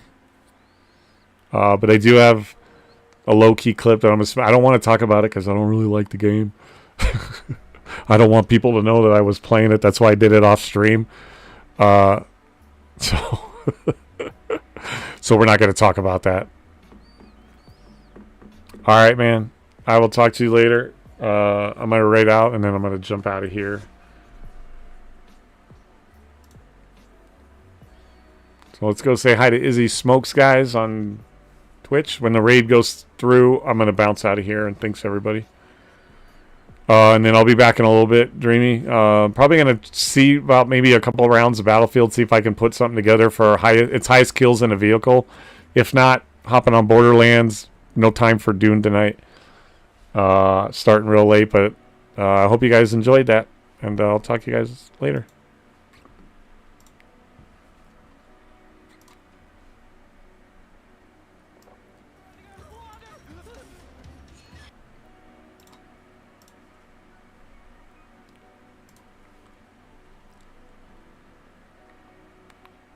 Appreciate that. Hi, Dream Rose.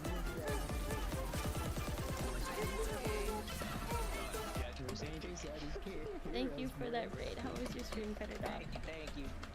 Hi, Dream Rose. Welcome in. Hi, Cutterdawg. How was the stream? What did you talk about in the podcast today?